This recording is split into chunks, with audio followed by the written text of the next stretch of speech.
So give me just a moment as I gavel us in efficiently here. And I do call this meeting to order, and I ask all to rise, please, for invocation. Please remain standing as we say Pledge of Allegiance to the United States of America and also to our Texas flags. Will you please bow your heads, and you may proceed. Lord, we thank you, Lord, for gathering us here today, and we thank you, Lord, for the safety of this community, Lord, and we thank you, Lord, for everything you've done for us, Lord. As we continue to pray and we look forward to a brand new future, Lord, we ask you to protect us, guide us, and look after us with all our families, and continue to guide this council, commissioners, to be able to guide our city, Lord, and take us to the right direction. We thank you, Lord, for everything you've done for us. In the name of Jesus, Lord, we pray. Amen. Amen. I pledge allegiance to the flag of the United States of America and to the republic for which it stands, one nation, under God, indivisible, with liberty and justice for all. Honor the Texas flag. I pledge allegiance to thee, Texas, one state, under God, one and indivisible. Good morning, everyone. The time is 9:13 a.m. It's Wednesday, June 9th. We are at 901 North Leopard, the Nueces County Courthouse, and we are also situated on the third floor of Nueces County Commissioner's Courtroom.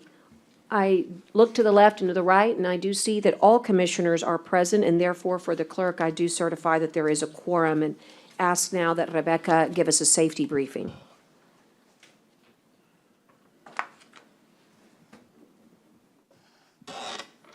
Good morning. Okay. Good morning, Judge, Commissioners, and attendees. Our safety briefing for today, June 9th, is being held in the Nueces County Commissioner's Courtroom. The restrooms are located on the right-hand side of the third floor atrium, past the Human Resources Office. There is a fire extinguisher located at the rear of the courtroom, and also 5 additional fire extinguishers located throughout the atrium area. In the event of a cardiac emergency, an EED is located on the right wall next to the Human Resources Office. Participant for today who will be responsible for dialing 911 will be Connie. Participants certified in attendance will be Dale, and remember, anyone can render aid. In the event of evacuation, our egress route will be slowly down the atrium stairs, proceeding out the doors located on the Lipan Street side of the courthouse, and assemble in the parking lot across the street, and it is important to stay together. Should there be a need to shelter in place, depending upon the severity of the shelter in place, the courtroom double doors will be secured and remain secure until given further instructions from the Nueces County Sheriff's Office or other law enforcement agencies. Our guest sanitizer for the day will be Michael. Thank you, Michael. Our safety topic for the month of June is safety at home. Prepare a safety plan and discuss the plan with your family, friends, children, or neighbors. Discuss when to call the police. There are many ways to increase safety at home. This is a dangerous time. Know your escape plan. Change the locks on the doors and windows. Replace wooden doors with steel metal doors. Install security systems or additional locks. Install additional outside lighting. Teach children how to use the phone to call a friend, relative, neighbor, or police. Stay in parts of the home, office, etc., that is close to an exit. Have a bag ready in a hidden place for a quick departure. And this concludes our risk management safety briefing for today, but I would like to say that we are very happy to see everyone back to the courthouse. But keep in mind that we do still follow the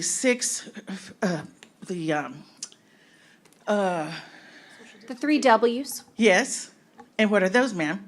Wash your hands. If you're not fully vaccinated, if you are fully vaccinated, we're so excited to have us so close together. It feels so good not to have our masks on. But we would ask that if you are not fully vaccinated, Yes. for whatever reason that you might have, that you please observe your social distancing. It will protect you and others. And of course, we always have the great sanitization stations everywhere. So wash your hands, wear your mask, and watch your social distance. Way to go, ma'am. That's wonderful. I also wanted to say that the past 43 years, I've been in and out of Corpus Christi. And I always came home. And when I came home and I opened the television and I saw Joe Gazin, I said, I was home. So thank you, Mr. Gazen. Thank you, sir. So nice. Somebody just texted me and said they're not getting any sound on Grande. Okay, let's being work on that. broadcast. We'll work on Okay. that. We have a robust calendar agenda here for us this morning, and I want to be mindful. Sometimes we have students that need to be somewhere else. If you are still in school or you're in a camp where you need to be somebody else, if you'll let our court administrator know, I'm going to follow us just in normal order. And then, but if I do need to accommodate somebody, you know I'm always happy to do that. Deputy says we're looking good, though. Okay, so at this time, I'll ask Tyner to bring forth I've got a list, I can see it from here, of public comment, and we also ask those that are participating virtually to raise your hand using the symbol. Looks like we might have one person. And so I'm just gonna call them in order and ask that you remember that in public comment, you'll take the podium so that everybody can hear you. You'll state your name and your address for the clerk's record. And then you'll recall that we can't say anything. We're not going to be commenting back, but we're going to welcome you and listen to everything that you say. So the very first one is Mr. Ram Chavez. And Ram, and then right after Ram will be Becky Moeller. Good morning. Good morning, sir. Is it indeed an honor to be here this morning under normal circumstances? Ladies and gentlemen, first I want to praise the court for walking in the same tradition that the county court commissioners have walked the last 20 years. Judge Borcher's commission court listened to us when we requested a committee to find land for a cemetery. They approved it, and I was appointed the first chairman of the committee to find land for the cemetery. Those commissioners stood strong, and it continued. Judge Shamsi, county commissioners supported us financially so we would have the funds to fund the proposals that will be submitted for the cost of the lab, the water tables, all the tests that would require for land. Without that, court commissioners, we wouldn't have been able to take the next step. The third step, Judge Neal's court supported us once again and negotiated the water between the city and the cemetery to have a good rate. And then we're able to take the next step. But it began right here in Corpus Christi in 1999 when Senator Carlos Truan was appointed chairman of the Veterans Affairs and Military Installations Committee. The first thing he did was call and ask for meetings with veteran commanders. That's the first thing he did. That meeting was held at Town and Country in January of 1999. There were two other meetings. The next two were at the VFW, where once again he listened to commanders and other veterans from different areas on the concerns and issues. The number one issue was cemeteries. Second was veterans' homes. Third was improvement of educational benefits. Fourth was the improvement of loans for veterans' homes and so on, business and so on. Another committee was formed by Senator Truan to find out what Texas could help. In 1999, he asked me to be his legislative aide for Veterans Affairs and Military Installations in his staff. Later in February 2000, he asked me to be the staff director for the Senate Committee on Veterans Affairs and Military Installations. The legislation that we came up at that time, all the veterans didn't have any faith in it getting done. So they went to the House of Representatives chasing the tobacco money for the cemeteries. We in the Senate, we worked, the staff, and we came out with a legislation. Improve the loans for veterans, to improve their homes, buy new homes, also land, and improve businesses. It was improved, and the legislation was written by Senator Tron's staff and the VAMI committee staff that the interest would go to the perpetual care of the state cemeteries in Texas. It was put before the voters with State Representative Kino Flores in the Valley to be the sponsor in the House. It passed both houses. It was put on the ballot. Veterans have no money for advertisement. All we did was get on the phone and call. After the election, 75% of the voters in Texas approved the cemeteries. 75%. That's a big message. And it began. At the first selection of the cemeteries, 54 proposals were submitted and 2 letters. 54 proposals. 51 went in the trash can. They were incomplete. They kept 3 proposals and 2 letters. 1 letter was from Nueces County. Our committee had decided that we weren't ready, so we requested to stay on the table. Ladies and gentlemen, you need to understand the history of the cemetery. It started right here in Corpus Christi, Nueces County. The selection is based on a ratio of the site of the cemetery. We had to move north toward Agua Dulce in order to count all the veterans in our ratios. Because if you draw a ratio from the cemetery today, you will have 40% of the water of the bay. There are not too many veterans that live on ships, on boats. So we had to move. And that's the reason we submitted that land, which Congressman Ortiz helped us get it donated if it passed. The proposal didn't pass not because it was bad, because there's no funeral homes, airports, or hotels in Agua Dulce, and that's required for a cemetery. So our committee went up there, myself as chairman, Betty Jean Longoria, Abel Chapa, the Veteran Service Officer at the time, Elias Vasquez is part of the staff from the county who was guiding us on grants, and Captain Kirk. And we requested a meeting. What was wrong with the proposal? When they told us what it was, I said, well, if you let us keep the numbers that we have with veterans, we can move back. Because if we move back, then we're back to the water. We have less veterans.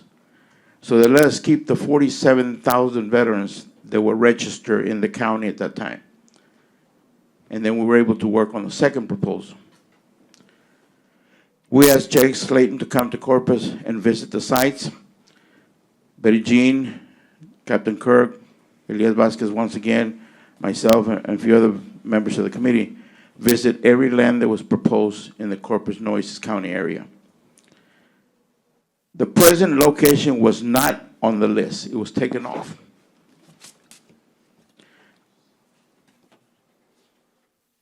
I decided to stop anyway and visit that site. I said, this site was on the list, but they took it off. And Jack Slayton looked at it. And we went on to 5 Points, Robstown area, the fairgrounds area, looking at different areas that were pointed out to us for possible state veteran cemeteries. One of the guidelines is that it has to be visible from the main highway. On the way back, he has to stop again and look at the land. He said, Rem, there's not too many hills around Corpus Christi, but here's one. And this would be a perfect site. Why don't you find out? So Betty Jean and I, with her guidance, we went back.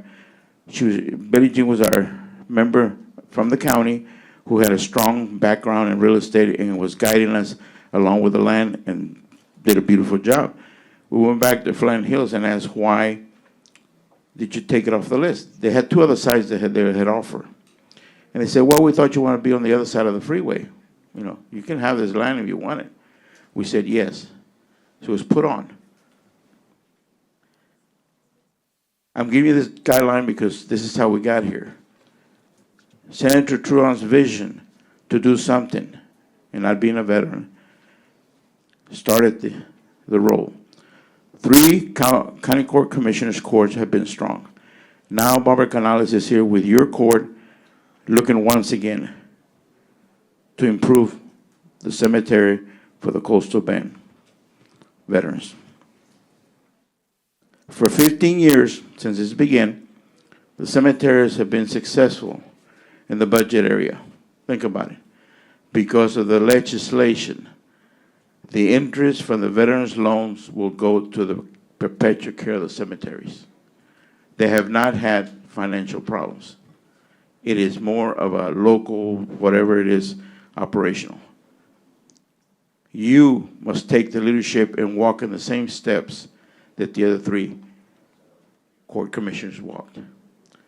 Because it started here for the state of Texas, not only Nueces County, right here in Corpus Christi. Think about it. 54 proposals and 2 letters were submitted, and at the end, there were only 3 proposals and 2 letters left on the table, and Nueces County was one of them, because our wisdom was to wait for the right land. So we were willing to give, if everybody wanted the first cemetery, we didn't want the first cemetery. The legislation states that 7 cemeteries can be built in Texas. We just wanted one of the 7. And our patience and the leadership of Judge Borcher and the county commissioners, and Judge Shamsi and the county commissioners, and Judge Neal and the county commissioners, and today you, under the leadership of Barbara Canales, we hope that you will walk the same steps. It's been successful. All he needs is the care of the folks that laid down the ground, and it is you. You are part of that growth. We would not be here if we hadn't started here in Corpus Christi and Nueces County. I've had the very honor and fortune to be at every step of this process. And I would like to close. We hope that you will support the changes they're looking at. You will be successful because it's been a successful program for 15 years. And those 75% voters that voted with no lobby, no help, just phone calls, just veteran by mouth campaign, passed it 75%. And you as politicians know that it's hard to pass something at that height. But it was done because it was the right thing to do at that time. So once again, I'd like to thank you for the time and hope I didn't bore you. There's more history to it. And it's been put together. I've kept notes for everything that we've done. You notice I'm with my hands up here. I don't need notes because I lived it. And Betty Jean, Captain Kirk, Elias Vasquez, Fred Trejo, all the people that stuck it out. Al Cantu was representing the city at that time as the chairman. There are many others, but the nucleus was Nueces County, Corpus Christi. And you're part of that journey. You're there now. You're at the front door. Do you follow the other 3 commissioners' court? They've been very successful. I sure hope so. And we're very blessed to have one of the best in the business is a Veteran Service Officer, J.J. de la Cerda. Cannot go without mentioning him. Also, our Honor Guard Memorial Service Detachment is one of the best in the state. I mean, it's right here in Corpus. And in closing, please allow me to I want to thank County Judge Barbara Canales for being at the memorial ceremony in Sherrill Park, especially when she has a medical situation at home. She took time to be there. And I have witnesses right here to my right. They were talking about the words that you spoke that day. Thank you. And then to see you again at the Veterans Day Cemetery Memorial Ceremony on the same day speaks volumes. And for that, I thank you on behalf of the veterans that noticed that. They're sitting right here to my right.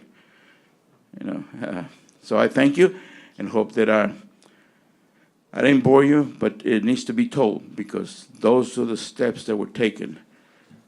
It wasn't just overnight, folks. It was a long, beautiful journey.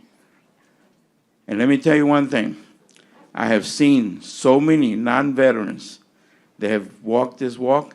They have done more for veterans than people that are veterans in positions. And just to show you, that legislation, that staff also had the Port of Corpus Christi designated as a military port. You will find it in the same report. The 7 cemeteries, the port, the veterans' homes, and the loans, and all the benefits that have improved since that election. Thank you, and God bless you. Thank you so much. Next, we're going to hear from Becky Moeller, and then Elaine Jones will be on deck.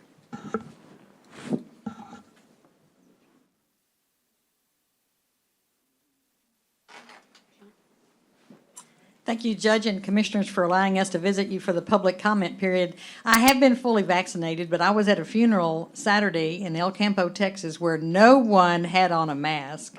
So since I've been back home, I've been extra careful, and I don't go anywhere without my mask, because who knows? So anyway, thank you for having us today, and it is wonderful to be here and in person instead of on Zoom. I'm one of those that is a little technologically deficient, and I have issues with Zoom from time to time. So it's great to look you in the eyes and give you almost an elbow bump and to be here with you. But I thank you, Ram, for the history lesson, because I was here for part of that, and then I detoured to Austin for 15 years, so I missed part of that. But it is interesting, the history, and we all need to remember our history as we go forward to the future. But I do want to encourage everyone to continue to support the Veterans Cemetery. All of us have a father, a brother, a sister, a mother, or someone who has been a veteran, and we must appreciate them. And I'm so happy that we have a place now for their final remains, which we didn't have before in our area. So I hope that the county will be able to take over the leadership of it, and we look forward to the final discussion on that. But thank you, county commissioners and county judge, for taking the interest in our cemetery for our veterans and our family members. Thank you for having us today. Thank you, ma'am. And now, Ms. Jones. Thank you, Judge, Commissioners, and audience members. I'm speaking on behalf of my husband, whose ashes are in the cemetery there. I was 6 years older than he was, so we had all sorts of plans made out for my funeral and arrangements and something. Nothing made out for his, because of course he was younger and he was going to live forever. And then he up and died on me. And I was in the emergency room at the hospital, and thank goodness they had a slow night and they just let me stay with him for a couple hours. And I kept talking to him. What am I supposed to do with you? Where do you want to be buried? Back in Illinois, someplace here? What do you want to do? And he wouldn't talk to me. And some friends came in, and the first thing the wife said was, well, you're going to bury him in the veteran cemetery, aren't you? And, it was like light shone down on me, and I went, well, yes, as a matter of fact, I am. And so that's where he is, and I visit him once or twice a year, talk to his ashes again. And I trust that y'all will maintain the care of that facility so his ashes won't get restless and get mad at me. Okay, thank you. Thank you. Very good.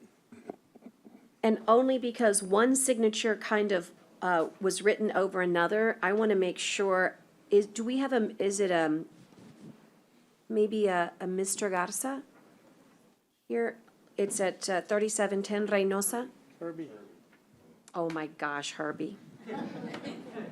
I'm sorry, the way your signature was on top of the other, I couldn't see. Welcome.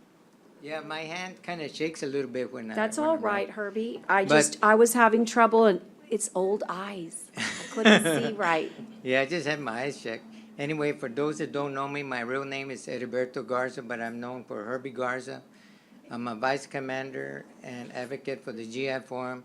I'm president of LACLA, which we do the Cesar Chavez state holiday when Mike Cepeda was alive. And also, I'm the vice president of NARF, which is National Active Retirement for Federal Employees. So anybody wants to join has to be working in the government. But anyway, I agree with Ram Herrera 100% about what he said, because I went to a meeting a long time ago, and they had it in West Tulsa for all the veterans. and Carlos Truan was doing the speaking, and three things he had in his mind. Cemetery, we need a cemetery here because we have a lot of veterans. Of course, we don't have everybody that are registered. And then the second is he wanted a hospital. And the third one was he was talking about, some people were talking about this young lady was saying that she would take her dad to Audie Murphy in San Antonio because they didn't have a location there. But I'm glad we do now. And I guess Carlos Duran, if he was alive right now, he'd be proud about the cemetery. And I know what Ram had said is 100%. I don't know the whole history, but I'm glad he brought it up. And I just want to tell the commissioners, y'all doing a great job, especially the Corona, Barbara. I mean, that's a big step to take on the stage, you know. I mean, what we did here and what's happening now in the state, everything's starting. I think the masks are going to be probably $1.50, you know. I just bought this one. I got like 12 masks. And I already had my both shots. And my second shot, I took in Richard Borchert. And I was there. I told my friend, I'm going to get there about 2 o'clock. And I said, no, I'm going to get there about 12:30. And that was a long line. But I was 318. My friends from the American Legion were, I think, 396. So I was able to get my second shot. I was at my sister's house. And, you know, some people get side effects, some people don't. So my side effect, I woke up that night, and I was freezing cold like that cold front that we had. Mm-hmm. And I got the Mexican blanket and just covered myself. Next morning, I woke up like nothing had happened. And I said, was it a dream or was it a blanket not alive, you know? And I said, I'm glad I'm doing good. But like going back to Carlos Duran and Ram Chavez, you know, that's important to us. You know, we finally have a place to stay, and I already registered over there. I'm going to get cremated, and I'm going to have the service there. And I got a couple of friends of mine that are buried there, so it's good to have a place that we can go to and not go too far. You know, otherwise we would go to San Antonio or the Valley, and we need to have a place. We have a lot of veterans here in Corpus Christi and surrounding areas, but they're not all registered, and we got to find a way to get that going, you know, because I think there's a lot of people that we have, a lot of veterans that we have here, so I'm for the Veterans Cemetery. Thank you. Thank you. And so the next person I have is Ana Garcia.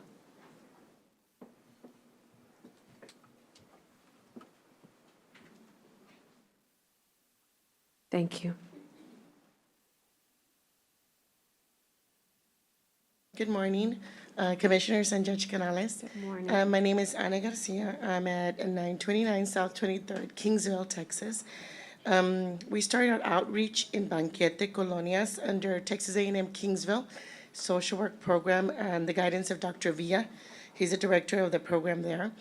And now we continue our outreach. It's probably been about 2 years now, helping the Colonia residents, which normally would be the rural people that we've been servicing is Banquete, Robstown, and Petronila. And now currently started a nonprofit 501c3 organization, the Voices of the Colonias. And I guess I'm glad to hear that Governor Greg Abbott signed on that bill for the self-help center. So that's one thing that I wanted to share, that is a self-help center greatly needed in the area there. And the more we think about it, since we first started our outreach, was that centralized little area that kind of covers, you know, all these other little towns around it. And so although some of those colonias might be, you might say, close to Robstown, they have some resources there. Well, a lot of those community do not have transportation to even get them to Robstown.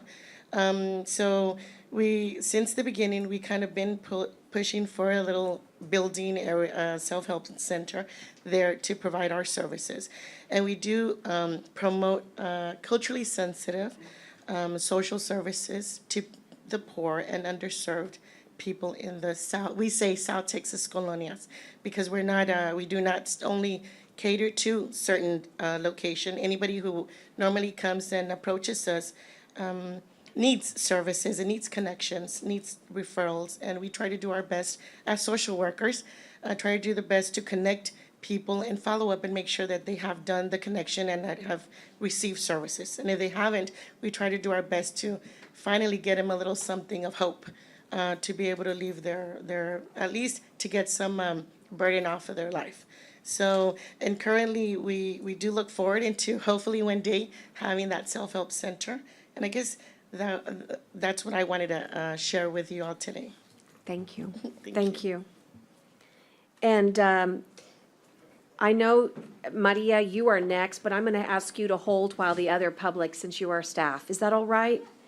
And so the next person I have is Lynn Allison, and followed by Ms. Delgado. I know that you're here. I signed you up because you indicated to Mr. Little that you, who is Ms. Delgado? Yes, that's what I thought. Okay, so I'm going to pass this back, and you're going to fill it out after Ms. Allison. Okay, thank you. And then we have a few more. Thank you. Good morning, Judge and Good Commissioners. morning. I cannot stay long, unfortunately. I have to get back to my day job, but I am so excited about this presentation that our CCRTA staff has put together.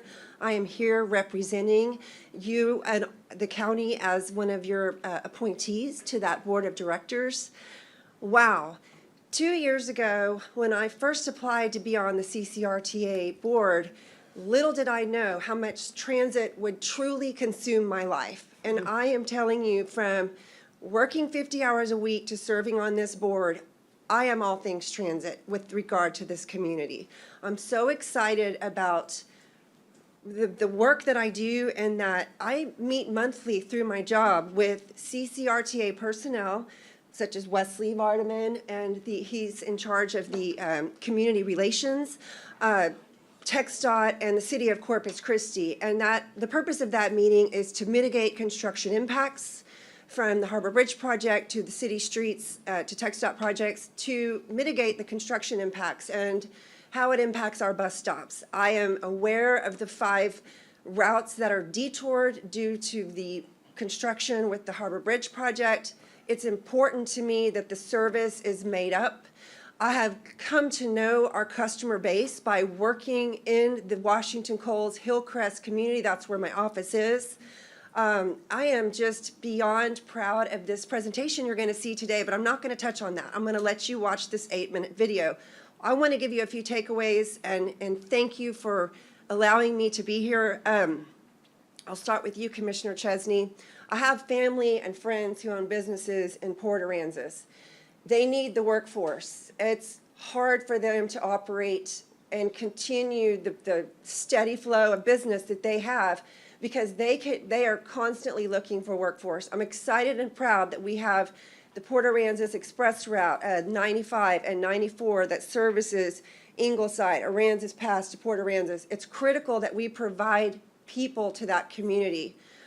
Commissioner Gonzalez, when I look at you, I think of how much dignity matters to you for our ridership. Our ridership are not people without cars. They are our customers, and they matter. And I mean that because I've gotten to know some of our bus drivers, like Carol, who's been there for 40 years, and Martin for over 20 years, and Cesar in our operations over 30 years. And people matter. There's a reason we retain our staff at the RTA, because they have relationships with our ridership, and it's not always a safe place, but they make it work. And we have shocking how minor incidents that we have, and our riders have relationships with our drivers and our staff. And that's important to me. And again, I want to stress that 2 years ago, I had no idea how much this would come to be important to me. Judge Canales, I so enjoyed listening to you on the radio this morning. It is so exciting to see all the work that's coming to this community. The purpose of this organization cannot be understated in serving those colonias and those outlying areas and providing a workforce. Keep up the good work. It's so exciting to hear everything that's looking our direction. Commissioner Mares, I live in your district. Every morning, walking my dog before I go to work, I wave at our paratransit driver who comes and picks up some of my neighbors. It matters. There may only be 3 people on those buses, but they are steadily living their life. With handicaps, with elderly, we lost our beloved board member, Ann Bowman. She was the most passionate person, familiar with routes, user of the routes, and those are some big footsteps that I intend to carry on. Commissioner Hernandez, we have not formally met. I grew up in Robstown. Then we moved to Calallen. My family are farmers in that area. As long as I serve on this board, I assure you that that community deserves the attention that the rest of the coastal bend gets. It's exciting that we have staff that are from that area. It's exciting to see the growth in Calallen and Robstown and Bishop and Benketti and beyond. I assure you, they're not out of the radar. They are as much a part of our service hours as the rest of this community. I could go on and on about everything you're going to see in this video. I'm so, I really want to applaud Jorge and the staff that he has chosen. They are such professionals. I work closely with them. I'm so impressed with our marketing director, Rita, our safety and community liaison, executive liaison. Director Rendon has taught me so much. From Gordon Robinson, who I work with so closely with our operations and managing traffic detours. It's an honor to be here, and I want to carry this torch and not just build bridges and roadways, but provide opportunities for people to utilize those. So thank you, and I'm sorry I can't stay. Thank you. Thank you. Okay, and we have Emily Delgado, and we'll follow with Mr. Elizondo on the line, and then end with Maria Bedia. Just so you'll know that, I'm sorry, not end with Maria Bedia. We'll go to Scott Cross and then to Maria Bedia. Before I start, I'd like to pass these out if you don't. If you'll just give it to the court administrator, he'll make sure we all get it. Thank you. And Scott, may I sign you up for that purpose? All right, I'll do it. Thank you.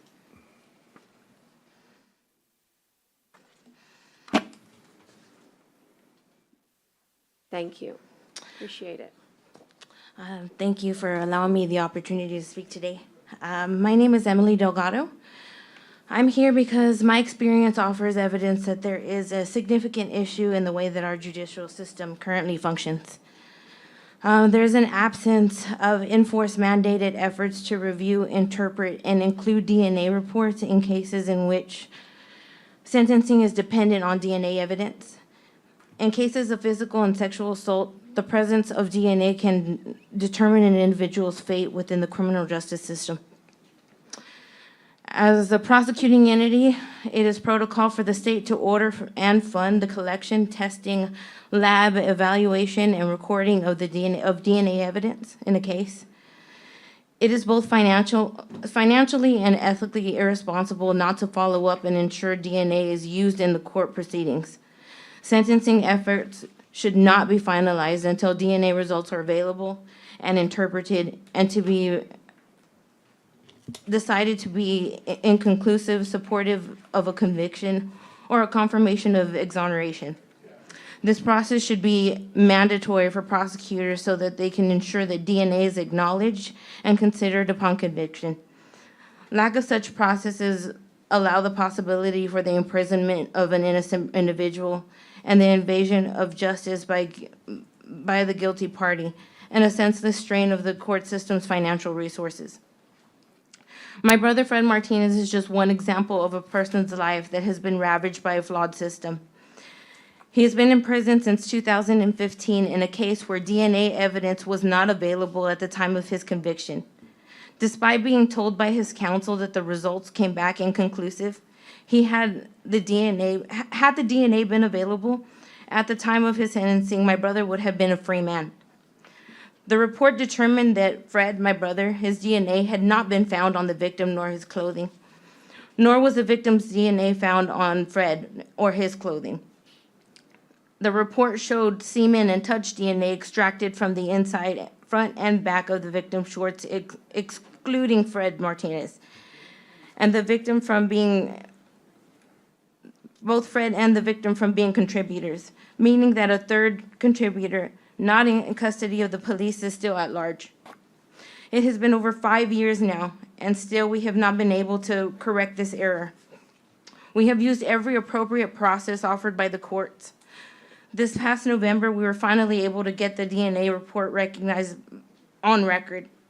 Effort for Fred's actual innocence by retrial has been denied without reason, opposing argument, or evidence against the contrary. An innocent man remains in prison, while a guilty man remains free to victimize others because of a procedural issue that allows an innocent person to fall victim to an imperfect system without an avenue for redemption and without an incentive for the system to correct it. I am asking for a reevaluation of the current court practices and, more importantly, justice for my brother, Fred Martinez, and others like him who do not deserve to sit in prison for a crime they did not commit. Thank you, Ms. Delgado. And so we'll move to Scott Cross.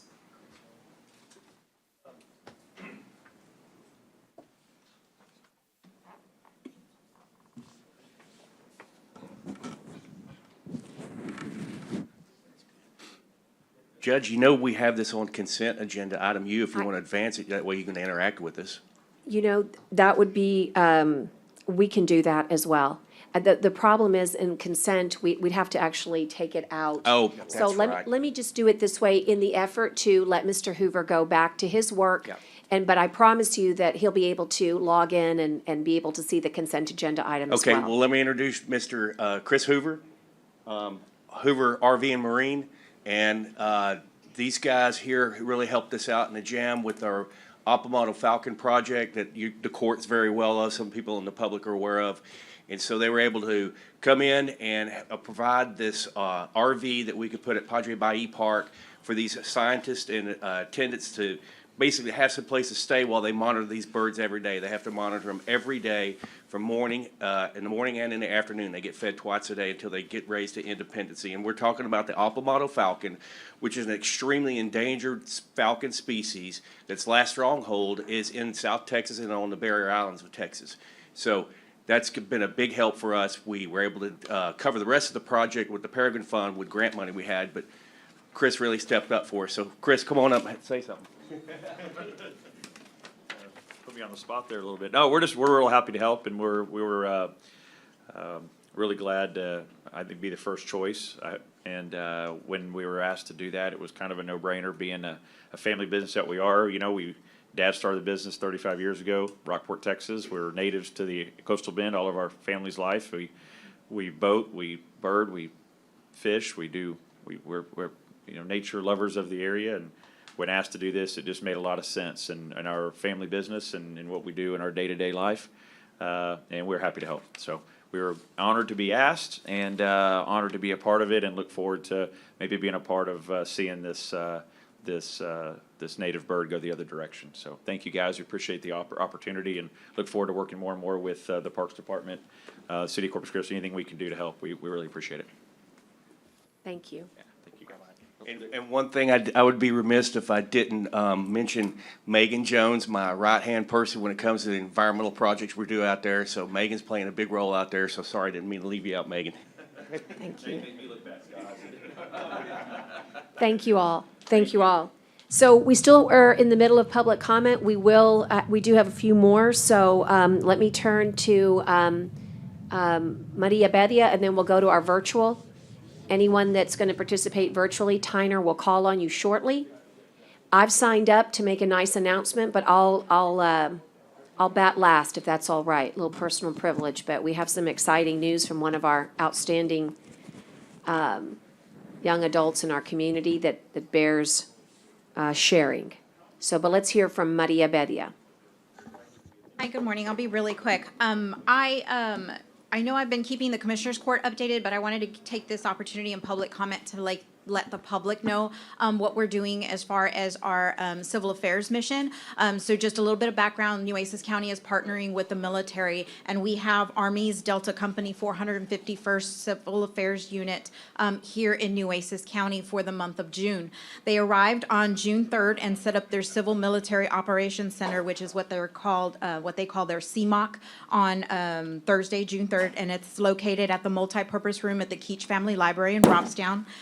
We had a meeting and they trained on the surveys on Friday, June 4th, and then boots on the ground Saturday, June 5th. They have a total of 5 teams that are going to be out in the rural areas of Nueces County. Right now, they're targeting the subdivisions of Sandy Hollow, Golden Acres, Tierra Grande, Primavera Estates, and San Pedro. Some of the other subdivisions that are on their list are Country Estates West, which is also called Country Club Estates, San Petronio, Rancho Banquete, Blue Bonnet, The Ranch, Casa Courts, among many others. Right now, the schedule is Monday through Friday. They have a briefing about 1 o'clock, and then the teams deploy out into the communities to conduct these surveys until about 7 p.m. And then on Saturdays, we're taking advantage of people being home, so they are hitting homes between the hours of about 10 and 2 on Saturdays. Again, they will be here for almost the entire month of June. The last day of their surveying will be Saturday, June 26th. As of yesterday's report, they are doing daily briefings, so they're giving us numbers. As of yesterday's report, there were a total of 292 houses attempted with 172 completed for a 59% success rate, which they say that is really good. And they're averaging about 9 minutes per household. So I want to let the public know that, the military may knock on your door and ask a couple of questions. It'll take 10 minutes of your time that will be hugely beneficial to the county in the future when we talk about water and sewer services and drainage issues and, important infrastructure needs that the county has. And that's the importance of this particular survey. They are passing out the flyers for the medical missions that are coming up in the next couple of weeks, and we do have Spanish translations for them. We did set up a phone number so that if they miss anybody that's not home, they can complete those surveys over the phone. I want to thank Romeo and Purchasing for getting us that phone line. And I also want to thank Ida and Crystal at the Keach Family Library for accommodating our military team. There's about 36 members. Again, the library is kind of their home base that they visit every day except for Sundays. And again, just wanted to make the community aware that the military is going to be out in the rural areas of the Nueces County to conduct these very important surveys. We will be doing kind of a social media push. They are taking some pictures and things like that. So we'll be, I'll continue to keep the commissioners updated as the numbers, improve and get better, and let you know what subdivisions they'll be hitting next. Originally, they were scheduled to target about 10 to 11 colonias. It is looking like they are going to be well beyond past 25, maybe even 35. So we're going to have a successful year this year. We did request for them to come back next year. This particular unit did say that we can request this particular unit to come back since they will already be familiar with the area. We can request for them to come back next summer. So again, just wanted to use public comment to make the community aware. Thank you. Thank you so much. I want to double check, Deputy, anybody in our hallways waiting for public comment? Anybody inside our chamber? In the courtroom? Okay. We can now move to virtual. We do have one person. Okay. Mr. Elizondo, if you would state your name, and we're ready for you to proceed in public comment. Good morning, Court Commission. This is Larry Elizondo, 48 Great Lakes. I just wanted to, and I want to be respectful of your time. I know you have a very lengthy agenda, but I did want to make some comments related to the Veteran Cemetery. I think that Ram Chavez and Becky Motor spoke very eloquently to the points that are very important, but I wanted to make sure that I said some comments in support of that agenda item when it comes up. I think that it is a strong reflection of our support for the military and the veterans. Me being a veteran myself, having served in the United States Marine Corps, I can tell you that that's a issue and a point that's very, very near and dear to my heart. I've got many friends and family that have taken advantage of the opportunities that is provided. And I think we are at a point where the GLO has given us an opportunity to showcase the county, being that we recognize this is a military region, And I think elected officials and other decision makers who have opportunities to divert some dollars and more dollars down to South Texas, anything related along the lines of military, will take a note of the fact of how we handle this situation, this opportunity we have before us, to take advantage of that and to embrace that and to support that. And I encourage all of the county commissioners and judge to support and continue to support the veterans that we have today and the families that we have today that have been a big part of our community. And I know that you guys will do the right thing. At the end of the day, it doesn't matter who's right, it matters what's right. And I think we have an opportunity to do the right thing. And I think there could not be a better opportunity to showcase who we are as a community and as a region, to be able to cast a favorable vote on this agenda item. So I wish you well with your agenda items, and I thank you for the time that you've allowed. Thank you, sir.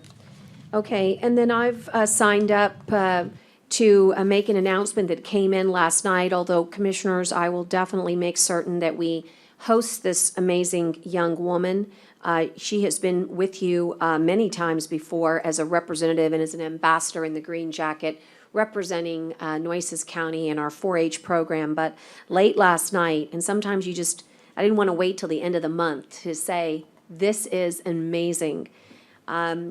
Julia Gilliam, affectionately known as Jules, has been named one of 12 in the state of Texas as our Texas Education Association Student Hero Award winner.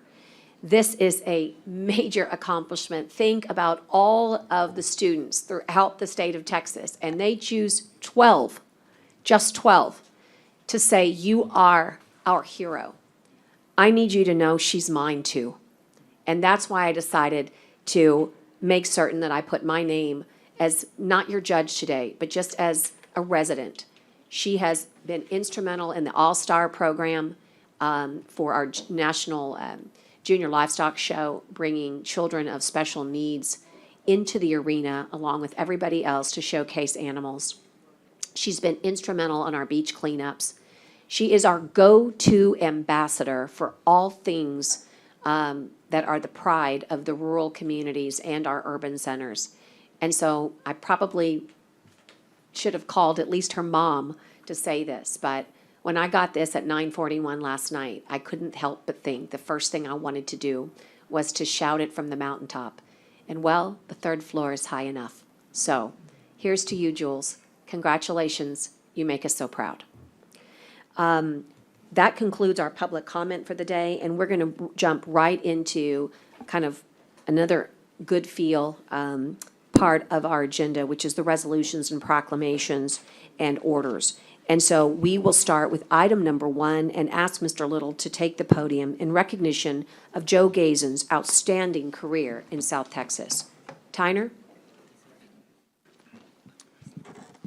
Thank you, Judge. I will begin. This is in recognition of Joe Gazen's outstanding career in South Texas. He is right to my left. If you would like to stand up with me, that would be fine. And I'll go ahead and proceed. Whereas Joe Gazen entered the television industry in 1975, briefly worked at stations in Wausau and Madison, Wisconsin, and fortunately for us in the Coastal Bend, weathered a terrible winter in Wisconsin when asked to come south to Corpus Christi in 1977 by a KIII recruiter. Whereas nearly 44 years later, Joe Gazen retired at the end of May 2021 from his anchor position on KIII, Channel 3, having passed up other opportunities in larger markets over the years, choosing to stay with us right here in South Texas. Whereas during his time with KIII, Joe Gazen won several Associated Press awards, including Best Story and Best Newscast, and reported on dominant stories of the day, including major hurricanes, starting with Hurricane Allen in 1980, the death of Selena, and more recently, impacts of COVID-19, the winter storms, but being the calm voice of reason when our community needed it most. Whereas in addition to being a wonderful husband to his wife Amy, a devoted son to his mother, and an amazing father to his 4 children, he also notably has participated in local charitable events benefiting Driscoll Children's Hospital, Coastal Bend Food Bank, Ronald McDonald House, and Special Olympics. Now therefore be it resolved that the Commissioners Court of Nueces County hereby congratulates Joe Gazen on his spectacular career in South Texas, and further recognizes his many accomplishments and contributions to the community. The court urges the citizens of Nueces County to join the court in wishing Joe Gazen a peaceful and rewarding retirement.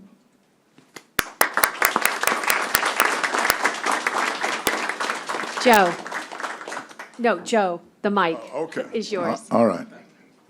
No teleprompter. No?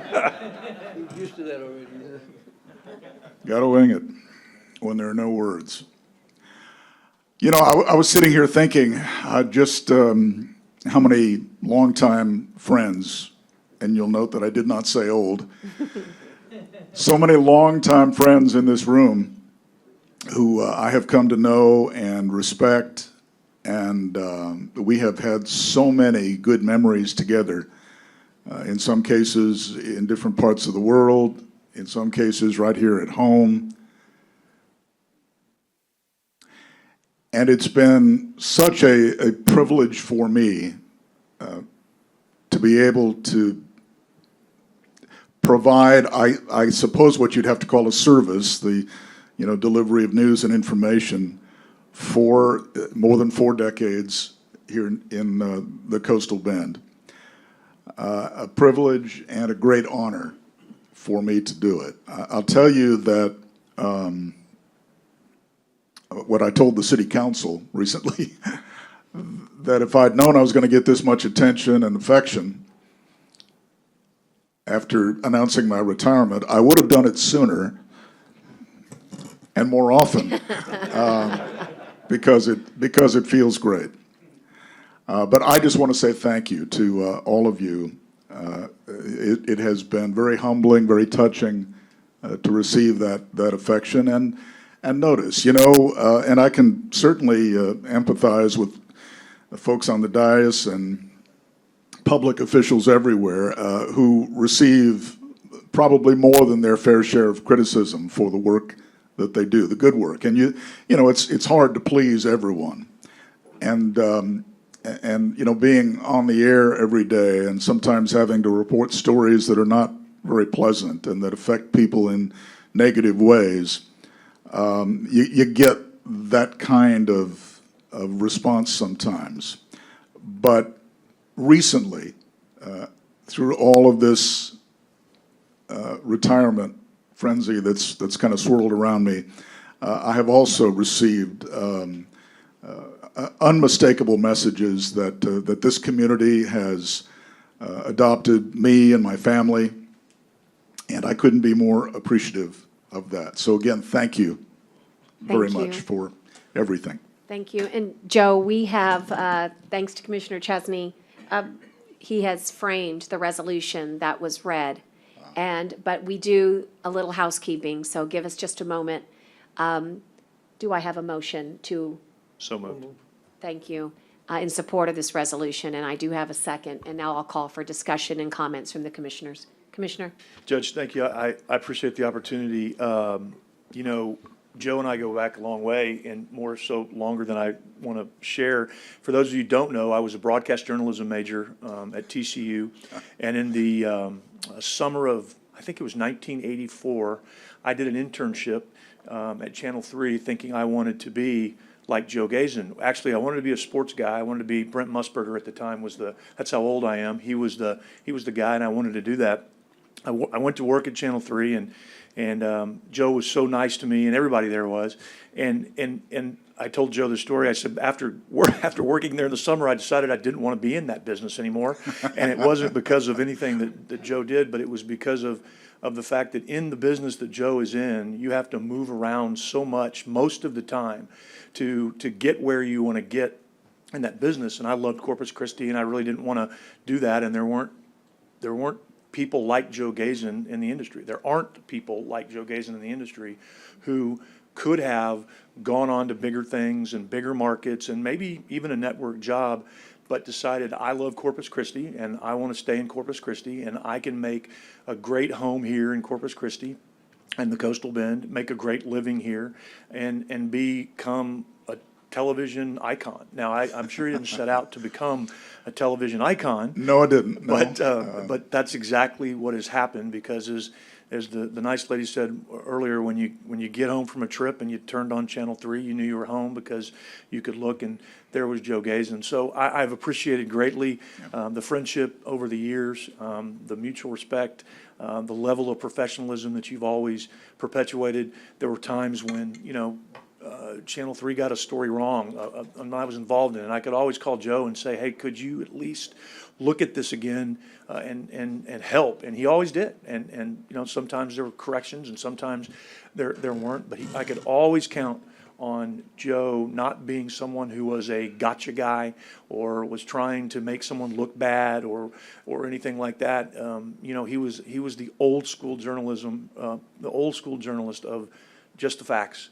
Walter Cronkite would not be turning over his grave with you, Joe. He would be proud of the kind of journalism and the journalist you were over the years. I don't think he would be as proud as some of the others that have been, gone on in our society, but certainly he would be of you. And you just, you're an institution in South Texas. You'll be missed, and you're involved in the community. I would see you at meetings that I was at. I try to go to as many things as I can when I was on the council at large all over, or I would try to go to things now all the time in my precinct. And you were there at a lot of them, just listening and sitting and talking to friends. And so you weren't just someone that sat in an ivory tower. You were someone who really got out and got invested in the community. You will be greatly missed. We've had this discussion now over the last couple of years that it was maybe coming and it was time, and when it was the right time, and however you got to the point that you picked that time. Thank you for all that you've done for this community, and it's not just been a job to you. I know that. I know you personally are invested in this community emotionally, and what goes on here matters to you, not just because you report it, because you really love it here. So thank you for everything you've done. I appreciate your mentorship early in my career that talked me out of, maybe going into another direction. Imagine that. I wanted to be on TV, right? I know it's hard for people to believe, but thank you. It's been an honor to know you, and it was an honor to work with you then and work with you all these many, many years. Thank you. The honor has been mine, Brent. Thank you, and thank you for the kind words. And I did ask you some tough questions, didn't I? Absolutely. Okay. Yeah, you made it. You did make it. You made it difficult, but that's the way it's supposed to be. A question's only tough if you don't want to answer it, and I tried to always answer them, and you were always professional about it, and you never cut me any slack because we knew each other, but you were fair because that's just how you were. That means a lot. Thank you. Yes, sir. Commissioners? Yeah, I mentioned to Joe earlier, just how sad we were in our household to see that last newscast and to know that it was coming. And earlier in the year, we said, oh, no, Bill Vesey, well, at least we have Joe Gazen. And then this happened. So that was tough on us because you look for your newscast, for your words that you share, for the comfort that you bring to the community when we've gone through hard times. We've gone through good times. We always, tune in to watch, you and your newscast and professionalism that you bring. I agree with Commissioner Chesney, is that no gotcha questions. You gave the facts to this community, and I think that's why this community has been so endeared to you, and so much emotion. Happy for you, and also sad at the same time for us. And we know that you left the station in good hands, and so we're happy with that. But you don't see that much in journalism anymore. I think that there's just so much taking it one way or the other. But you went right down the middle, gave us that opportunity just to learn the information and then digest it ourselves, but no spin, and I appreciate that so much from you. John, thank you, and thank you for those comments.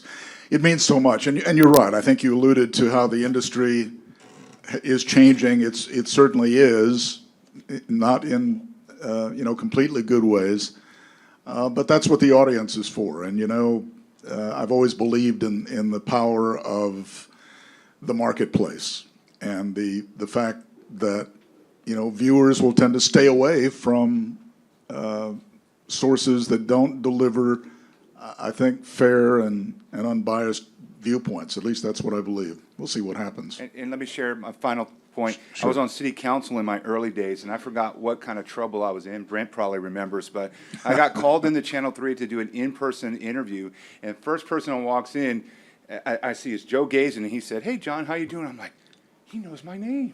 Joe Gazin knows my name. And then Bill Vesey and Dan McReynolds, they all knew my name. And like I said, I might have been in trouble, or it was something controversial at the time, but it's just that inviting nature that you had, that I think that you brought every evening to people, that no matter what kind of day they had, they were able just to go and just to see someone of comfort presenting the information to us, like I said, in good and bad, and I think that's what will be sorely missed. It's just you as an individual and your family, and like Brent said, you brought so much to our community. You're a part of this community. You're part of your family. That's what it was to us, and that's what my wife and I were talking about in your final newscast. Is we were sad because it's like a family member we won't see as much or as often. But I know you've talked about other opportunities, so I wish you the best. Or whether you're just retiring and enjoying life, we hope to bump into you every now and then. So No, I'm still working. I have a video production company that I have set up. It's small, but I run it with my daughter, who does work with me from her home in Houston, and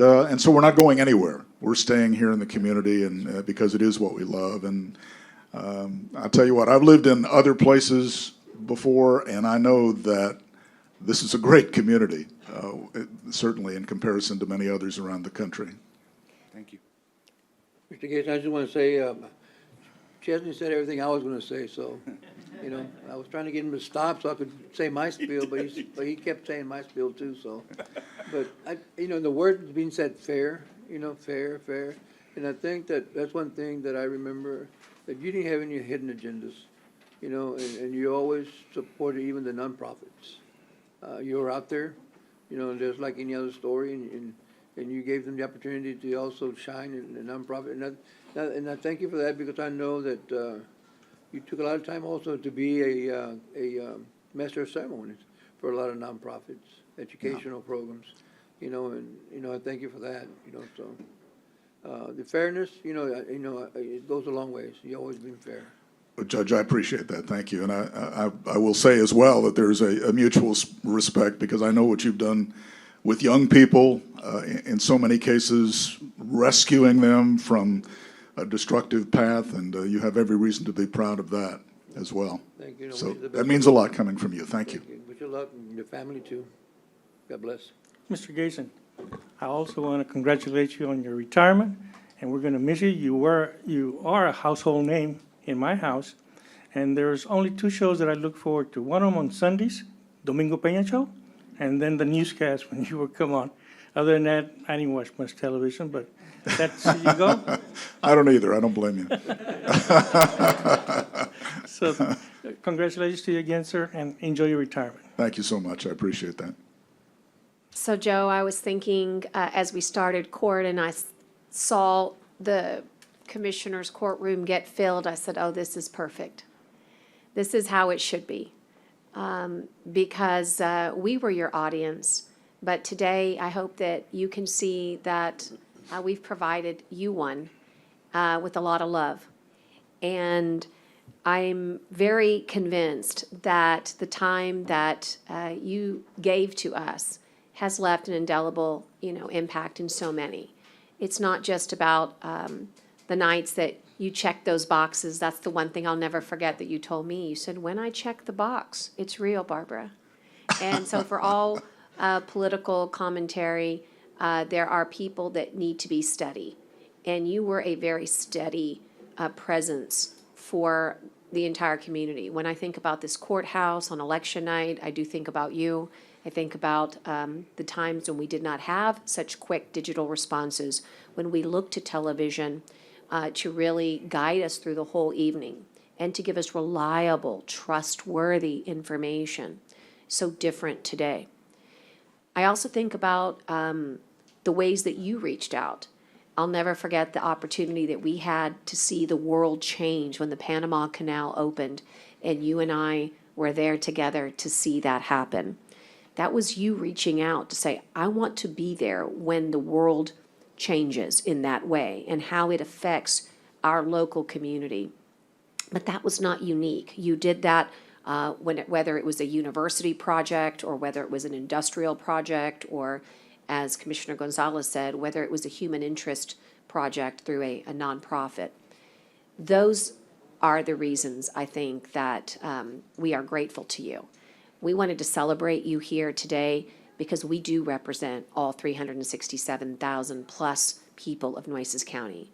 But we know that the media market goes way beyond Nueces County. And so, although they are not here with me, let me suggest that the millions of people in our media market that benefited from your strength of information in a positive, uplifting, and steady way it is our opportunity to say thank you here today. And it is a small token of our appreciation to memorialize the words that were spoken here in this frame. And I know that the commissioners would appreciate very much if we could take a photo with you and give this to you. But we firmly expect that we will see you round the island. And I have a project that I think that we should definitely engage in. I've been thinking that Debbie Noble and yourself and a few others, but there's always a dream that I think that only a newscaster or a journalist could take on, and that's to do our own faces of the island. There are so many great stories to tell. I'm sure you've seen Humans of New York. To do a project like that with someone like you who could tell the stories the right way. You know, when Ram came up and told us the story this morning of the Veterans Cemetery, I'm certain that everybody appreciated the history, but I know that 99% of the people had no idea that that story started here. And since Brent mentioned Walter Cronkite, I do believe in the mantra of my university. What starts here can change the world. And you did change ours. And you changed it for the better. So thank you, my friend. Speechless. Thank you. Let us assemble, everybody, and we'll take this down.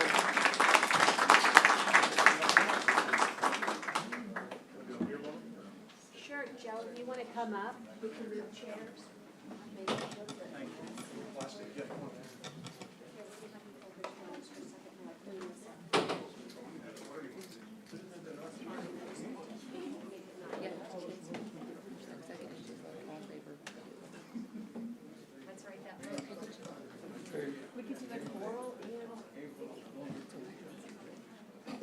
Debbie could do all the photos.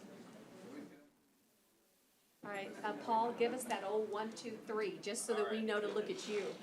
Ready? 1, 2, 3. Steiner? Stay right there. You bet. I'm gonna try to get this, trying to get glass out anyway. I know, sorry about that. So I'll kind of line up with it. Okay, y'all ready? 1, 2, 3. 1, 2, 3. Now, can I ask y'all to stay where you are? Yes. The sheriff has something. Sheriff? A warrant? Welcome, Sheriff. Are we in trouble? Sheriff has a You have a new home. Run, Joe, run. Stay where you are, please. Oh, how nice. How nice. Hey, so Joe Gazen, when you first hopped up in the saddle in 1977, Johnny Mitchell was a sheriff. And then it was Solomon P. Ortiz and about 8 others since I became the sheriff. Not to mention as many police chiefs and leaders in law enforcement in the city, in the region.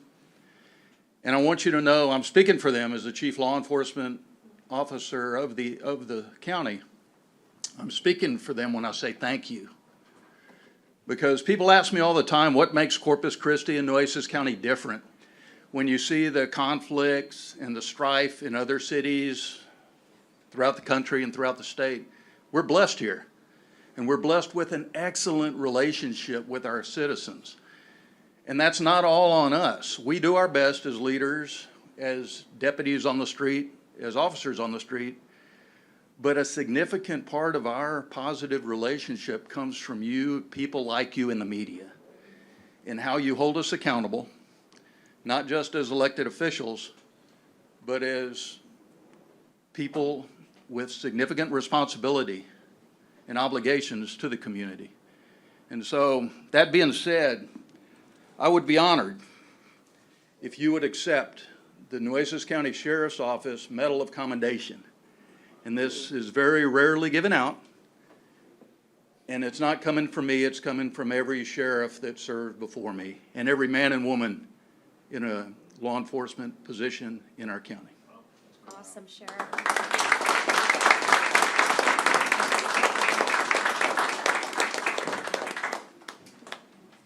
Tyner, be sure and get that one. Here, I'm going to step out of the way so Sheriff can present. You guys have really gotten to me.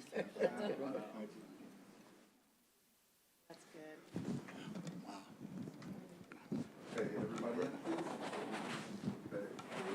All right. 1, 2, 3. 1, 2, 3. Let me get this pane of glass out of the way. Ready, 1, 2, 3. Way to go, Sheriff.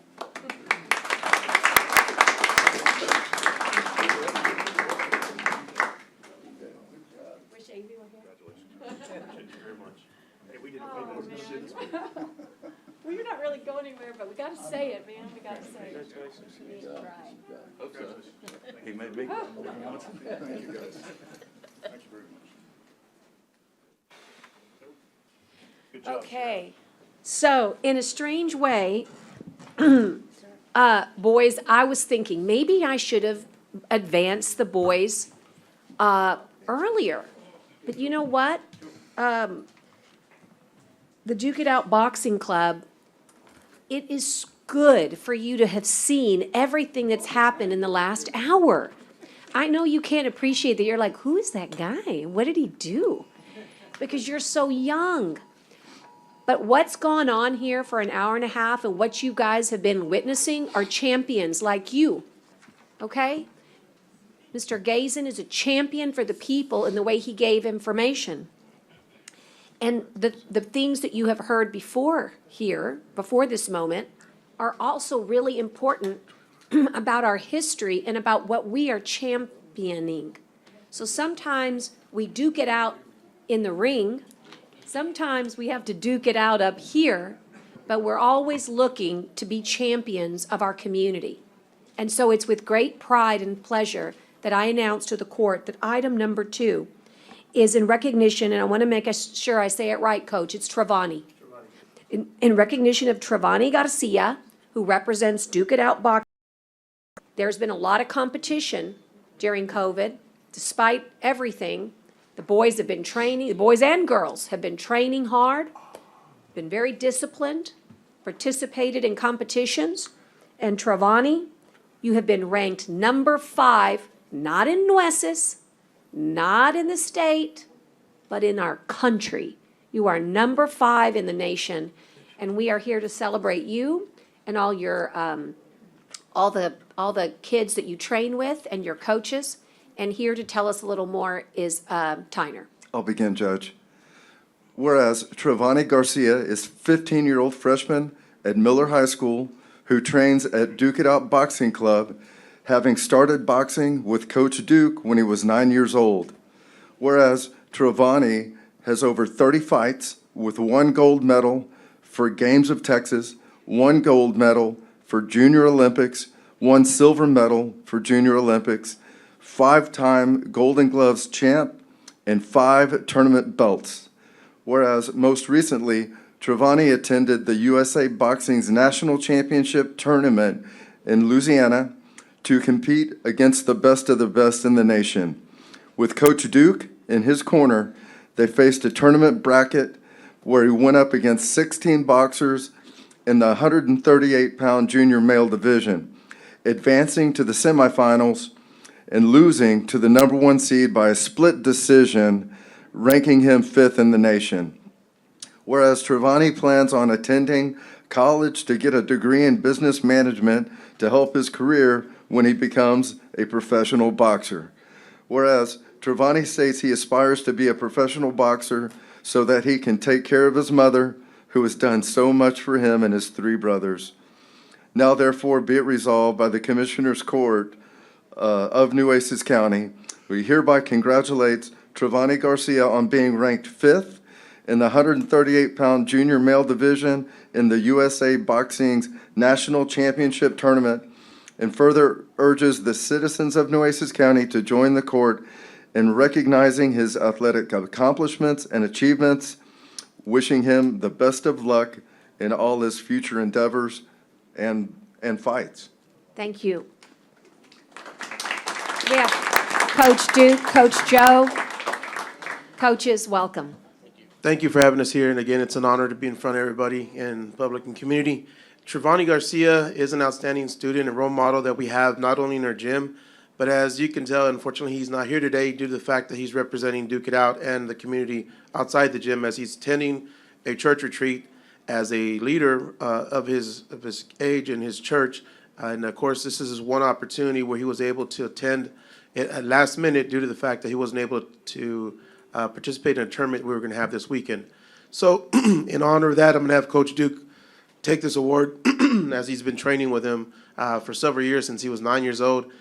Together, they have put in the effort and hard work to represent Corpus Christi in Louisiana and become the 5th in the nation. And so now in our gym, we have number 8 and number 5 ranked kids. And again, they were with the story of when we started with just 1 coach and 3 boxers. So let me bring Coach Duke. Coach. Oh, Jesus. He put me in a spot. Well, thank you for all your support. I'm not a guy with a lot of words, just few words. But thank you for everything that y'all do for us. And thank you, Judge. I mean, you're doing an outstanding job as well. Thank you. And introduce your boys here. That they're here. Are you guys training at Duke It Out? Tell us who we have here. Put me in the spot. This is our future right here. Yes, okay. As unfortunately, we have a tournament this weekend. It's called the Junior Olympics. We're going out to the Valley. Right here we got Tomahawk, which is known as Brandon De La Paz. Over here we got Efren Franco, known as Freight Train. Apparently, they were going to participate in there too, which actually they are listed to fight, but their opponents backed out. So they're automatically champions. Scared them off, man. Scared them off. Yeah, they are gold medalist champions. And Travani was going to fight also as well. So apparently he didn't get to go because his opponents also bailed out on him. So he went to that church retreat. So I guess what we're doing in that gym, we're doing something great because everybody from South Texas don't want a piece of us. That's great. But we'll keep going forward and go from there. And just remind everybody where Duke It Out is, because we're really proud that they're in the heart of the West Side. And also, I'm really proud that this court has seen fit through outside agency funds to help sponsor. And since we last saw you, you guys got your 501c3, right? Yes, we definitely are 501c3. Thank God. With August 2019, when we first established the 501c3, and again, y'all were big contributors and supporters of what we're doing. And just to give you an update of what's going on, when we first started, we had 3 volunteer coaches, because all the coaches we have on staff are volunteers. We had approximately 20 boxers when we were kind of setting up the nonprofit. Then, of course, when we did the video that we sent y'all to watch, we were at 3 coaches, 25 boxers. We were feeling pretty great, but it's been an honor to know that we've been blessed and we have received so much support that we are currently at 5 coaches and 50 boxers, and we're at max capacity. We're working in a facility that's only 2,500 square feet. 500 square feet of it is storage and place for our ring. So, so since we've outgrown our facility, we are looking to host something big that way we can make strides in opening up a new facility, and that's the goal. So that's what we're bringing in the TKO Gala, which is our first annual, and we're bringing Sugar Ray Leonard to Corpus Christi, Texas. So yes, we're bringing some celebrity professional boxer that would be doing a meet and greet VIP, and all the funds that we're going to get for this is to help us reach a goal of building a brand new facility, because right now, unfortunately, we are at that point that we're at max capacity with that 2,000 square foot building, that we're having to turn away kids. And as you know, Duke It Out Boxing serves kids from 8 years of age to young adults, and we work with them with the fundamentals of boxing. Not every kid that joins the organization is a boxer, but they can utilize the fundamentals of boxing to deal with either depression, self-esteem issues, build confidence, or 65% that are in our organization deal with being bullied. So with the success of our head coach directing the organization and allowing me to be able to go and represent Duke It Out Boxing in the community, we have done our part in recruiting as many kids as possible. So again, if it wasn't for his dream of starting the gym, I wouldn't have that opportunity to meet with these amazing people that I've met with and support. And of course, we have amazing kids that do this. These two kids are here, especially these two, were considered not to be, boxers. You look at them, we always say when we show up to boxing events, we look like we brought the chess club, and they're straight A students and Awesome. great pillars of the community. But when they take their glasses off and they put the gloves on, it's game time, And what we love most about it is how successful they are, not from fighting and winning awards, which they are, 2 times Golden Gloves champion, and of course gold medalists, but that the fact that they're great in their community by being the stellar leaders and role models to the kids that they're with in the community. And that's the best part. It's challenging them physically, not only that, but mentally as well, because we want them to succeed in life, and we're providing them with the tools to have a fighting chance at life one round at a time. So right now, with our biggest issue that we have is not the program that we have that's not available, but it's just the capacity of the facility we're in that's now allowing us to be able to help every kid that wants the chance to fight and changing their life. Because again, statistics states if they're not with us, more than likely they're going to be in a path that could lead to gangs, drugs, violence, early poverty, or even early pregnancy. And unfortunately, we're trying to change that statistic by allowing our program to be available. And so all our 5 coaches that we have on staff, it's amazing because we have head coach Duke. I don't know if we've been told, but he actually went to the Olympic trials with De La Hoya back in the 90s. So he has a lot of experience coaching. And then as well, I had some amateur boxing and I did tough man contests. Our other coach that we have on staff, he's his younger son. He's actually 33 and he holds records in Mathis for track and field. And then of course we just had 2 join on because of the fact that we've been having a growing spurt, and it's been amazing and blessed that we have a disabled coach who's a volunteer as well, but also coached his son who's a professional boxer. And the professional boxer loved what we're doing. He decided to take on the coaching opportunity. So we have 5 certified USA Boxing level 1 coaches. And on top of that, we put in over 8,000 community service hours while balancing full-time jobs and our families. So we go and we take this opportunity to impact the kids as best as possible. And I believe our program is great for the community. I think we want to be the next Boys and Girls Club at YMCA. So that's why we're hosting the gala. We hope that we get the support from the community and local businesses to help us with sponsorship, to bring somebody like Sugar Ray Leonard down and understand that the money that we're going to collect from that is to build a brand new facility. So we're not turning away kids. That's the last thing I want to do, is make sure that every kid that wants an opportunity has that opportunity, because I want to be, with an organization that holds 300 kids or more, and with the knowledge that we have for boxing and the experience we have with these younger kids and bringing kids that go out to national fights that go and represent Corpus Christi, coming back ranked number 8 and number 5, I think it's a great accomplishment.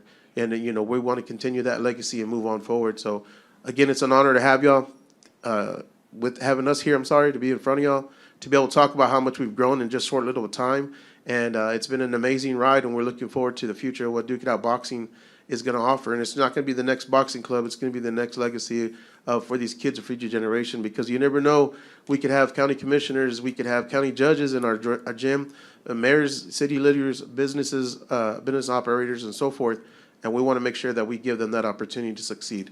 So again, thank y'all so much for having us. Again, thanks to Coach Duke for his dream, because if it wasn't for his dream, and a lot of people do have dreams, but they don't chase them, he's made this possible. So I think we've come a long way thanks to him and his idea of doing what we're doing. So You're a thank you. great spokesperson for the organization. We're so proud, and we can't wait to see you guys back here. Let's have Tremonti come whenever he can, but in the meantime, would you take this to him and express our pride and really, coaches, both of you, Duke, Joe, just our appreciation. You're taking kids and you're lifting them up. And a man never stood so tall as when he leans to help a child.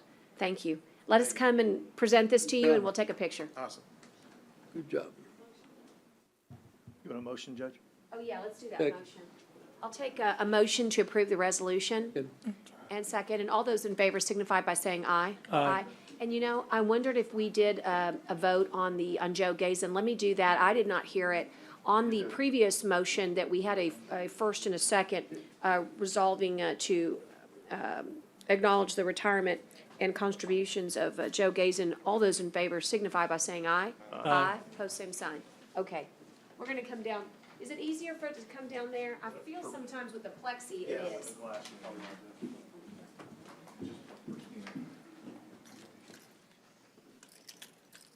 I'm ready to start jumping rope. I need a match and I can do it. I didn't want to say anything.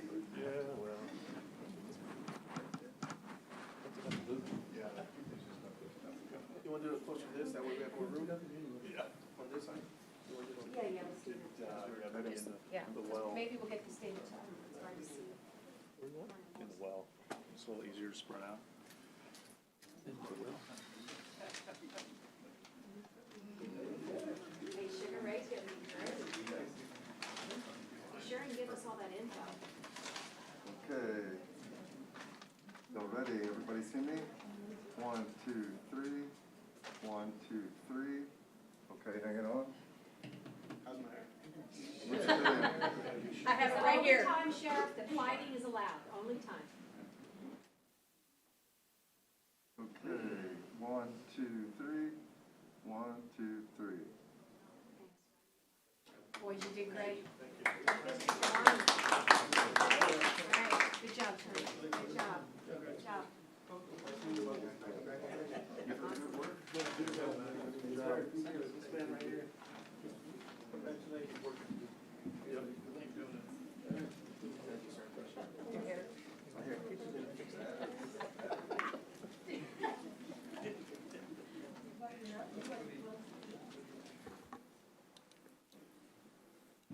So the Lady Cats, y'all have been so patient, but it's your turn. If you'll gather all your friends, your teammates, we're going to call on you next.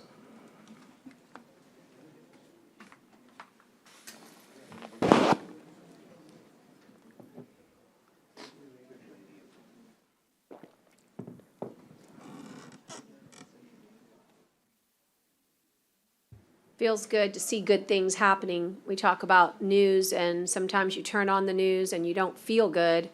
All you need to do is come to Commissioner's Court to feel good, because we tend to highlight everything that's happening that's positive, and it needs to have a light shine on it.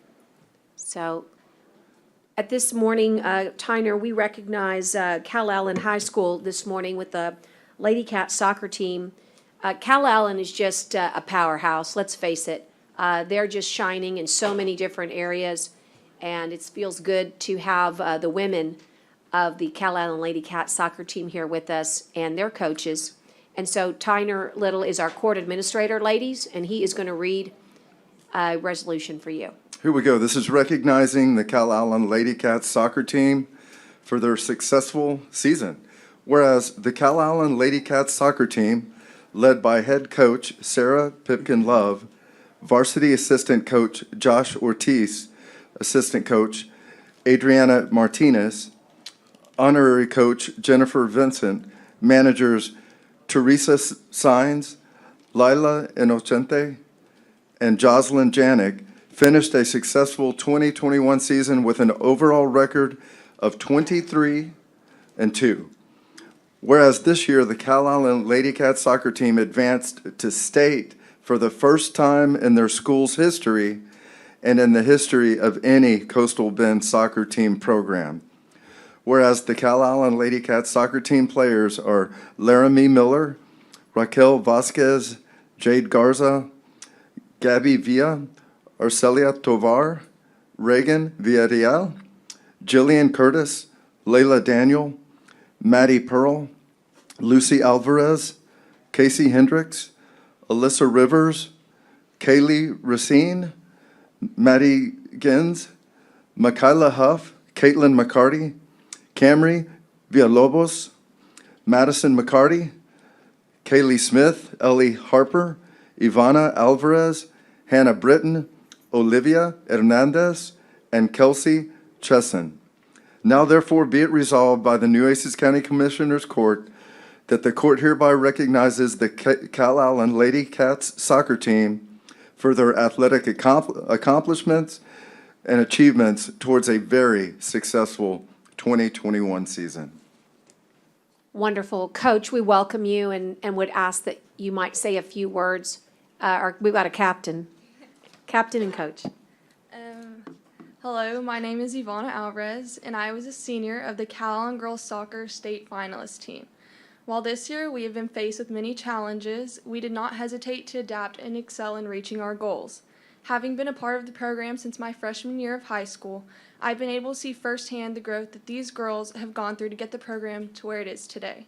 While many people think we only learn the sport and learn to compete in games, they would be wrong. Because of Calallen Soccer, we have learned to create friendships, we have learned how to communicate with not only each other, but also with the public, and we have learned to be leaders. If you told me 4 years ago that I would be up here speaking in front of such a large, notorious group of people, I would have laughed. I know many of our girls would agree that because of games and practices and learning new things with new people, we've become comfortable with speaking and interacting with all sorts of people. Finally, I would like to say a big thank you to the City of Corpus Christi for the support and attention you all have given to girls soccer. Because of the community's investment in girls soccer, I know many young girls are inspired and excited to begin and continue their futures in athletics. Thank you. Well done.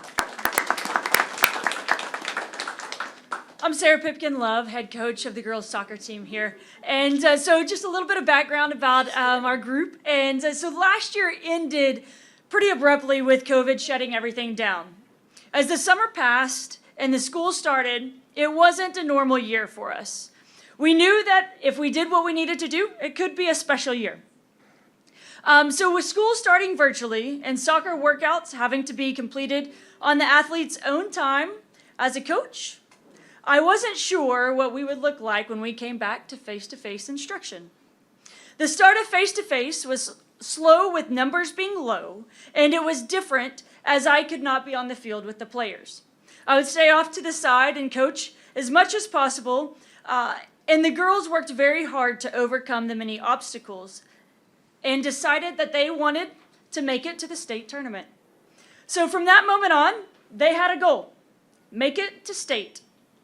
As we started preseason and many tough matchups, the girls would often ask, "Why do we have such a difficult preseason?" Our answer as a staff was, "We are trying to get y'all ready and help you meet your goals." The preseason was very difficult and unusual with no tournaments and not being able to play no tournaments and no overnight trips. This is a time that we usually get to bond and hang out and have a good time. So instead, we filled the weeks with other matches that would force us to play to our full potential. As the district season started, the team set another goal to try and have a shutout season, and I knew at that moment we had a special group. We played through some tough games all along our district play, and the Calallen girls were able to accomplish the goal of winning every game and not allowing a goal against them during district play. Wow. The season wasn't easy either. We battled the week of the winter storm, played 3 games a week, and we also had to battle many COVID regulations. Once district finished up, we began to start our effort towards the playoff run. It was not an easy ride as we matched many difficult teams. These girls played with heart, grit, and lots of hustle, and I believe that is what made this team successful in the end. The team took each game one at a time and really took the experience in of wanting to make history. And history is what they made. We couldn't be more proud of the hard work, time commitment, and sacrifice that the girls have given and continue to give to this program. They had one goal in mind and worked extremely hard to make it happen. But not only are they excellent on the field, but it is very important that they are very good in the classroom. We often say you are a student athlete, and student comes first, and then you are an athlete. With that being said, I'm very proud that this team had 16 academic all-district players on the team. Jillian Curtis and Kaylee Smith received co-MVP for the district. Katie McCarty received co-defensive MVP. Maddie Pearl, co-utility player of the year. Laramie Miller was the district goalkeeper of the year, and Maddie Pearl was also selected first team all-region. Jillian Curtis and Kaylee Smith were selected as honorable mention to the state team, and Laramie Miller was first team all-state, also recording the most saves in a state championship game. The all-state tournament players were Maddie Pearl, Kayla McCarty, Jillian Curtis, Kaylee Smith, and Camry Villalobos. Our academic all-state seniors are Ivana Alvarez, Casey Hendricks, Layla Daniel, and Maddie Pearl. Last but not least, Josh Ortiz, our varsity assistant coach, received All-State Assistant Coach of the Year. So this season, we named Unfinished Business, with last year coming to an end so quickly. But I believe that we were able to come out and finish business just as we wanted to. It was a remarkable year to be part of this group, with the ladies setting out to make history in all South Texas. But this could not have been done without our community support. Corpus has been so generous in their kind words and support throughout our state run. Thank you for all that y'all have done over these past few months to help us get to state. Thank you. Great job, Coach. So a little housekeeping first. Do I have a motion to pass So this moved. resolution? And I think I've got, okay, I'll take that second. And so I'll open the floor up for comments and discussion. Judge, I just want to congratulate these young ladies. I went to the game that you all played for state, and it was a well-played game. It was hard. And coaches, I congratulate you all for keeping these young ladies in line. I do know that you all have two biggest fans in my household, which is Jude Hernandez and Morgan Hernandez. Morgan's a top cat. So anyway, I'm not a long-winded speaker. I just want to, I've had the honor to name you all to come here, okay? Because I thought, when I went to go see that game, I was very proud of you all. And as like all the other fans that were there, we were all very proud of you all. And you all have accomplished what nobody has accomplished here in South Texas. You all were the first to go to state. So with that, thank you very much. Thank you. Appreciate you. Congratulations, ladies. Commissioner? Congratulations to each of you. My precinct, Commissioner Hernandez's precinct is where Cal Allen is, but mine gets pretty close to y'all. But as y'all move forward, just being a sports fan and just seeing the work that these young ladies have put together, and of course the coaches and the community, we are all excited. And it's all about not just Corpus Christi, but the county as a whole. So all of us from the entire county are just really proud of the work you did, and heartbroken. I'm sure it's just a fraction of what y'all felt getting so close, but the fact that you did that, and it leads to something to say, hey, for next year, that's our goal. We know we've been there. We know what it almost tastes like to be there and almost have victory, but the fact that y'all played such a top team and that you just came short, it just says, hey, there was no one else that could beat you but that one team, at least on that one day. But we are so proud of you from Nueces County and congratulate you on representing Corpus Christi, Cal Allen community, and Nueces County as a whole. Thank you, sir. Commissioners?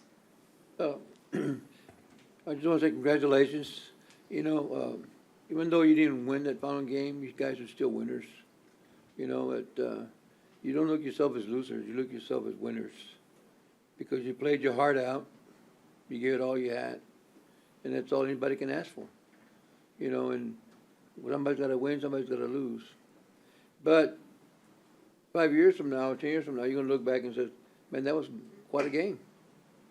But the thing that you want to be a winner in, it's an education. You got to have that education to be a winner.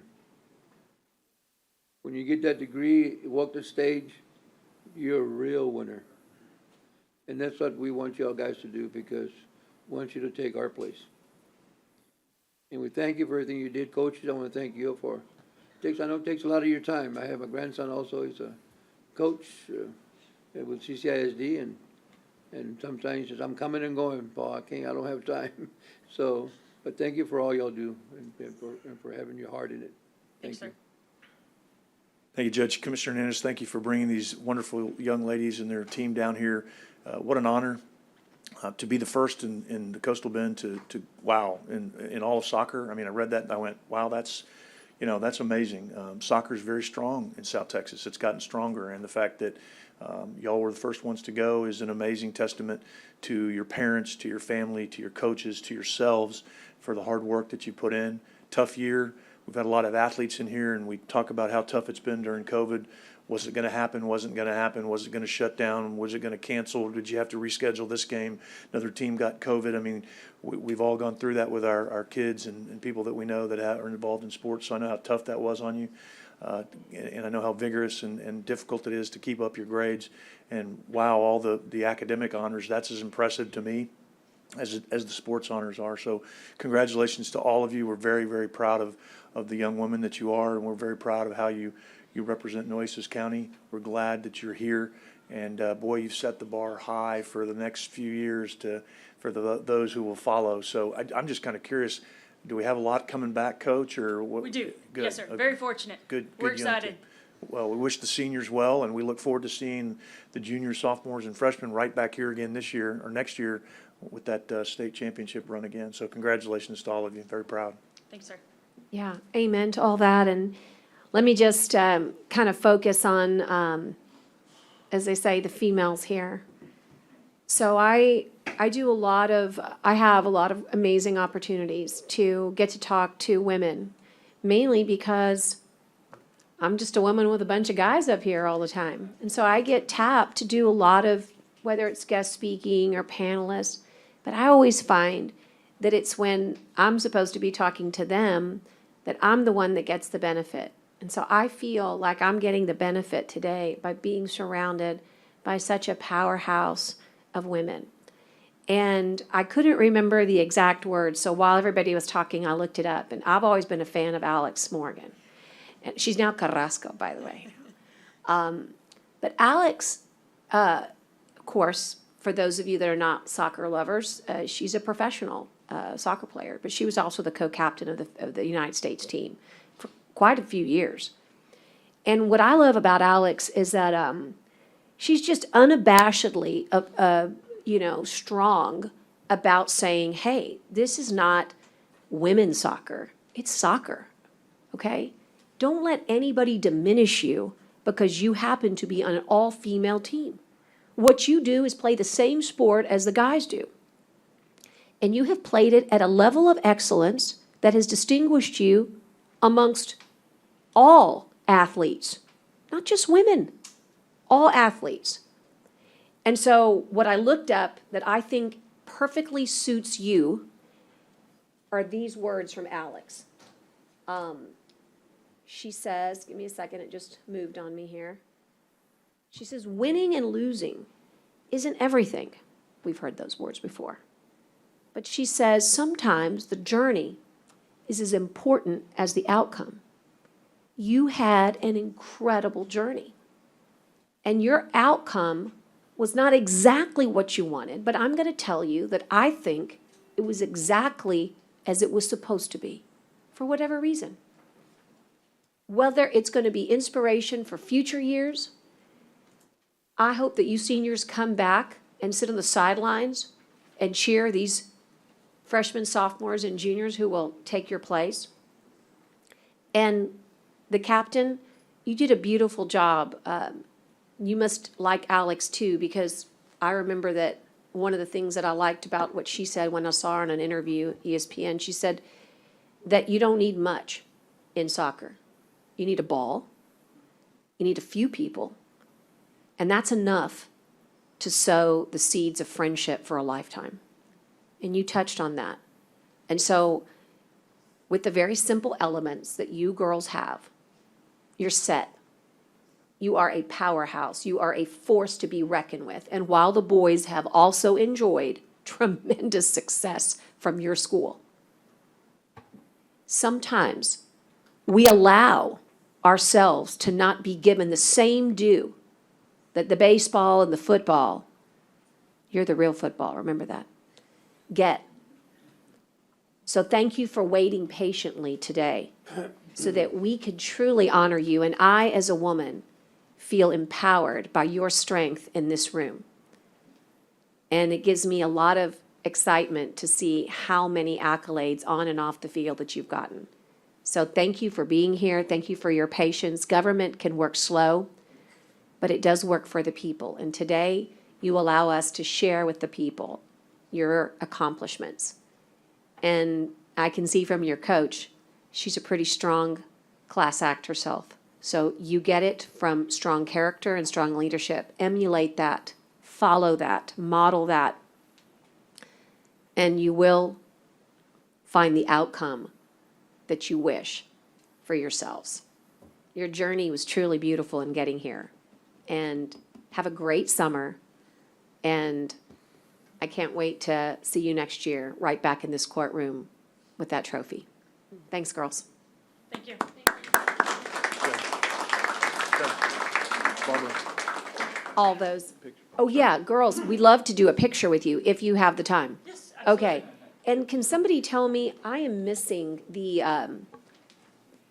does the clerk have the official one? Unless I'm mistaken, I don't think, I've got, yeah, these two are not it. But if for any reason we're missing the official one, what we're gonna do is, I'll drive it out to you, or Commissioner Hernandez can take it to you guys. We signed Brent, them. you don't happen to have it? No, I signed them. We signed them. Okay, well, let's do this. I'll do the quick, Did I miss one? okay, we'll get that signed. And why don't you, I know this is tough. We do everything in our power to make it the worst possible platform for photos, but we're gonna try and bring you up here. Do you think we'll all fit? We can stand behind them and Yeah. they can get in the well? Yeah. Maybe. You guys get in the well and we'll stand right here. That's good.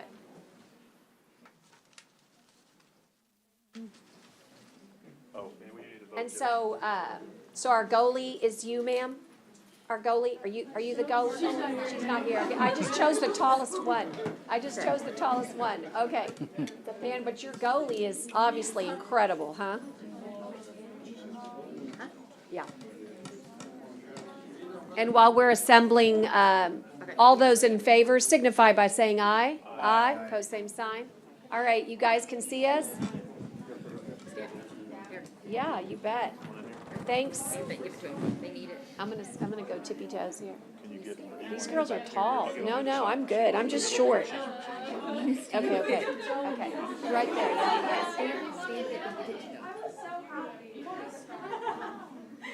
Okay, here we go. Okay, 1, 2, 3, go. 1, 2, 3, go. Got it. Thanks. Good job, ladies. One Way to more. go. Oh, one more, sorry. 1, 2, 3. Anybody playing college soccer? She's not here today. Okay, fair enough. Wish her the best for us, and thanks to the parents. I'll get it. Can you ask Monica? She's got one. If you'll walk out with. Hi, y'all. Thank you so much. Hi, thank you. Thanks, ladies. Thanks, ladies. Yeah, great job. Classy team you've got. Coach knows, he might stay up, and then they're done. Yeah. They're on a major run. Coach doesn't need a microphone. She got that projection voice going.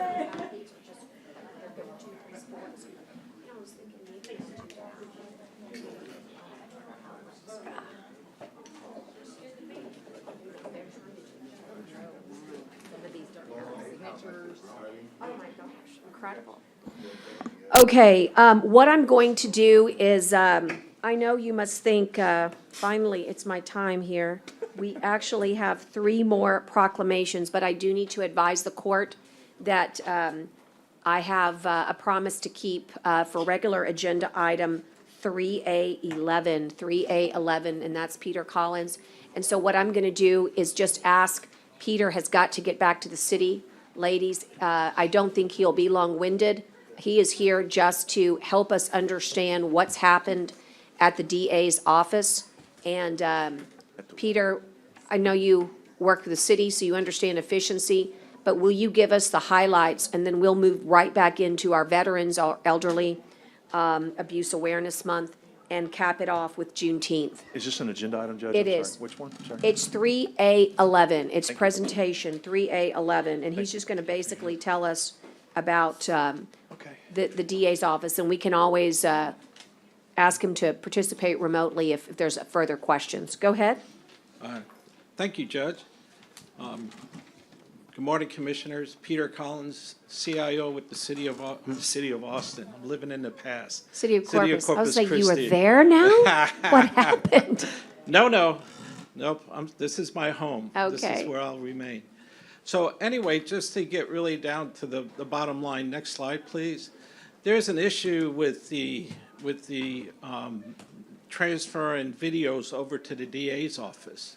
And what kind of videos? Body cams, in-car videos for cases that are being prosecuted. It was an extremely labor-intensive process, not just for the police department, but also for the DA's office. The old process is very time-consuming. It was extremely slow. We're talking hours to accomplish on certain cases to provide the videos. And what really caused that was when the DA's office makes a request, the Corpus Christi Police Department is using the Panasonic system. They have to find the case, then they have to export it, then email it, and then once the DA's office received it, then they needed to download it. And it's just very time consuming. So the new process, and what's important here is I view that we're in partnerships here. The DA's office has an extremely important job to do. The police department needs to provide the information for prosecution because everybody deserves a fair trial, and this information is very critical. So in the new process, being that we are partners, is that I came up with a way to where we made an extension to the Panasonic video system that actually the DA's office can tap into from here very securely. They're utilizing the same application. We don't need to export it. And actually, for them to review a video is extremely quick.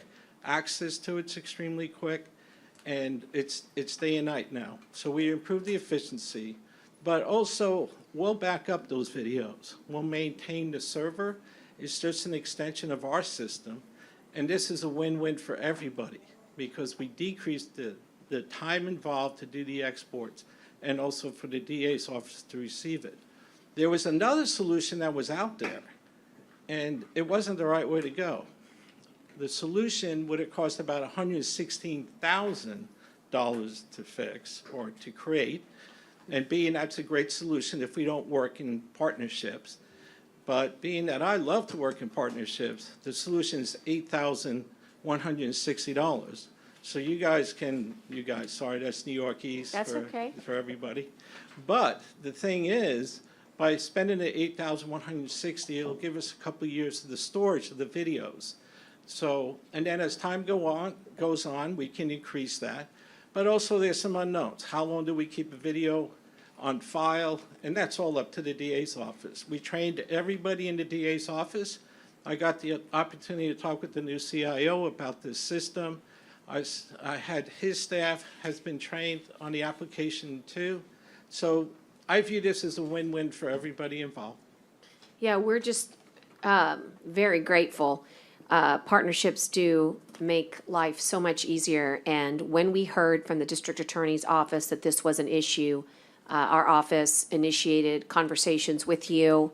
I noticed Daryl came running in. Thank you for that. Sorry, we came out of order to help his, you're not late, we were early. He has to get back. But between the two of you and this collaboration, look, it's not just going to save money. It opens the door to further conversations on how we can continue to streamline efficiencies. I just want to make sure the court doesn't have any further questions before we let you go. But as they say, not only problem solved efficiently. A lot of people can solve problems by writing checks. We solved one by writing a very small check and by making the collaboration. Commissioners, any questions for Peter Collins at this time? He's going to continue to work with Daryl, and you're going to hear more. about, new ways to do things, but this is the fix for the problem that we heard. By the way, do you want to address that, for the defense attorneys that are also provided video, it's not necessarily instant, but it's still very, reasonable. It's about an hour. Is that correct? It just depends. Okay. It just. Is that something we need to solve too, Peter? I've talked to Daryl about it already. Okay. And it's something that we'll work closely with the DA's office on how to approach that. Got it. We got to be very cautious with security in that world. Understood. So this is extremely secure, and it's not carved in granite. This Got is it. going to change over time as need changes and technology changes, but we're definitely in the right step Good. here. Okay, thank you, sir. Commissioners? All right, super. Well, we're going to let you go, but we're just very appreciative, and keep giving us these updates. One thing I've noticed is that sometimes people will come in public comment, they'll say something, then you never hear about it again. I want to make sure we close the gap, and that's what today was. Thank you, Peter. Thank you. Sure Have a do good day. appreciate you. Take care. Yeah. And so let's go back into, as they say, the good stuff. I like where we were. That was very kind of you, but I do know that as CIO, he needed to get back. But we're going to recognize June 2021 as a very important awareness month. And the ladies in purple are here to showcase this important Elderly Abuse Awareness Month. Tyner's going to do some reading first, and then we're going to invite you to come forward. Tyner? Yes, Judge. This is June 2021 Elder Abuse Awareness and Prevention Month. Whereas people who are elderly or have disabilities have contributed to the general welfare of Nueces County by helping to preserve customs, convictions, and traditions of many people from diverse backgrounds. Whereas these residents are vital and integral members of our society, and their wisdom and experience have enriched our lives. Whereas abuse of the elderly and people with disabilities in domestic and institutional settings is a widespread problem affecting hundreds of thousands of people across the country. Whereas in 2020, there were 86,614 completed cases of elderly and disabled persons abuse in Texas, of which over 52,000 were confirmed. Further, elder abuse is grossly underreported because the elderly who are being abused find it very difficult to tell anyone and are usually ashamed and sometimes afraid. Whereas elder abuse happens to men and women of all income levels, all cultural and ethnic groups, whether they are in good health or incapacitated in some way, in poor neighborhoods and in suburbia. Whereas many of the cases investigated by Adult Protective Services in Texas involve self-neglect, and it is our duty as citizens to reach out to people in need. Now therefore be it resolved by the Commissioners Court of Nueces County that the month of June 2021 be declared Elder Abuse Awareness and Prevention Month in Nueces County. Further, the citizens of Nueces County are encouraged to appropriately report elder abuse and participate in programs for its prevention. Thank you, Tyner. Ladies, welcome. This is an important topic, and I wanted to make sure that you guys had an opportunity to take the podium, only if you so desire. A few things really make you mad in life, right? Child abuse and elderly abuse, right? I mean, you just can't understand it. But I think that the situational awareness of it, to report it, it's the silence of our friends, right? And so it's not just that we need to talk about it, we need to do something if we see something. So, welcome. Introduce your team to us. So my name is Marissa Back. I am the Worker 5 for the entire Upper Region 11. So my coverage is a pretty big area. This is a chunk of our Nueces County staff. So we have Christina Edwardson. We have Rochelle Guthrie Flores, Brandy Ritter, and we have Pauline Serta, who is part of a special investigations unit who focuses on big money exploitation serious sexual abuse, serious physical abuse, the real ugly stuff. So she's part of a new unit that handles all that, so we're pretty proud of that. He pretty much said everything that's in our little speech, so he took that away from me, which I'm very thankful for because I'm terrible at public speaking. You're a good job. You're doing great. Real good. Thank you. I understand. I'm trying. But yeah, we just wanted to be the face of APS today. We're really thankful for y'all for the proclamation. It is very underreported. People are ashamed, embarrassed, think that they won't believe them because of cognition issues or developmental issues. But if you're concerned, if you see something, if you suspect something, call us. Report it online. You can call our 800 number, 1-800-252-5400, or report it to texasabusehotline.org. And we will make contact within 24 hours. So we work day and night. We don't get a day off. Where somebody's always on call. We're getting cases 24/7. I think last week, Thursday, Friday, we got about 24 cases and only 4 workers. So we are on it constantly. And what's so hard is that so often it's within the family. Yes. That's where the embarrassment comes from, I think, and where people are ashamed. But there is no shame because you've got to stand up for yourself. But I believe the few times that we've received calls, what's frightening is that it's coming from inside the home. The abuse is not a stranger. That's hard. That's really tough. Yeah, but we really appreciate y'all. If y'all ever have any questions, call our local Thank office. you. We'll gladly answer anything. Go ahead. I just wanted to, how many of those cases, because when I was the judge in Court 5, and I'm assuming those Adult Protective Services cases still go through Court 5. Yes, sir. I didn't see, of course, the CPS cases were by the gazillions. Yeah. And fortunately, I didn't see as many of the adult cases. So do a lot of those, do they just get worked out to where as more of those don't go to court? Or, and I'm putting you on the spot if you don't know the answer. I don't mean to do that to you. No, But I know the answer, and I'm glad you asked it. Most of our cases that go there are guardianship cases. Right. Guardianship is very hard to get. A lot of times guardianship doesn't accept our referrals, so that's difficult. Most of our cases go through the DA because they're crimes. Okay. They're crimes against elderly or disabled people, abuse, neglect, exploitation. Do our cases get picked up by the DA? No. Should they be picked up? Should there be a better way of us being streamlined to the DA? Definitely. If y'all have suggestions on how we can do that, we gladly take them because I've been here over 3 years and I've never once had a case been picked up. Wow. By the DA. We send them hundreds probably a month and we get nothing picked up. Okay, so that's something that we can at least make inquiry about. We appreciate that info. Yeah.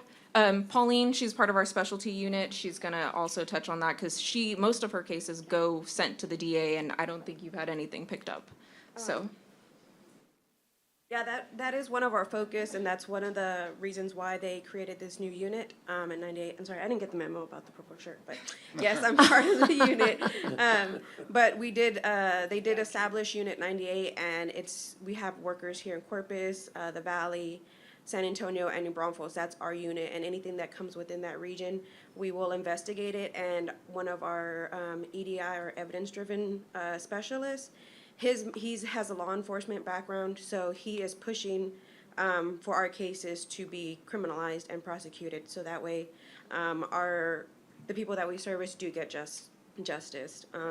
Even for like our exploitation cases, there's been many changes within the legislature to help us prosecute those cases because we are seeing a lot of our cases not being picked up or criminalized, but with the onboard of Sebastian Gilder, who has a background in law enforcement. He's showing us what our cases needs, and he's talking to all the right people and getting personal contact so we can say, hey, this is the case that we got. It definitely meets guidelines to be prosecuted, and he'll pass it over to law enforcement so that they can start their own investigation and try to get that pushed.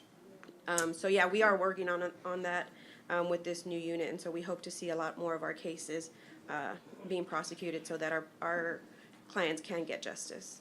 But if y'all have ideas, Well, we'll take them. sitting behind you is Melissa Munguia, and maybe through emergency management, we have a very robust, you know, opportunity for social media and platform, I consider this abuse is an emergency.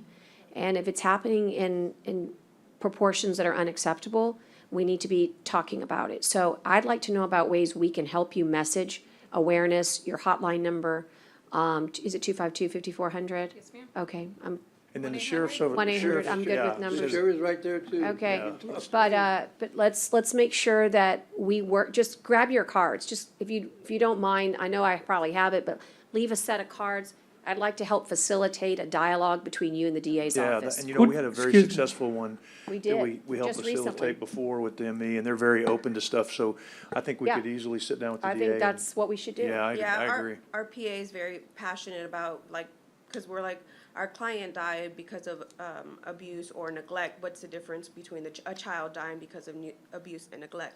There's not much No. difference, but because they're older, they don't see. There's more attention on the They children. don't Right. see it the same. Right. And we kind of want to make them see it's the same and that these people need to be prosecuted because it is neglect. Absolutely. And we also, because of winter storm and some of the other issues, so we mentioned this just, I know you wouldn't have known this, but we mentioned this in court yesterday about a new government mandate, if the governor signs it, which would make emergency management keep up with people who are super vulnerable. And so there's also abuse and neglect when we have extreme events and they leave them, or there's an oxygen deprivation, or there's some sort of a need for medical devices that aren't provided. The abuse can have different levels, just like crimes. And so what I don't want to do is ignore any of it. And that's why I wanted you to look at Melissa and, it's nice to know who each other is. We would like to be more involved in helping you get that awareness out. But let's see what we can do to facilitate, ladies. In the meantime, the good work that you're doing is going to be highlighted, and I have a copy of the resolution here for you guys. But Marissa, did you want to say something else? No, I was just gonna thank y'all for that, because we have been, it's been one of our struggles. There's a disconnect between us and the DA, and of course, our subject matter expert can only do so much if the DAs don't respond. So it's like a one-sided conversation. So we really, really appreciate just y'all offering to help us, offering to build that bridge so that we can, I mean, it's a felony to hurt an animal, but we can't get anything picked up for elderly. Excuse me. By the time you all send the case to the DAs, is it documented that it is a criminal case? So our burden of proof is a preponderance. So when we can tell right off the bat that a crime has been committed, we notify CCPD immediately. I mean, it can be within 6 hours of getting the case, 24 hours of getting it. Second we find out, we let CCPD know. At the end of our investigation, we will either have been working with CCPD at the time or bundle it up, put a bow on it, send it over to them. When we know that a crime has been involved, we'll go past our burden of proof, which is a preponderance, and we'll try to get it as close to a burden of proof or beyond a reasonable doubt as possible to kind of help them out with the legwork. And then they'll present to the DA. 9 times out of 10, they'll call us and say, he didn't want it. So we do our best to get it to that point because our burdens of proofs are different.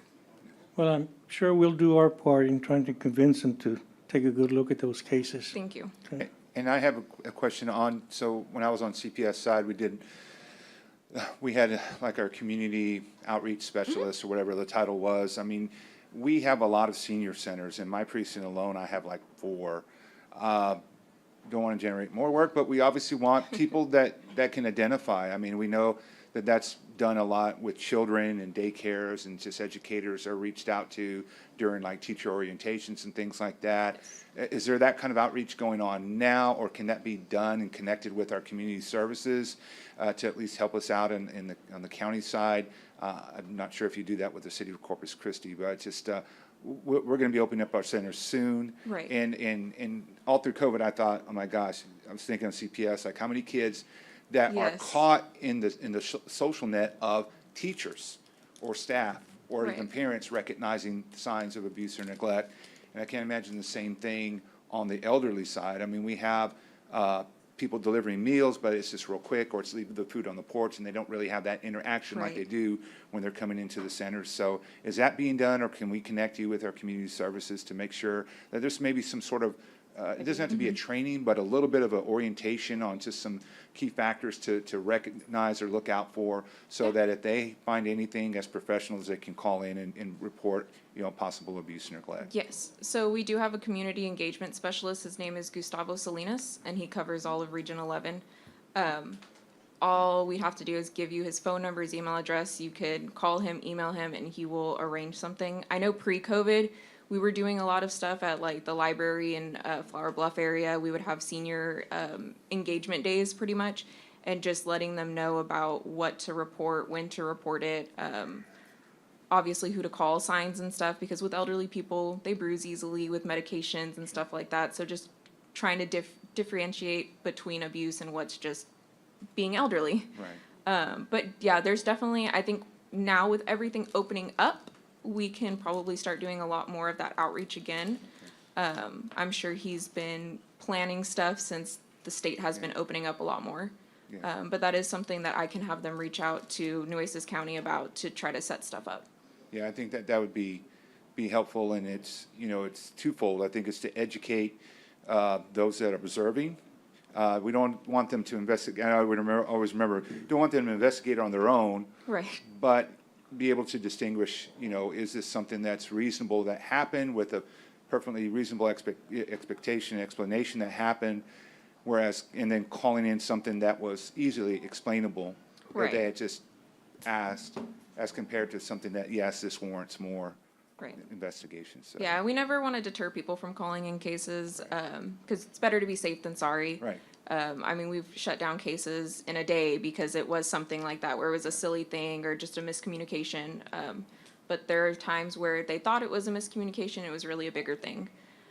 So if you want to call in a case, you feel like you need to call it in, we'll be there, no matter what. Thank you. I have another question.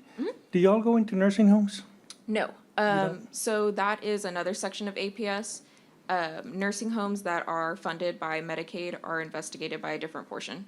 So we're in-home, we're private pay, we investigate private pay providers, family members, people with ongoing relationships with the elderly. Very good. Thank you. Thank you, girl. Thank you so much, ladies. Motion to Actually, pass. forgive me. I have a presentation for you, and all those in favor. Oh, we don't, do we do a motion either? Okay, I'll go ahead and take the motion too. And I've got a motion, I'll take that as a second. And all those in favor signify by saying aye. Proclamation regarding Elderly Abuse Awareness Month, aye. And we'd like to present this to you, and hopefully you'll publish it. And if you will just join us here, we can take a picture if you like. We'll stand here, and then you guys can be right down there. Well, you got the right colors though.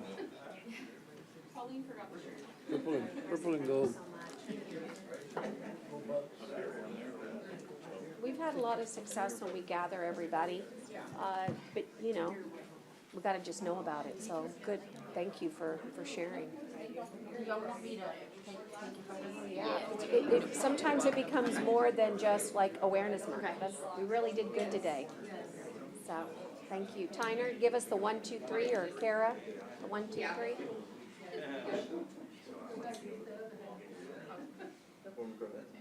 Okay, you ready? 1, 2, 3. 1.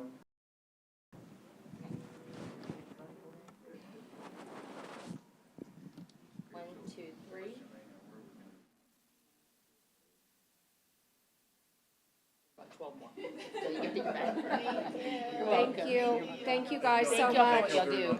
Thank you. Thank you, ladies. Good work. Just out of the interest of time, Tyner, do we have a representative here regarding Juneteenth? If not, I'm gonna hold that one. Okay, I'm gonna suspend that one for right now, and I'm gonna move to the last one. I mean, we'll come back and do it, Kara. I'm gonna keep moving. I've got some folks that are really pressed. In honor of the veterans, in honor of fallen veterans, Memorial Day 2021, as was articulated earlier today, there were a series of really beautiful and very commemorative ceremonies that were held around the coastal bend. One of the things that makes you feel so good is when your very own is literally representing Nueces County, in multiple counties on such a day, as was Ram Chavez, the Veterans Band, playing at Sherrill Park at 10 a.m., at noon at the Veteran Cemetery, and then if that wasn't enough, they went on to Rockport, but they had been somewhere else the day before, I just can't remember, the VFW. Where were you the day before? Robstown, forgive me. Yeah, in Portland, that's the one I couldn't remember. Right, so I mean, it was such an incredible week, and they were everywhere, but we were not in court. We were off schedule. And because of that, I'd like to rewind the clock. And Tyner, please read for us our resolution. And Judge, I'll explain this. We made this, we've got a couple of veterans in our office, and we talked a lot about what Memorial Day means, as opposed to Veterans Day is a little bit different. Correct. So we wanted to take another shot at wording this to reflect Memorial Day. Thank you, Tyner. Yes, Judge. Whereas on this Memorial Day, we honor and remember those who have made the greatest sacrifice in service to our nation in the world wars, Korea, Vietnam, the Persian Gulf, the many other military conflicts that engaged our troops and naval forces during these past decades. Whereas we remember those who defended this great land of ours, those who lived through the horror of war, and who took their last breath in battle. Whereas our fallen American veterans surely gave up the ease and security of civilian life, leaving farm, factory, home, classroom to defend the United States freedoms we enjoy every day. Whereas on this Memorial Day, we remember those who put themselves on the line for our shared values, for duty, honor, and country, and paying the ultimate price for our freedom.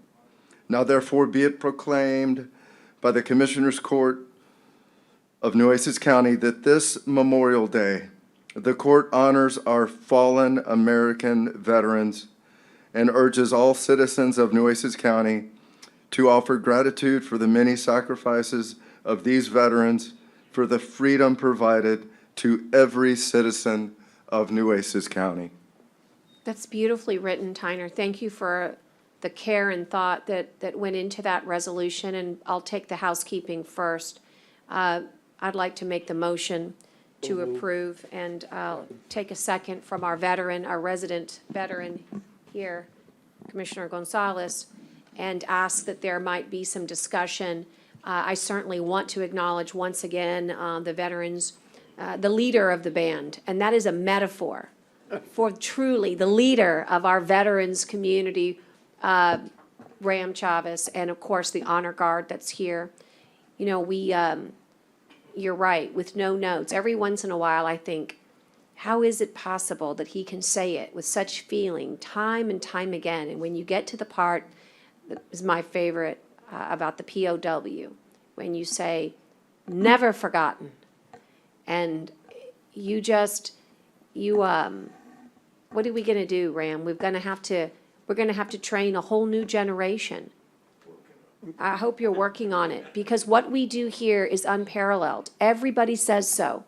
But we wanted to make certain that you, as a wonderful representative of the community, of the veterans community, would take this with our gratitude in hopes that you would share it with as many veterans and many veteran groups so that they know that Nueces County stands behind all those who have fallen, all their comrades that have fallen.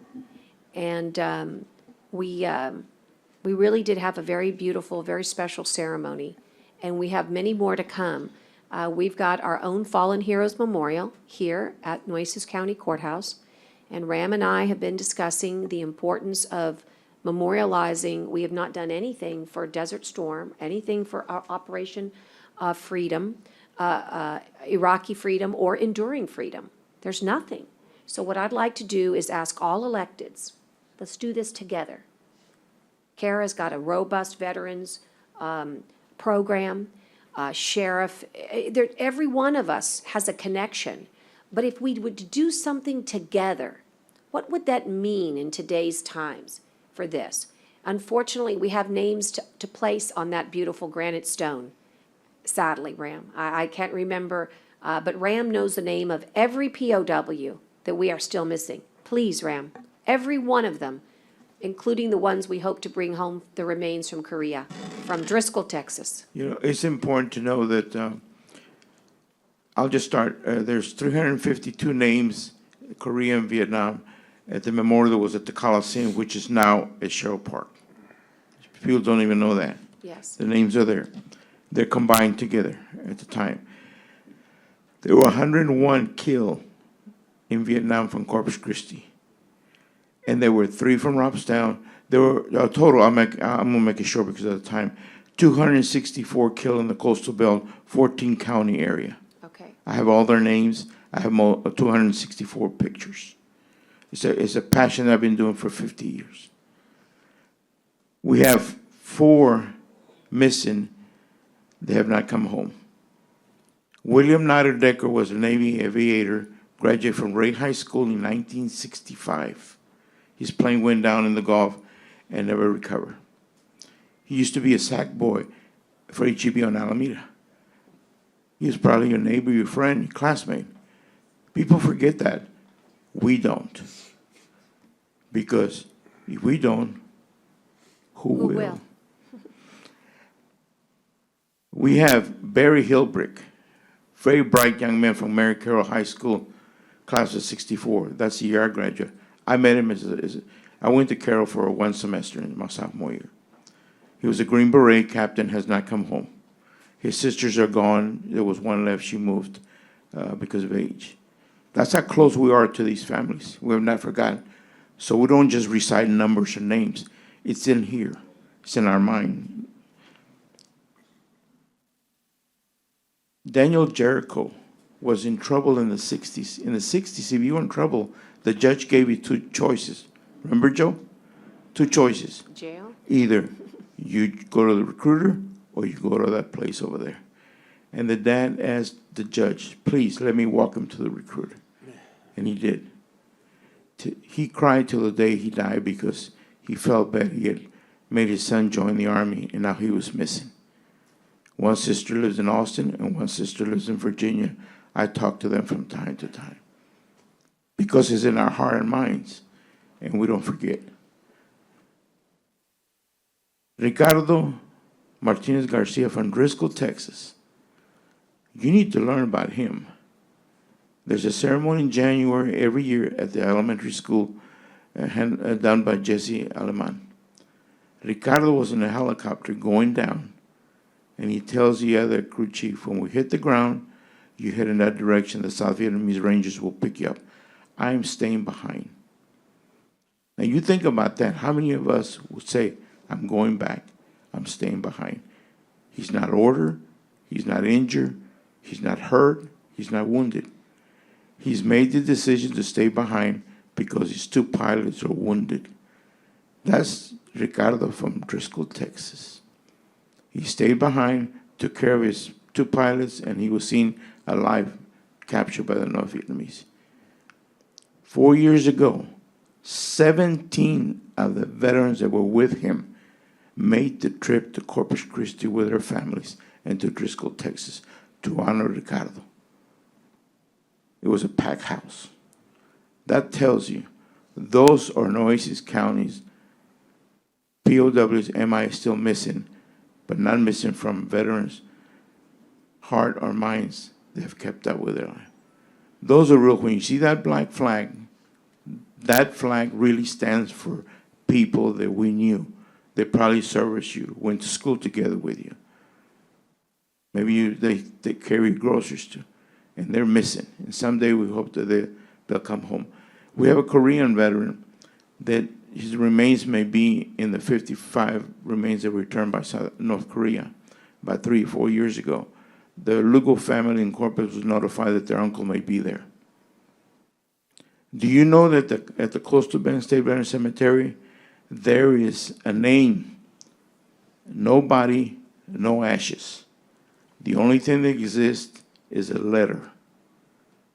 As the cemetery is getting ready to open, the Reese family called me and said, Ram, is there any way we can do something? For 60 years, we have not had closure in our family. My uncle was missing in action from Korea. All we have is a letter that states, body never recovered. His name is on the wall of honor at the Coastal Bend State Veterans Cemetery. That's the only closure the family ever had. On December 7, 10 years ago, when it was dedicated, his name is there. If you go to the wall right across the street from the shelter, you will see Leopoldo Reese. And I could go on and on, but those are the names that live the true meaning of don't forget, never forgotten. Because if we don't remember, pues quién? Who will? And thank you. I thank you for the opportunity to speak once again. Thank you, and I do have a copy of the resolution. We would like to give you, and it'd be our honor if you would join us here so we could take a photo. And again, I look forward to gathering very soon so that we could talk about how we could honor our fallen from enduring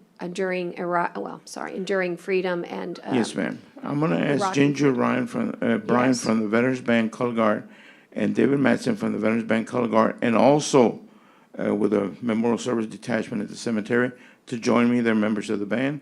Yes. And Thank I you. hope that I can honor you, but I was invited to Fort Campbell, Kentucky, to celebrate the 30th anniversary of the Desert Storm. They sent me an airline ticket. They have my hotel, and I will be a guest of the Desert Storm for Veterans in June 25th through the 28th at a luncheon for Vietnam veterans that they're going to recognize. Wow. So You I'm will very- represent us well, Ram. I hope so. You will. Thank you. Such honor. If we may join you? Yes, please. And all those in favor, please signify by saying aye. Aye. Ginger, come on up and.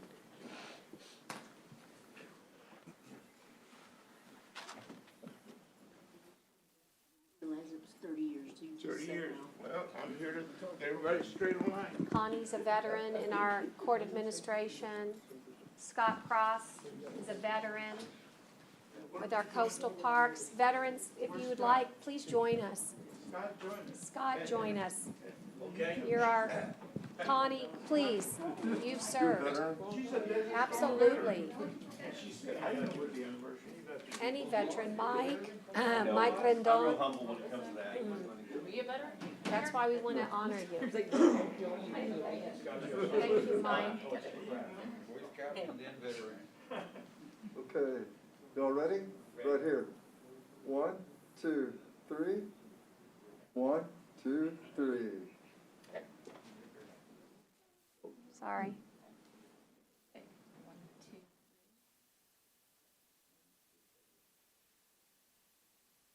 Thank you all. Thank you all. Be careful, Ram. Ram, thank you. Thank you for the history lesson today. Thank you very much. I got to work out, you got to report it. You look good. Put it like that, in the mic, right? Thank you very much. Thank you. Yes, you were. He never misses a beat. He never misses a beat. I think David was Banyales. Hey, David, weren't you Banyales, Judge Banyales is before me, right? Yes, For like a long time?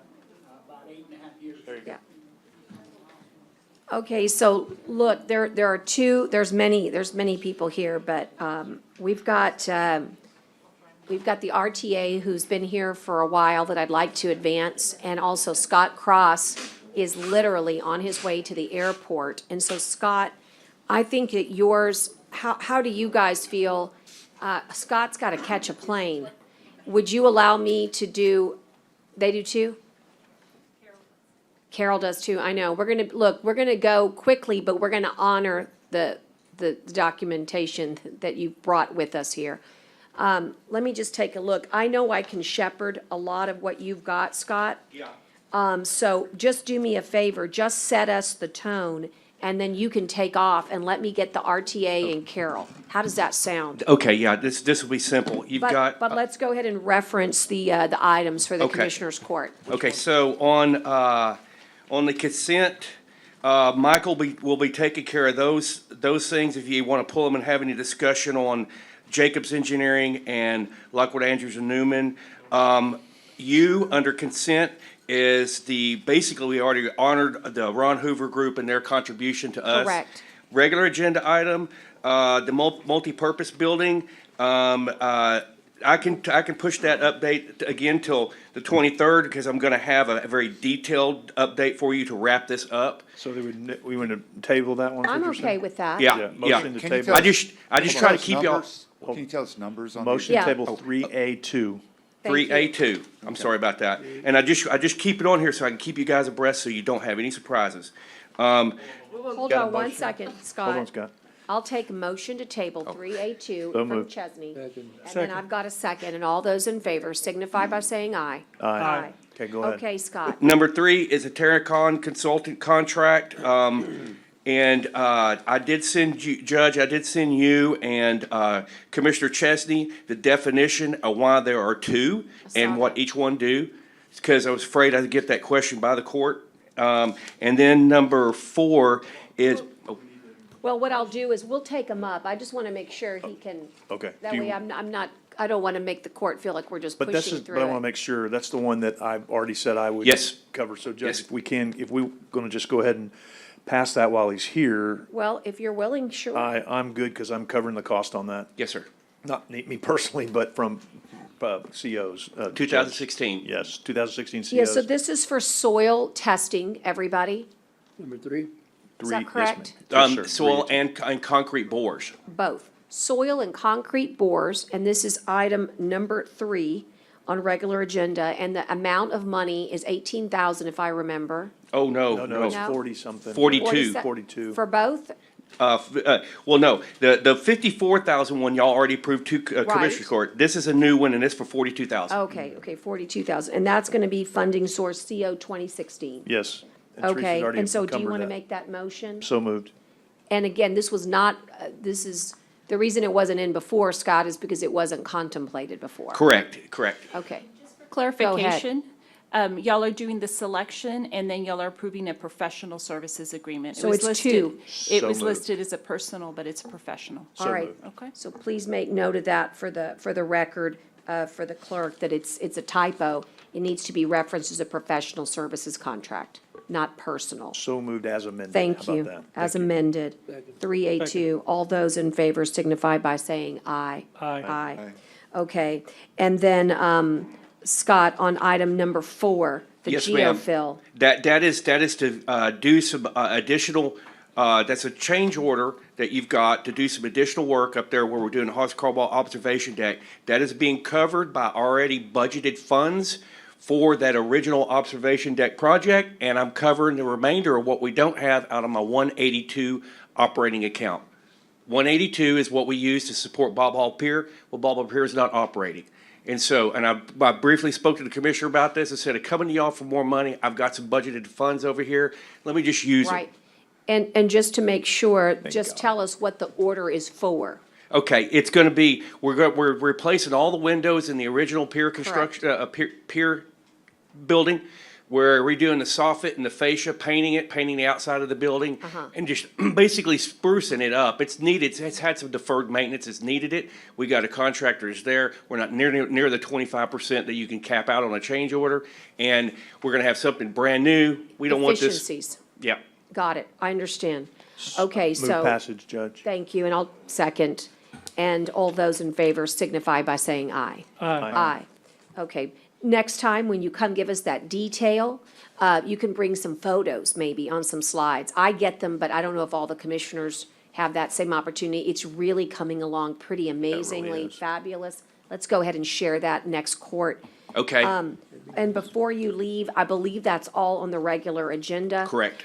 Just a quick note on the consent, just tell everybody very quickly, because I'm not sure if people understood, because it's kind of a novel concept, about these Apamata Falcons that are, a critical, they are inside the critically endangered species, right? Yep, and they're actually, they're on a plane right now flying to Corpus Christi Airport. Right, and so he's gonna go pick up chicks, but not the kind of chicks that would get him into trouble. And these chicks had their eggs here. That's good. Yeah. And then we flew them over to Boise, Montana, where they were incubated. And now they're coming back to where they belong, home. And then we have two first-class researchers Yep. that are part of a Peregrine Foundation research study. And this is the type of thing that makes a major impact on our coastal parks, our island, and we can't highlight it enough. Good people coming together. Ron, we needed to have these scientists. All they wanted from us was a place to stay. Ron Hoover, just to put a bow on it, made that possible. And so when people want to know how good things happen around here, it's when good people come together. This research, this falcon, this raptor is important to the whole ecosystem. So I don't know when he can share, but we're doing a documentary and chronicling this. So we'll share it with us as soon as he can as a court. But for those of you watching, the public, listen, this is, if you like National Geographic or, Discovery Channel, this is what we're doing here. And so thank you, Scott. I know your patience gets tried because you've got to be so many places, but I don't want the court to miss out on the importance of what you're doing because we're in a hurry. No, yeah, and I appreciate that. John wants to ask you something. Yes, sir, John. Real quick. I mean, Commissioner. No, it's okay. I go by John. That's my name. So I remember a presentation you did, I think it was last year, and you showed the photos of some of the researchers out there. I think it was it for this? Yes, sir. Foundation or for the Yeah, Peregrine? yes. So before they weren't staying on site and now they're going to be able to, or had they always been able to? We have 5.5 years ago, we partnered with U.S. Fish and Wildlife, Coastal Wind Basin Estuaries Program, and the Peregrine Fund Foundation to build nesting platforms in hopes that some of these birds would see these platforms. It's imprinting. They see these kind of platforms that have been artificially constructed because their habitat has been lost. And so they imprint on that because they've seen it somewhere else, and then they say, okay, well, I'm going to live here and raise my babies here. And so we weren't getting any activity. And then it was Hurricane Harvey took out about 60% of the adult breeding pairs off of Matagorda and St. Joe's Island. So it really had a devastating impact. So Peregrine Fund went out and they got another permit to do this kind of work, the U.S. Fish and Wildlife, and they took that and they were able to go collect these eggs. Now what's going to happen is that these birds get here this afternoon. That's why I asked the judge to move me up because I'm going to be out in the field this afternoon, placing them in their hack box. And they'll stay there and they'll get fed every day, twice a day. And eventually what they'll do, and we have two different boxes. And the reason why we have two different boxes is because one batch hatched earlier than the other batch. So you got to have them in two different houses. And so they're going to grow up, and basically by September 1st, they're going to get to a point where they're completely independent and can live on their own. And we have the nesting platforms already out there. So the odds that we're going to see permanent breeding pairs on our property, at least two sets, are almost 100%.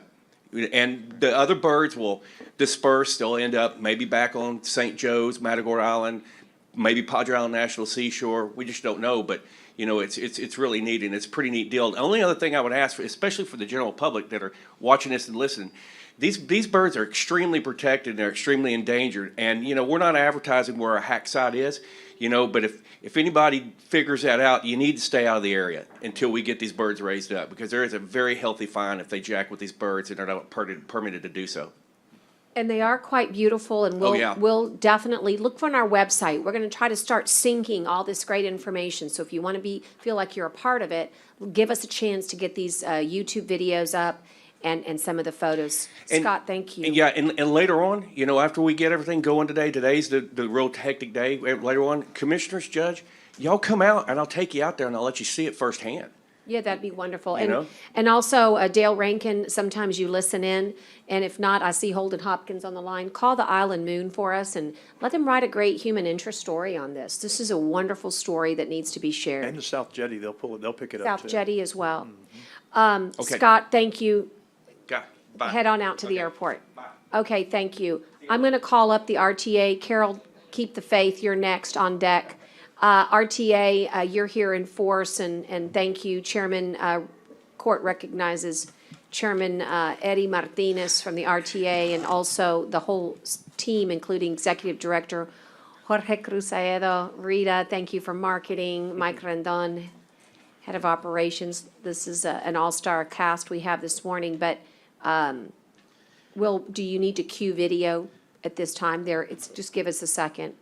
And you're here to give us a presentation on the Regional Transportation Authority. We'll pause that for now, and we'll let Jorge take care of that part of it. Sounds good. Let me take on that.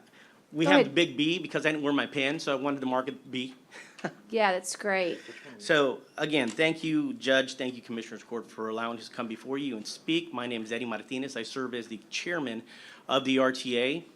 I really just wanted to come and just say thank you again for all your support for the agency overall. You obviously are stakeholders. You appoint 3 members to the RTA Board of Directors. You heard from Lynn Allison earlier today and her passion as serving on the board. I want to let you be aware of Ana Jimenez is also one of your board appointees. She serves as chair of our operations committee and has done a fabulous job. Dan Leindecker could not be here today. He's probably watching us virtually. Hi, Dan. How you doing? So again, on behalf of the board, on behalf of the other members, it is truly an honor to serve on this agency. There has been a lot that has been going on. Obviously, we're here today to do is do a year in review. We're a little late. Typically, we like to do this around March timeframe. But obviously, the pandemic has played a little hand in that. So you look back at 2020, a crazy year for the Bucks, right? Pandemic, threats of hurricane, weird weather here and there. And with that, RTA staff has really stepped up and played a true leadership role with how we address and combat the spread of the pandemic. And you're going to see that on this video. And I think you'll be very, very impressed with what we've done over the last year, because it's not only taken a leadership role in the community, but also on a regional and national level, where this agency has truly been recognized for all the efforts that we've done to combat and to minimize the spread of the pandemic. And other major transit authorities have looked to RTA locally to mimic what we have done.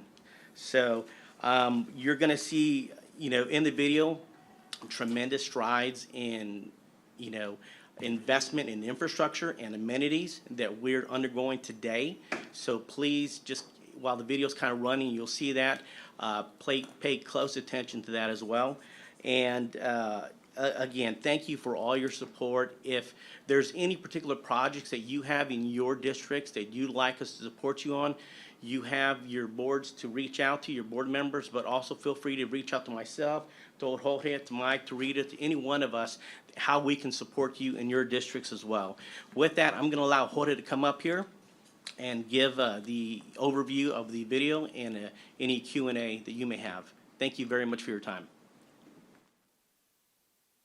Thank you, Judge and Commissioners. I won't do much of an intro. I'll just say that this tells our story.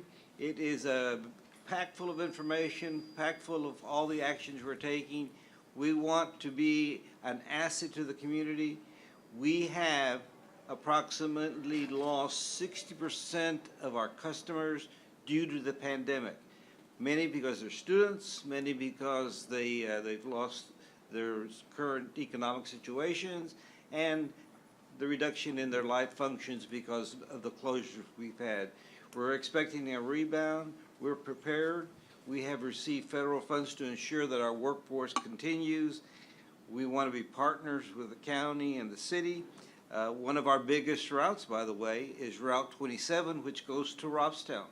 That's at pre-COVID-19 levels today. So it shows you that the routes are evolving and we're ready to service the community. Again, the video is packed with information. I'll wrap it up at the end, and then I'll cover another item regarding a committee selection. Thank you, sir. So with that, let it run. As they say, roll tape. On behalf of our entire staff and your 2020 Corpus Christi Regional Transportation Authority Board of Directors, we'd like to thank you for your trust and support as we recap some major accomplishments the B was able to complete this past year. 2020 was a year like no other. While the COVID-19 pandemic was a setback, it did lead to some positive, transformational changes to how we serve and protect our riders and team members. We remain financially strong and are now safer from viruses, more efficient through technology, and we were able to maintain our fleet and our workforce through it all. But that's just the beginning. Managing finances during a pandemic is definitely a challenge, but it's one that we faced head on. We secured and processed a CARES grant totaling $16.3 million to help support and maintain operations, employee retention, and financial support to procure items to mitigate COVID-19. We developed online automated processes for remote payroll, accelerated payments via a secured lockbox system, and converted payments to ACH payments process. We recently completed the 2019 audit test and CAFR, coordinated with DOC on quarterly online sales tax surveys, and continued to maintain COVID-19 inventory supplies. Our hard work was recognized by the Government Finance Officers Association. Better systems, better service. From automatic passenger counters and real-time onboard service updates and mapping, to live board meetings, a teleworking system, and a new IVR phone system, technology is helping us lead the way in information sharing with our riders and the community. Our procurement department developed more efficient ways to do business, like online proposal and bidding process, which increased bids submitted via email. In all, the CARES grant allowed us to execute 14 contracts, 76 agreements, and procured $633,000 in PPE, and are maintaining rolling PPE stock moving forward. In 2021, CCRTA also secured more than $6.8 million from the Coronavirus Response and Relief Supplemental Appropriations Act, CRRSAA, to maintain operations and continue capital projects. While we saw an expected drop in usage, CCRTA transportation remained available to riders for essential travel and for the dependent frontline workforce throughout the pandemic. A modified schedule allowed for CCRTA's entire fleet to receive high-grade sanitation cleaning treatment each evening. As we look to the future, we've developed a comprehensive 5-year service plan for 2021 through 2025 with a continued focus on safety, ridership, service hours, and miles projected. We continuously analyze data to advance performance and better serve our riders. We evaluate daily and bi-weekly passenger loads to monitor student and senior ridership, including bicycle and wheelchair counts, and service levels before and during COVID-19. Previous to the pandemic, we enhanced the rider experience by launching new pilot programs, including the Flex and Port Aransas Express service, Q-strained quantum automatic wheelchair securing features, and the first autonomous vehicle in South Texas. The last year required a lot of adjustments, but we were on top of it. We coordinated with emergency management in response to multiple hurricane scares. We added additional services to TAMU CC's Momentum Campus and the Crosstown Shuttle to support the Viking Islander program. We suspended routes with duplicate or low ridership and expanded free services for Election Day. Last year, we kept our fleet running to the highest of standards. We designed, fabricated, updated, and installed key elements to improve the quality of our vehicles and received awarded contracts to increase fuel efficiency. Our capital programs focused on ADA bus stop improvements and amenity enhancements, contributing to the inclusiveness for all pedestrians and the beautification of our city streets, while providing safety and comfort to our riders, including 40 new shelters featuring solar-powered lighting, more than 70 refurbished shelters, and 40 additional new benches.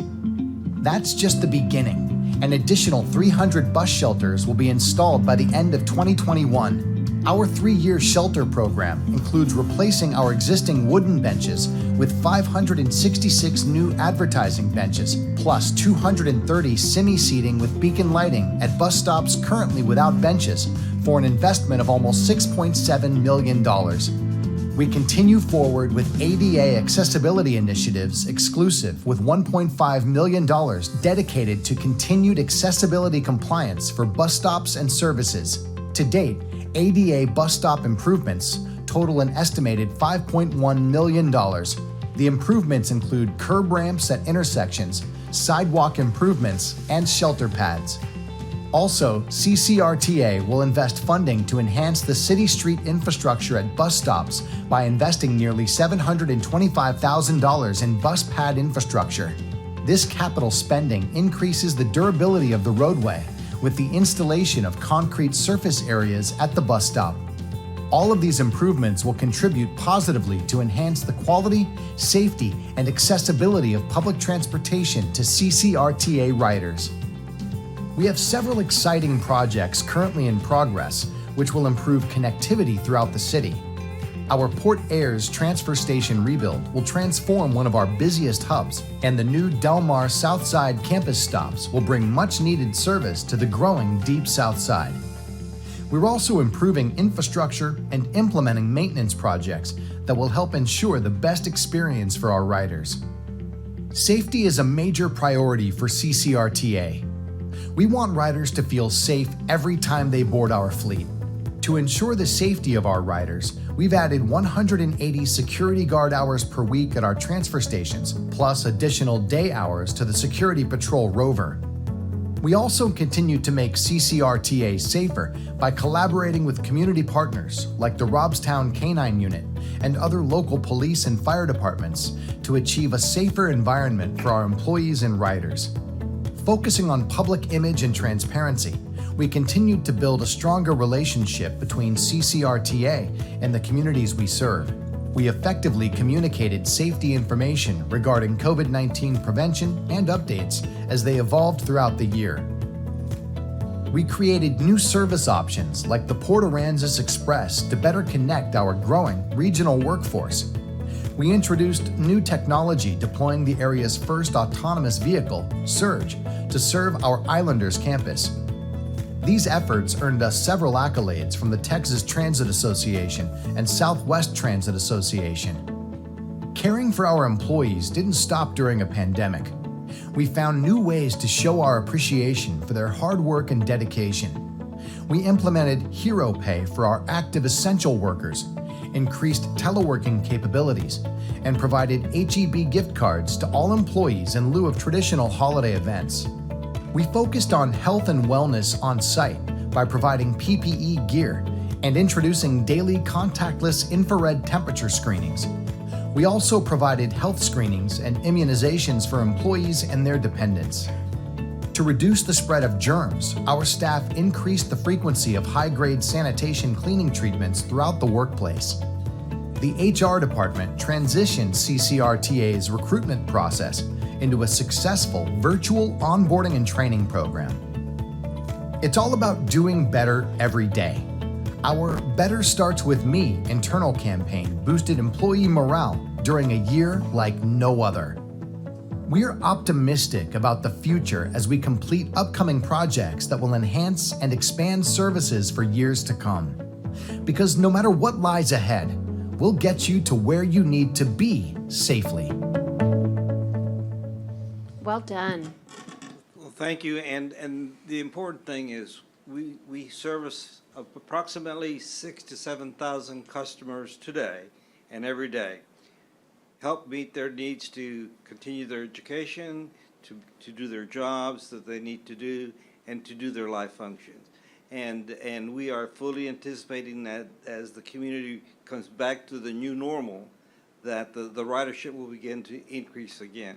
So we're here to share with you that we're committed to be transparent, we're committed to be innovative, we're committed to provide a safe and secure environment for all of our riders and community. Thank you. Now, I'd like to also go to the little 4 or 5 slides that we have. Sure, Connie? The RTA Board of Directors has encouraged us to move forward with a fair review analysis. Go ahead, next slide, please. Yeah. The part of that process is that our stakeholders, which is the city, which has 5 members on a fair review committee. The county, which is Nueces County, which has 3 members on this committee, and that we have our small mayors who also have, from 7 communities, who also have 3 members. So a total of 11 members on this committee to help us review the fairs. Now, we're not here today to present to you what the fair structures are going to be and what the recommendations are going to be, but we're here today to ask the judge and 2 appointments that she will make to this committee, that they be made preferably this month so that we can begin to move forward during the summer months to work with the 3 groups to bring together the groups, and they can hear the fair review committees that the recommendations that the RTA has. So at some point, hopefully in June, Judge, you can Yes, sir. make your suggestions on who the 3 will be. Obviously, you as the judge are encouraged to be on this committee. Yes, honored to serve, and we will get those names to you. Yeah, just some high points of it. Next slide, please. Is that the fare right now 75 cents per ride? We're looking at approximately $1 a ride. For those over 65, we're looking at no fares for people over 65, and several adjustments to the fare structure. Next slide, please. The average fare recovery, which is let's say the net number that we look at out of that 75, is 25 cents, and hopefully if we go to the $1, then it would probably move upward somewhat. And again, I won't bore you with all of the specifics, but next slide.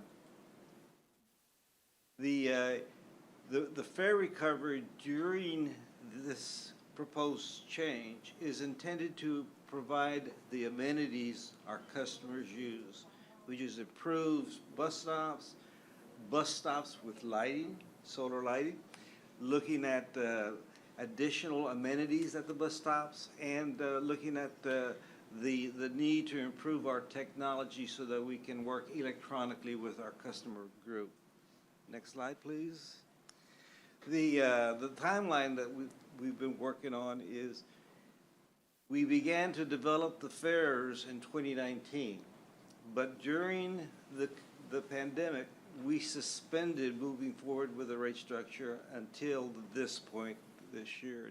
And we hope to have positive action taken sometime later this year for adoption in 2022. And next slide. Very quickly, again, looking for a commitment from the judge to appoint 2 plus herself to this committee that'll work with the city and the small city mayors in our service area. Again, thank you very much. We appreciate the commitment and the relationship we've been able to establish with the county. Thank you. Thank you so much. And we'll slate that for our next court, Tyner, just the announcement of that fair review committee. Again, thank you for your time, Judge. You know, coming in here at 9 o'clock, it was really interesting to see everybody here. It's really indicative of your community overall, right? They were all represented here, you know, from different facets, from Cow Ellen. You know, we discussed Robstown, we discussed Annabelle, we discussed Port A, and, you know, RTA serves everybody. Yeah. And it's just amazing to see everybody come together and all the accolades and achievements that you guys were able to share with them. It's fantastic. Thank you. And, you know, the nice thing is we didn't really get to highlight it, but there's some really great conversations that you have always brought to the table, and I hope that we will really engage in those. Those range from electric vehicle charging stations, Right. which we're very excited about hearing more from you about how we can collaborate, because that's where the world is headed quickly. Correct. When the Ford 150 is electric, that means the whole world will be soon. And I think also the concepts of our Gulf Coast maybe Operations Center is something we're Right. interested in engaging in. But the biggest one for us that we hear all the time in our office is this concept of getting more flexibility in our workforce transportation. So I know you've done great work in Port A, but guys, there's just nothing out there for them unless we get these direct routes. So we're going to continue to work with Commissioner Chesney and the new chamber president out there, Chamber of Commerce, but that is their one goal, is the restaurants and hospitality, because there's such a low amount of affordable living out there, that there's just a real need for transportation for the workforce. And I know you've done already a great amount, but it appears that I guess we're gonna need even more. And particularly bus stations at our new facilities as we embark on IB McGee Park and Horace Caldwell and our new Bob Hall. Some of the beautiful, bus configurations that you saw, the waiting stations that are solar paneled, those work great at the beach as long as the solar can handle the caustic environment. But those are the things that we're looking forward to engaging with you on, and we hope they bring us great agenda items for the future. And Judge, if I remember right, you and I went out and met with Mayor Bouillon We did. right after you were elected. And we then contacted Jorge, and he was very helpful in starting this route in Port Aransas. So I appreciate that. There was I can't remember what the other thing was we asked for, but we got. The bus benches, that Right, we're that's really right. needing them. That's right. And so we changed those routes, and the RTA was real responsive to us in regards to getting that done. And you're right, the biggest, and Lynn spoke about it earlier, the biggest problem out there for us is in Port Aransas is workforce. So having that express running out there on a regular basis is great. I know you've been running out on the island, North Padre Island as well. We increased that, so I appreciate that, and I appreciate the fact that y'all were responsive to those requests. So thank you very much. Thank you. Thank you, Commissioner. And it goes without saying, you didn't, I don't think, give yourself enough accolades, what you guys have done for us during COVID-19, particularly Rita and her staff. Look, you guys were the very first people we called in emergency management. We said, can you please help us with bus wraps to get the message out about wearing masks? You did it. When we asked you guys to help us get your crew vaccinated, you brought them. You helped bring individuals, even if it meant one at a time. And then finally, just recently, what pride it gave us to be able to partner with you guys at your transfer stations to vaccinate people. And on day one, we hit over 51, many of whom are homeless or transient. You guys are going above and beyond. Nobody's expects you guys to do that and handle everything else, and yet you just keep giving. So those are some of our wins and successes with regards to emergency management, from bus benches. And I just talked to Rita, I said we're going to change gears again because the message constantly changes. And that's a lot of money that you guys are putting forth. We try to help where we can with graphics, but we know that burden is there. And so thank you for all that you're doing, and we're looking forward to bigger and better partnerships in the future. Thank you, Judge. Thank you. By the way, we do have a grand opening coming up. If Port Air Station, tell us about it. Yes. Well, so the Port Air Station, is finally going to be revitalized, revamped, rebuilt, and it really expanded to support the region overall. And that we'll have a grand opening, I want to say Friday, June 18th at 3 p.m. We'd love for all of you to be there. It's going to be a celebration. We'll have a nice event there, and just really celebrate the growth and expansion that we were able to receive some grant dollars on a federal level for these dire improvements that we've needed down here. And it's an exciting path forward. There's a lot of great things that are happening in South Texas, and we want to make sure the community is aware of it. Thank you. So, Judge, I think are we still on 5, right? Yes, We haven't thank gone you, to sir. 6 yet. I just thank y'all for this update. This is really helpful.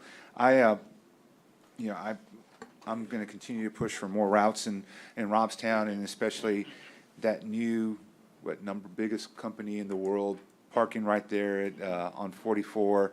I'm sure that will justify, some sort of bus route to help out with Amazon and their facility. Yes. But I'd really love to see some more attention to Robstown. I appreciate the work that was done on focusing when Mike took that tour with me during COVID, actually, I think, or right before COVID, but we got some projects done out there. I'm excited to see that there are some options to put out there, maybe aside from the regular bus bench. What was it called? The Semi, or what was it? The Semi? Semi-C. I really like that because I think that there's some stops there that aren't really very high traffic, but there are people that use it constantly. And so something like that would be great if it's not already there. And the Surge, I wanted to comment on Surge. I mean, I really enjoyed it. I think when when y'all shepherded all of everyone that was there at that event there at the university, I was part of the first group, so I was really got to enjoy that and be there on the island campus. And I think that's just really a great innovation that we have there, and would love to see an expansion of that out into the community if that works itself out one day. But I just thought that the autonomous vehicle is really obviously the way to go that y'all are going with the industry, but also I think that it just shows that we as a community are growing and want those kind of neat gadgets here, just to let us know that we've kind of made it in transportation. Y'all are really one of the premier transit authorities we know in the state, and the work that you all do with that innovation. So I thank you all for that. But keep on focusing out there on Robstown, and I will meet with you all and of course our appointees like Anna and Lynn and Dan as well on some of the ideas that I have for Precinct 3. So thank you all. Right. And Holden Hopkins is on the line, and he's with the NCDC, and he'll want to hear definitely to expand upon the Amazon. That's something that we really think it's by the airport, so just be thinking about maybe making contact there.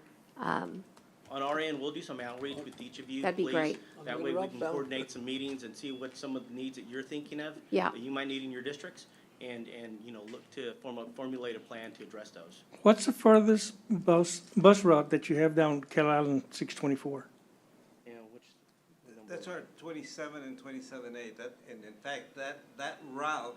You need to get on the mic. Can you get on the mic? Get on the mic. Go ahead. That's our 27 and 28 routes. Those routes are our highest usage routes today, and they're at pre-COVID levels. So it's a very popular route, and most of that work to bring customers in are for job-related transportation. So, Thank you very much. yeah. Hey, the RTA is y'all's RTA, and every time I make a presentation, I always end it with the same line. It's your system. Get out of the bus stop, ride us, enjoy us. You'll see that we have quality transportation in this community, and we're looking to continue and to expand that and broaden the levels of how we communicate people in the community. So, Thank you, Jorge. Thank you, sir. I just want to thank you for working with, especially the rural areas. Maybe 10 years ago, when we started really kicking things around, there wasn't really nothing out there. I want to thank you for what we've come a long ways from 10 years, and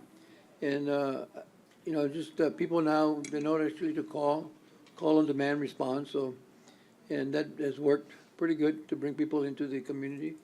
So I want to thank you, but I think there's still a little more, we need to tweak it a little bit more, to make it more people-friendly. yeah, there's always room for improvement, and if we get feedback in particular areas, we'll take it and we'll work on it. Thank you very much. And I also want to tell you thank you for working with us in the IRT. I understand you all can be providing services also there as well. Correct. Yeah, Thank you very much. Thank you for all that. And just to make good connections, Miss Gretchen Arnold, sitting right there close by, she appreciates, I'm certain, from Air Quality Partnership, the fact that you've got CNG on those buses. And, we were cutting edge on that. And I look forward to the day when we can have big enough batteries to make all those electric. I bet you're coming. I bet you're about to say something like that. We're looking at that. Yeah, And it's in coming. fact, Our service vehicles are all electric right now. Yeah. So very good. And it's good to know who's helping who. Thanks, guys, very much. There is Thank you very you much. might just want to Thank you, Mike. hang out. It doesn't necessarily, I don't know that there would be any questions, but it would behoove you. Let's go ahead and take number 6. We would hate to have you call you back. There's an office lease agreement between the two parties. We noticed you raised rates. It was noticed in budget workshop. It is minimal or de minimis, but it's still a rate increase. It should be acknowledged. And it's for the continued housing of two very important agencies, the County Human Services Office and the County Veterans Office on the RTA Staples Street Service Center and related matters. And Commissioner, I don't know if anybody has any questions, but the county attorney has assured us that, but I'll double check that everything is in order, and we could proceed with the motion at this time. That is correct, Your Honor. So I'll make the motion and ask for a second, then we'll go to discussion. Second. Second, and then let's discuss. Discuss, Judge, and no offense to the RTA, I opposed this lease when we did it originally because I felt like we didn't need to move into other space.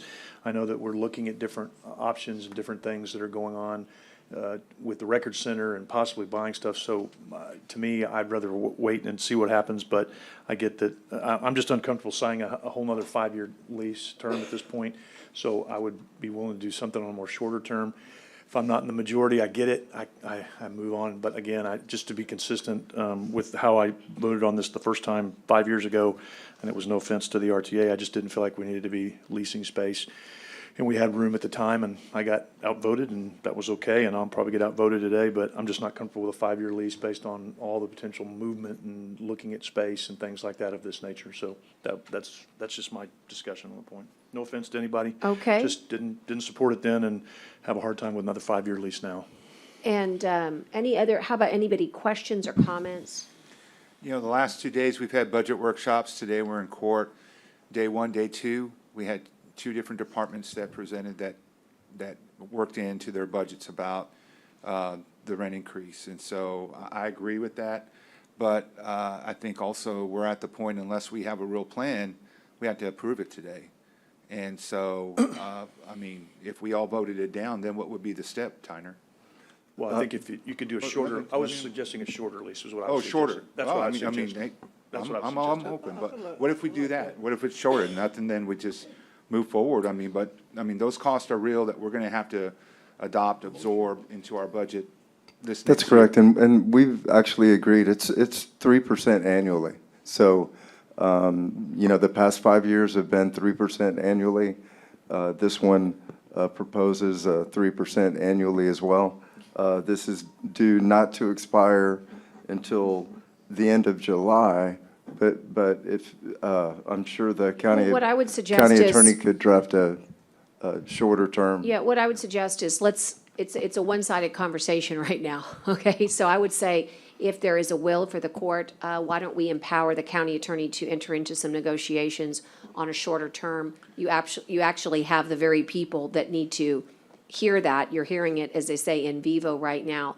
Our concern is that we happen to just know that in our future is a potential to go get another facility. That's not because we're not happy with, with the ambiance, it's because of our records warehouse situation. And that might open a door, and the concern is that does the 5 years, is it too long? So we might, for example, in many of our contracts, food for thought, we could do a 2-year, a lease with 3 1-year extensions, for instance. That would get us to the 5 years, but would give massive flexibility. I would be very comfortable with the 2-year, 3 1-year extension, if that might meet with some favorability. If not, we could have that discussion. I'm happy to bring it back for June 23rd. Judge, I would support that right now. Okay. Would you like to do a table then to June 23rd and offer that as a motion to empower the county attorney? Or make the motion to do exactly what you proposed, and so that everybody's upfront about what we want to do. I mean, Either however way. you would prefer, but I would support that right now. That's a good motion. Make a motion. I mean, if that's, I'm okay with it. I don't want our friends here at the RTA to think that they didn't have an opportunity to have feedback, but I feel good about it. and again, it's no offense, it's like you said, we're looking at buying buildings, we're looking at Yeah, it doing just stuff, it and gives us I the just- flexibility. Yeah, 5 years just ties us in pretty strong, so I would move that we, I'm gonna have to undo my motion. Reconsider. oh, do you? Yeah, I made it. Withdraw? Yeah, I'm gonna withdraw, motion to withdraw. Okay, I would move that we Second. I think amend we're this good to with a. that. If you want to make that proposal, we can take that back, and All we're right. okay with it. Okay, so we'll do it, we're gonna have a motion by Commissioner Chesney, a second by Gonzalez. To agree 1-year options. And that we authorize execution upon the contingency upon the acceptance. Of course, yes. Yeah, Right. okay. Yes, ma'am.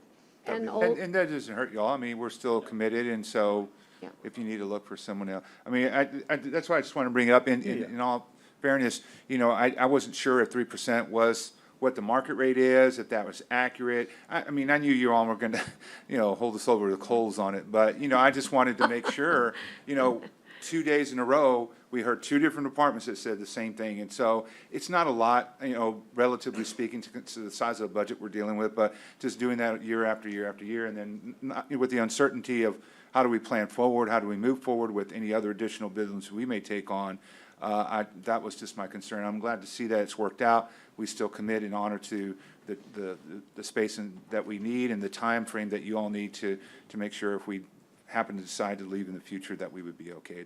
That's all I was really Thank you. presenting. I didn't expect it to happen that fast. I didn't know, but hey, it works and I support it. So. Sometimes it works, right? Okay, then all those in favor signify by saying aye. Aye. Post same sign. Okay, Cisco, you got new marching orders. Okay, now, what I'm hoping to accomplish, thank you to all the RTA. Of course, you're always welcome, but you're also excused if you'd like to go, as they say, if you'd like to go have your lunch. So the two that I'd really hope to accomplish, and then I would like to take a recess for lunch. The two that I'd like to advance is item number 13 and then item number 15. That would be the air quality and Carol Pruitt. But I'm going to take Carol's first, Gretchen, because he's a traveler today, catching an airplane back home. So I'd like to move us to item number 13, which is discuss and consider a supplemental agreement with Pruitt Consulting for continuation of services as the independent licensed architect. That's affectionately known as the ILA. And that's in accordance with the United States Department of Justice ADA settlement agreement for our Project Civic Access. Tyner's a very good reference resource here for us. But we do want to say thank you to Mr. Pruitt for spending the day with us yesterday, getting me caught up. It was my first opportunity to be face-to-face, but certainly not our first opportunity to be engaged. And then we did some good work this morning, I think, or yesterday as well, just getting people, connected with some of the new projects that need to be vetted and needed to be analyzed. Tyner, tell us a little bit about this. So, as you know, Judge, Carol Pruitt is the independent licensed architect approved by the DOJ. A couple years ago, I was looking at June, hoping that we would be done with everything. We've got a extension deadline of the end of September coming up. I have been in communication with the Department of Justice. We emailed each other last week and this week. They're asking us how we're doing. As you know, the courthouse is out for bid right now, and at this critical time, I think it's recommended that we keep the DOJ-approved ILA on board for the purposes of the countywide projects that we have going on. I indicated to the DOJ, they reminded me that our extension comes to an end at the end of September, but I indicated to them that this courthouse itself is going to be a year to 18 months before it even gets done. Okay. And Carol would need to do the final survey and walkthrough on this courthouse project. Interestingly, the DOJ asked me when I told them the budget was $8.8 million. They said, "My gosh, are you renovating your entire courthouse?" And I said, "No, ma'am, this is only ADA improvements." Right. And so I think the DOJ knows we're serious. Carol's approved by them. He's working on other projects throughout the county, and we recommend keeping him on board. It's a one-year contract. Hopefully, we'll advance with the DOJ in the coming year, but I think the indication is the DOJ knows that we're not going to be completely done at the end of September. That's why Yes. we're recommending that we keep them on for a year. okay, I've got a motion and I'll second. And any discussion or just a little bit of appreciation, you start to talk about projects in this kind of depth, because that's really what it is. It's an attention to detail. And, but it's not lost on Mr. Pruitt or this court that there's a reason behind being so nitpicky, and that is to provide true access for all. And when we do that, then our community and the services that we provide are much more enhanced. And so that's really why we go through these tremendous exercises. But please know that our courthouse was built at a time where that was not considered. And the reason it's so painful, even for new projects, is that, and I learned this yesterday, that there are standards and then there are standards. And we're hoping to set the bar at the highest level, which is the Department of Justice level. And I learned about access, what is it called, Carol? Access port, the port access? No. Access port, access port. And. Access board. Oh, the access board. Thank you. That math makes it hard. Sorry about that. Access board, and that's an opportunity for us to get answers quickly. And so Carol's teaching us as well on how to get, quite frankly, more timely, because he's worried that, sometimes you don't get the answers you want in the timely fashion. One of the things I do want to bring to the court's attention that's serious, but we're going to get it rectified, is that because of the time that's lapsed, Tyner is going to be working with the state to get is it proper to say recertified projects? There's about 7 projects that, 7 or 8 that just need to be cleaned up. I'm not concerned about them. Right. There's just some final reporting that needs to be done at TDLR. These particular projects were done by another registered accessibility specialist for different reasons. Right. Convenience, time, but we just need to do some cleaning up with TDLR. Okay, and we thank you for that, And I got that Tyner. list this morning. And you got it. Awesome. And we have kind of synced Mr. Pruitt in with, the team, as they say, working the different projects from fairgrounds to courthouse. And so just want you to know that he's getting as up to date as possible. And just for y'all's information, I spoke to Juan Pimentel last night, and while Carol Pruitt's going to look at ABM related to the fairgrounds, and those documents, I believe, are being sent to him for a review this morning, and that's good because we're really not far into construction there. But I spoke to Juan about the IRT in the parking lot, and we're thinking that's going to be more of a maintenance issue, and we don't have to register that with TDLR. But I'm going to make sure that the IRT component at the fairgrounds is just maintenance, and we don't have to report it to TDLR. Right, that was one of the issues that came up yesterday. Yes. I think he wants to say something. Mr. Pruitt, if you don't mind, just because we're recording, thank you, sir. Go ahead. And Carol Pruitt with Pruitt Consulting. I'm out of Fort Worth, Texas. I did find out in the parking lot, we can't consider it maintenance if they're restriping, because striping has to meet the requirements. So we have to look at the slopes of the accessible parking spaces and aisles and routes that might be across that paving. So they're not going to be considered exempt. Okay.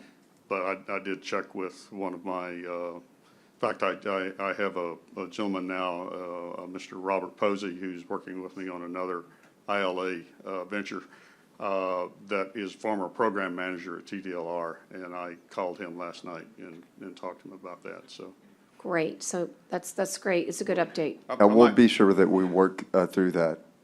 I might just share with you in just Please. a moment. I can tell you it's been a very interesting commission meeting this morning. A very, very knowledgeable commission meeting this morning. A lot of history, and it's been interesting to listen. I can tell you I am a Valley boy. I grew up in Raymondville. I wasn't born there. I'm an Okie by birth. But as we say, we were either born in Texas or we got here as fast as we could. Right. And Mr. Garrison, it was kind of interesting. You were talking about Mr. Garrison this morning. As I was up this morning and had on one of the national news programs, and they switched to weather, local weather, and I'm looking at it going, wait, that's not the right person. Oh no, I'm not in Fort Worth. I'm in Corpus. But then I'm going, wait a minute. I've been away from Corpus too long. I don't recognize this person that's in the weather. So that's been quite interesting, and your honoring of the veterans and Memorial Day. I was in service. I got a medical discharge very early in, so I wasn't in long. I have an older brother and two younger brothers. Don't have any sisters, but I have a cousin who is as close to a sister as I'll ever have, and she lost hers. Well, I'm glad we could honor, that's what I love about this courtroom, is that even if they're not from here, we can honor them in spirit. Staff Sergeant Sergeant Brown lost his life in April of 2008 in Iraqi freedom in Iraq during his second tour. Well, I'm glad it was meaningful, and it's good for you to be here, and like I said, I personally enjoyed it just, the way we finished early in budget workshop, the time we spent together was super valuable, and, you know, walking the courthouse, talking about the projects, I can only say that I'm in complete favor of passing the supplemental agreement. And I do believe, Cisco, everything is in order and it's ready to hear from a motion. Actually, I've already motioned in second. We're just ready for. Commissioner Hernandez may have a question. Oh, I'm Yes, sorry. Tanner, I was going to ask you, is Mr. Pruitt scheduled to visit the dog park? He's definitely going to look at the plans first. Yes. But he is going to review the plans. I don't know if he visited, but actually this trip, he only has a short amount of time, but we'll get him back. Mr. Pruitt, nice to meet you, sir. I've heard so much about you. All right, thank you, Commissioner, and it is an honor to be here. Let me just share one thing quickly with you, and something Judge Canales said. When I before I even took this venture on,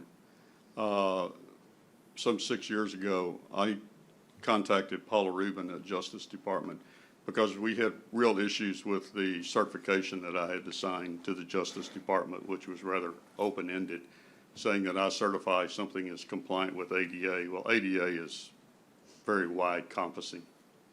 You know, that could be from employment to websites to all kinds of things we don't deal in. One of the things that we tried to get in that certification was that it was substantially in compliance, which the Justice Department would not agree to. Yeah.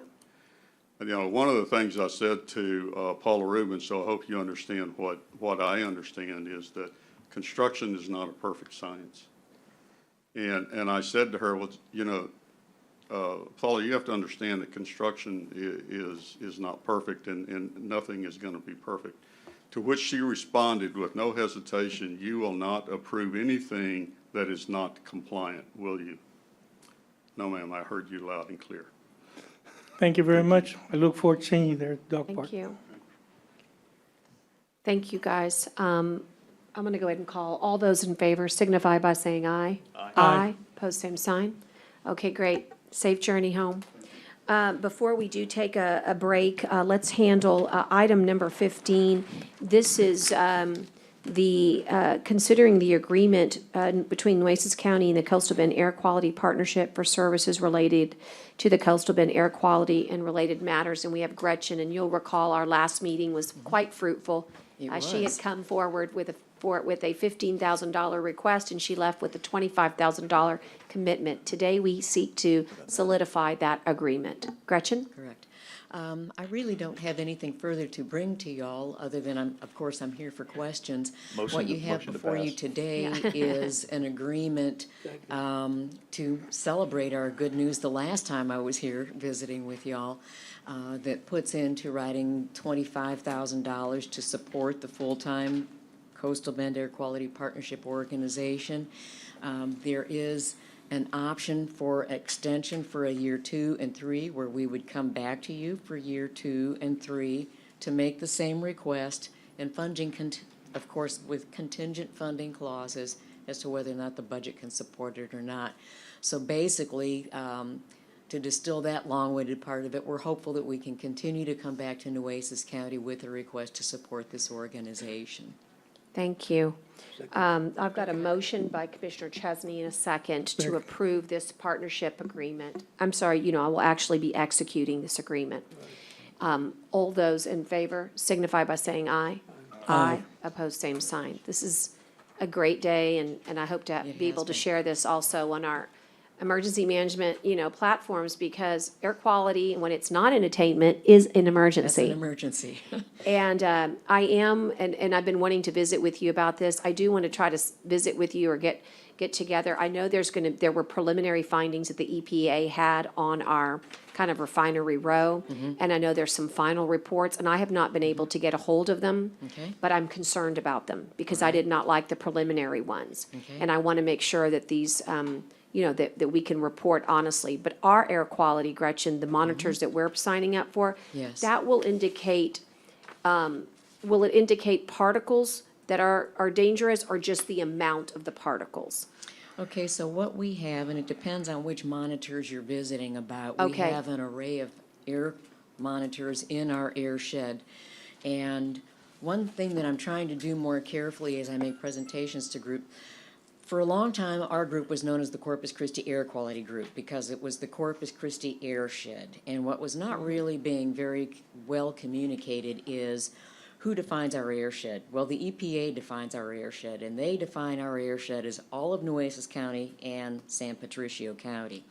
So within these two counties, there are an array of air monitors. Some are for research, some are just for information, and some are regulatory. Some of these monitors measure for ozone. Some of these monitors measure for PM or particulate matter. Within those PM or particulate matter monitors, some of them are of the 10 microns, some are of the 2.5 microns, depending on the size.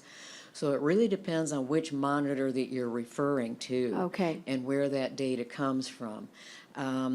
We do have particulate monitor capacities or capabilities within some of our air monitors.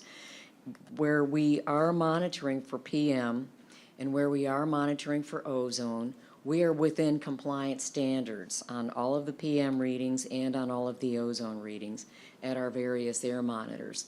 Some of those monitors are located very close to the refinery row area. Some are upwind, some are downwind. But we do have, and I'm more than glad to bring this before the group, we have a good presentation that I've brought to the group in the past about where our air monitors are, what they measure for, and how you can access at any time, depending on the monitor, the websites you can go to access the data that those monitors are tracking. Now, one of the things that I understand that the port will be involved with is installing their own, for community information, for port information, particulate matter, PM or particulate matter monitors over where the bulk storage areas are. Right. Those are going to be going up online. There's been one there for some time. This is just being moved into a different operation. But we have, just for our own information, in addition to regulatory requirements, a host of monitors that do collect data on PM10 and PM2.5, all of which is still compliant with EPA standards. Got it. Okay, yeah, anytime, Gretchen, we'll schedule that. Thank you so much for being here welcome. today. Happy to get that established for you. Okay, so we're done. You've Okay. got it. Thank you very much. Thank you. Thank you, ma'am. Only because it's nice to finish at the end of the hour, why don't we try to at least tackle for the clerk the minutes? And at least the consent agenda that we don't have to pull out. We could get, and that way it helps Dale and his staff. So I'd like to see if we could get a motion, please, on May 19th, May 21st, or May 25th for approval of those board minutes. Commissioners' Court minutes, I should say. Move May 19th, May 21, May 25 approval. Okay, as Second. is, and I've got a motion and a second. Any discussion? If not, all those in favor signify by saying aye. Aye. Okay, and then I need to make a phone call on number 2, since that's the announcement of the county judge. And so just maybe the lunch break will help me there, so I'll defer aye. But let's go to consent agenda. It's items A through U, A through U. And commissioners, are there any that need further discussion at this time? Your Honor, I need to pull item C, please. Item C, yes, sir. Anything else? Aye. I, okay. And Q? Q, got it. Anything else? I had tabled what is it, the dog park, it's on there? Well, it's in the regular agenda. Oh, okay. This is just the consent agenda. Sorry. That's okay? All right. Judge, if there, And no- if there's no others, you want to help me there? yes, I'm sorry, if there was no others, I was just going to make a motion to pass the rest of them that have not been All pulled. right, I've got a motion and a second. All those in favor signify by saying aye. Aye. Aye, post same sign. Okay, let's take Dale's, C. Your Honor, we provided, the list that you had on originally from our special motions had an item number 13 that we are removing because of the name change of the item. You should have received an amended list of your special motions. So that's all we're asking for, is to pass the amended list. Pass the amended list. I'll move for that. Second? And a second. And all those in favor signify by saying aye. Aye. Okay, that helps us. We'll move on to item number I. That's the, I pulled it out, Judge, so I got a clarification. yes? Is this just for delivery of water, just for delivery period, or what? Because 59,470. But I don't know if it was just for delivery, or what is it? It's a lot of money to deliver water, but. Right, so this was for delivery of water to our hospitals during the winter storm event. And I need to get the whole ticket on Kasurik. There's also one that's related, which was Q for Spa Q, Glass. right. This was water like all night long. We were delivering water from, to actually all three hospitals. And is this reimbursable expense? No. No. It will, well, let me say this. It could be, we just haven't, it's not reimbursable just yet, right? So the way winter storm is working is that even though the state has declared, we're going to have to have the right, how can I say this? So FEMA opens different categories, and when they open the right category for this particular type of reimbursement, we will do our very best to apply, so. And so why it's did not- we have, I'm sorry, I interrupted you. No, go ahead. I was gonna say, Right. Why Why did we have to do it? obligated to do it? Well, I guess the easiest way to explain it is that I was on duty that night, and the hospitals called and said, people are gonna die if we don't get water restored. And so we literally, about 4 of us worked all night long. Michael was on duty, Melissa on duty, Kathy and myself, and Edward. And we literally worked around the clock to find people who could deliver water. Everything was frozen, and No, this, and I'm not questioning, Yeah, I guess yeah. my question was not right. My question would be. we were just emergency management. Right, wouldn't this, why, like. The not trying city to be- couldn't perform. Right, why wouldn't, like, the hospitals pay for this? Or, I'm just curious, not trying to be harsh or anything like that. I'm Right, just wondering why we're so paying we for it. contracted with them, so even if we seek reimbursement from the hospitals, which is something we can potentially work on, we have to pay our contractors, so No, during. I get that. Yeah, But that's what this is all I would- about. I would move passage subject, not subject, or, with. Try. Yeah, to try to get reimbursement from either And- the government or the Right. hospitals or So it gets, whoever. that it case gets may be. worse for us, but we can talk about it, but the worst part is that Haggerty is our disaster management recovery, arm. And believe it or not, our total expenses for winter storm were very low. And as a result, the money to chase it might be more than it will take to get back. In other words, so we are gonna try to tackle it in-house, which is tricky, but again, it's all about what type of public assistance is available. Michael, I'm gonna let you go ahead and answer the question. When Melissa comes and does her report, we're gonna focus on that specifically. But winter storm is an ugly one for us because it caused so much havoc, but it didn't do a lot of dollar damages. And because of that, it's tricky to get it back. For example, our floods caused more harm in dollars than did winter storm, although winter storm was with us forever, it felt like. Michael? Correct. And so, can you rephrase the question? I didn't hear the He's just original looking question. for, can you go back to Kasurik? How much work was that? For example, how many gallons those trucks carry? No, 15,000 My question gallons? was more just related to, is there possibility of reimbursement? Because I don't, in other words, I'm trying to figure out what role the county is supposed to play in things that they ask us to do, because we've got to do it, because it's an emergency.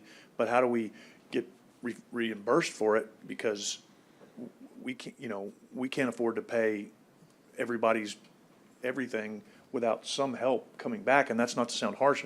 I completely agree with the judge's decision to do it. I'm just trying to figure out how we get reimbursed. That's all I'm looking for. Right, and it sounds like we've got some avenues that we're gonna work on, trying to get that reimbursement, but it sounds like we may not have met a threshold That's with enough correct. damages to get federal reimbursement. And maybe we can work with the hospitals and. Yeah, or we're gonna, something. listen, I we mean, have a whole that's all I'm saying. team I just on winter storm. In Right. fact, I just we've got wanna an make sure we're looking after-action at it. report, and it says just that. That's fine. The problem is, but I think that was his question, but Commissioner Gonzalez was a different question. His was more of the specifics of Casuric and Spa Glass. Yeah, And maybe that's what I thought you could, without me and- turning this big old fat book, would you Yeah, please and tell us what that is? I would say probably Edward might know the most about this exactly. Yeah. Because I was brought in a little later, but what I do understand is that the bill you see here is for the size of the truck that was being used, so it's not Correct. 4,000 gallons. We got a truck that holds 4,000 gallons that we used all day long. Correct. To keep that hospital or the dialysis center running. And Edward, I believe, helped us to direct it to the proper locations where they were needing this assistance. When you say we own a truck? No, No. we, That's what it sounded like you said. So No, what does no. that mean? This bill indicates that we paid for a 4,000 gallon water truck per day, and 2 of those. Went to what hospitals? Just, it went to Christus, it went to Driscoll, and it went to HCA. okay.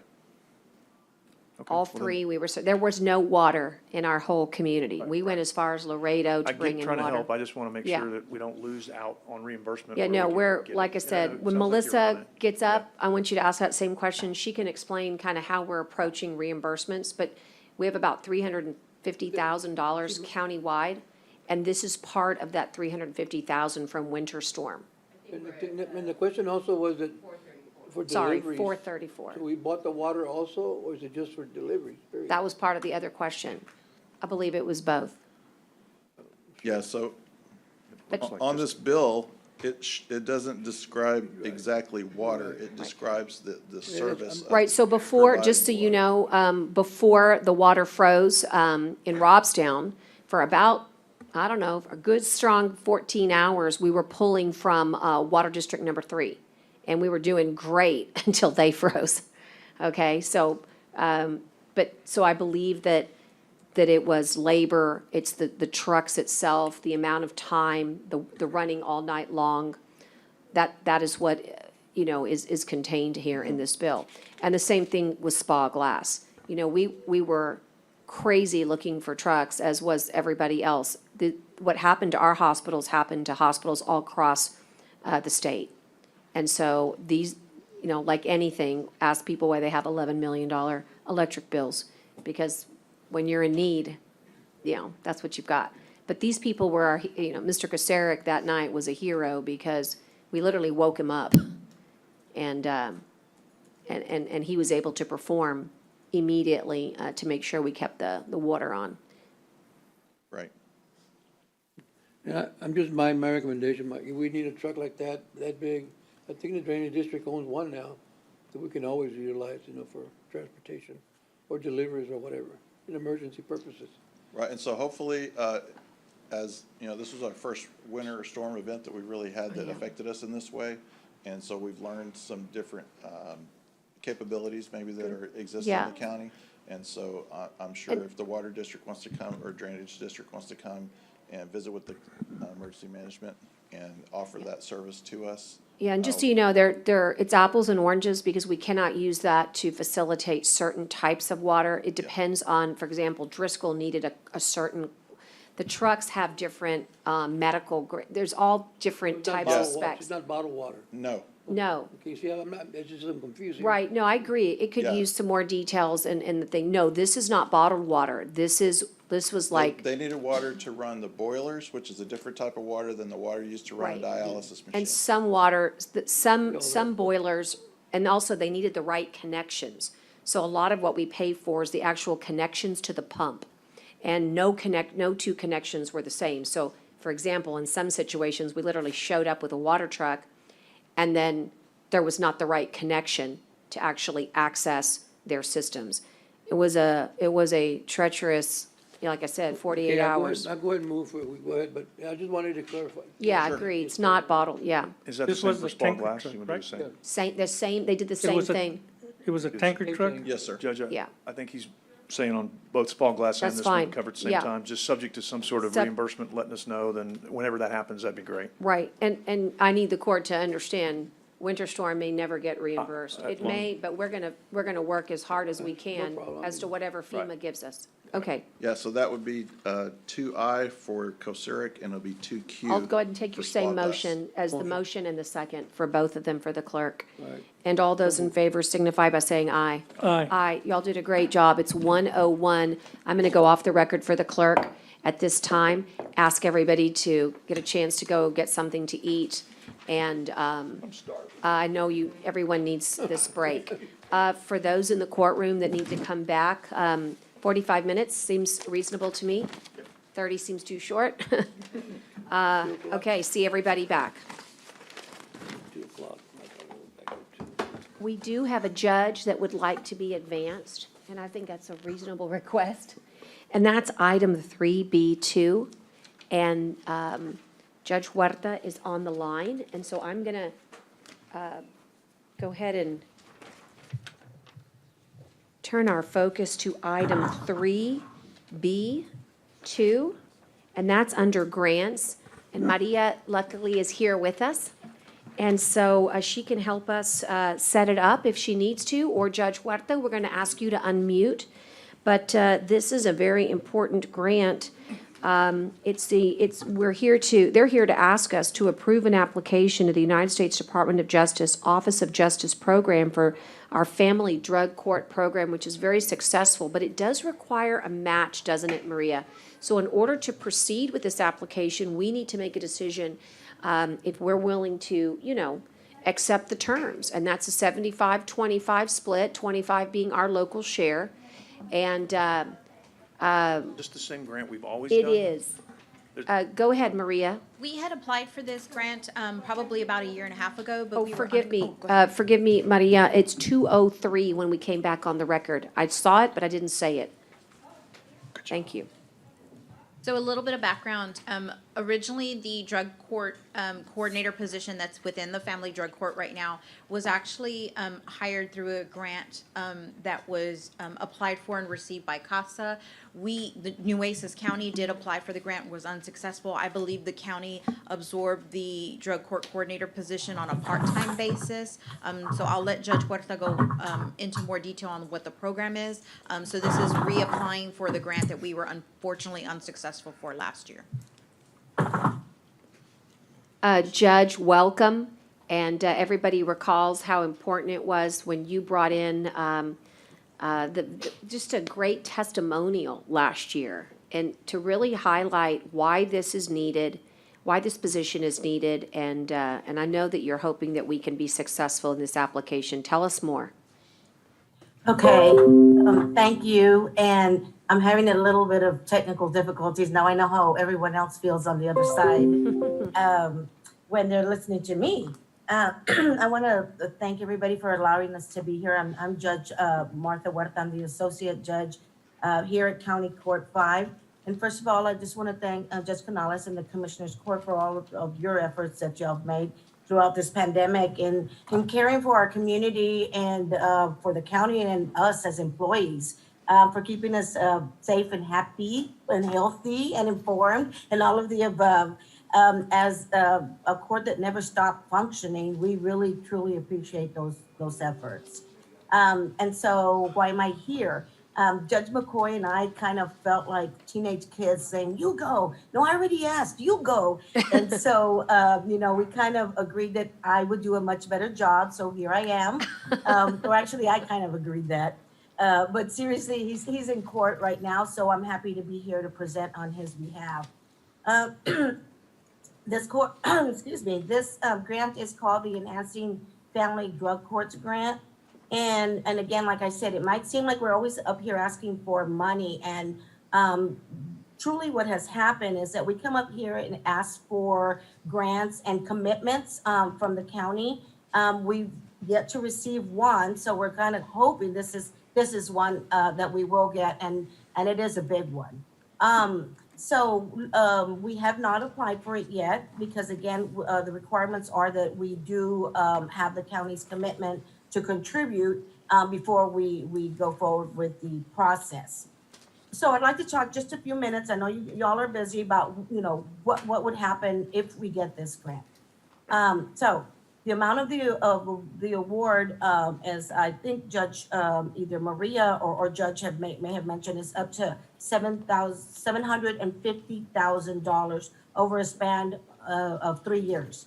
The county would be required to commit to a maximum of about 66,000 plus per year over a span of 3 years. So, hear me out. This would require the county to either do it cash or in kind. And we can talk about that a little later about what those in-kind contributions could mean for the county. So if it is awarded though, then what would happen? So the county, the drug court program consists of parents who are, whose children are in the system due to their drug abuse, among other things. So the court allows for one-on-one interaction with the judge and the drug court team. Goals are set, plans are enacted, and then progress is monitored. We meet on a bi-monthly basis, and last year we did come before you asking for funding for a part-time drug court coordinator due to us not having received our previous grant or having it renewed. And the Commissioner's Court was very gracious to allow us those funds. So I want to introduce you to our drug court coordinator, and she's the lady in red with the glasses, and her name is Christina Hernandez, and she's waving at you all. Christina, among many things, and being our new drug court coordinator, is also an LCDC. That means that she is a licensed chemical dependency counselor. She's also a veteran and has served our country. And for that, we truly support all of the endeavors that she does bring to the drug court. She is an LCDC, but she does not utilize those skills because she has a lot of other things that she needs to do. And among those are administrative, intake, drug court reports, interviews, follow-ups, staffings. So as you can see, there's not enough time left for her to grow the program. So this program is about helping the adults lead a clean and sober life so as to become better parents and reach a goal of reunification. So I tell parents, I'm here to help you reach that goal. So if you can't or you won't, then someone else is going to raise your family. So our goal is to be here for the kids, and that is the ultimate concern. So since Christina has come on board, we've seen 100% growth in the drug court program, and that's excellent. We have people now on waiting lists to get assessed because we can't meet the demand. So the CDC reports that we have seen over a 30% increase in drug overdose deaths in the country. Nueces County is identified as having some of the highest numbers in the state.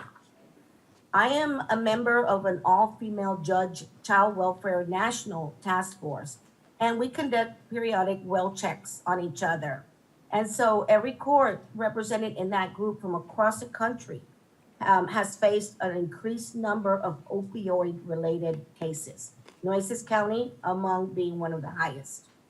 So if awarded, what would happen? What would it do? So that would allow us to hire a full-time coordinator, perhaps an intake assistant to help with our waiting list, sober living transition homes. A lot of times our parents come out of rehab straight back into those toxic environments. And so this transition period would greatly help the success.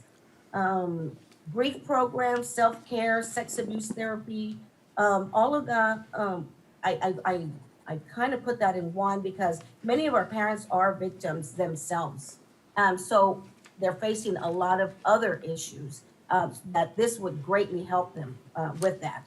Unemployment assistance. We all heard previously Judge McCoy and a lady by the name of Angela Buckingham came forward to ask you for these funds back, a few months back. She is a former drug court participant. She is now a manager where she works at and helps us anytime one of our parents needs help with any job. She recently, as early as last week, we had her hire one of our drug parents. So, we could help parents kind of go out there and see if, they could, find jobs. Rent assistance, and I mentioned this because sometimes all that is pending is maybe parents coming up with, say, like $500 deposit before we can let the kids come home, right? But it's gonna take them, 2 months, 30 days, 60 days to come up with that $500. This grant would allow us to assist with that, and therefore allowing the court to dismiss the case and then saving the county thousands of dollars in funding that we provide for foster care, counseling, daycare, and other programs. And those would cease once the kids would go home. So ultimately, the county would benefits from that. There are multiple professionals on our drug court team that are there as volunteers because they believe in the process. Grant funding would allow for maybe some compensation for speakers and maybe mental health services and so on and so forth. Many of us provide assistance out of our own pocket by, for example, buying gift card incentives, awards, baby products, driving the parents to and from where they need to go. And one example that comes to mind is one of our prosecutors, through the efforts of one of her family members, was able to provide an extra large wheelchair to a mom who had not been able to leave her bed because it wasn't a wheelchair her size. And through those efforts, we were able to provide for her. So there's so many different things that this grant could provide if awarded. So all of these efforts help our kids by making the process go faster and more effectively by making the parents get sober and families get reunified and the case is dismissed. And therefore, it helps reduce our court docket and saving our taxpayers lots of money in the long run. So it's basically, I say, a win-win for everyone. The county's commitment is a max of 66,000 plus. And that's only based on several factors. One, if we're awarded the maximum amount, which I truly would hope so, and also it changes a little in that the county is already providing us with about 30,000 for this part-time drug court coordinator position. So 30,000 per se has already been allotted to that 66,000. So technically, we're only requesting an additional potential increase of maybe 35,000 per year for the next 3 years. So we can't apply without the county's commitment, and so we're humbly here before the court asking for approval to allow us to proceed with the application. As I mentioned before, the grant does state that it could also be provided in kind. So say the county's already providing, say, the 30 grand, those 35,000 in kind, I'm sure, we could work on that. So we're here, when I say humbly, we're very humbly asking for this commitment by the county. And we thank you for giving us this time. And we also welcome you to attend any of our drug courts. And there really are, we just had our first one last week, the first one in a year in person. And the people that were there are all completely new people. All of our people had graduated. And these people we have been, nurturing from afar, and they were so happy to be there. Lots of tears, lots of clapping, and it was just a wonderful experience. So we invite any one of you to please come and join us, and I will answer any questions. And I'm having a little hard time hearing you, but I'll welcome any questions at this time. And thank you. Thank you. That was very well done and super comprehensive. And I'm guessing from the balloons that that might be your birthday wish for today. Happy birthday, Judge. Absolutely, yes. Now that you mention it. So move. Let me pitch to Dale. I'll take your motion. In a second. And I got a second, but I'm going to ask for a funding source. Dale, thoughts here on our pledge if we would extend another 36,000?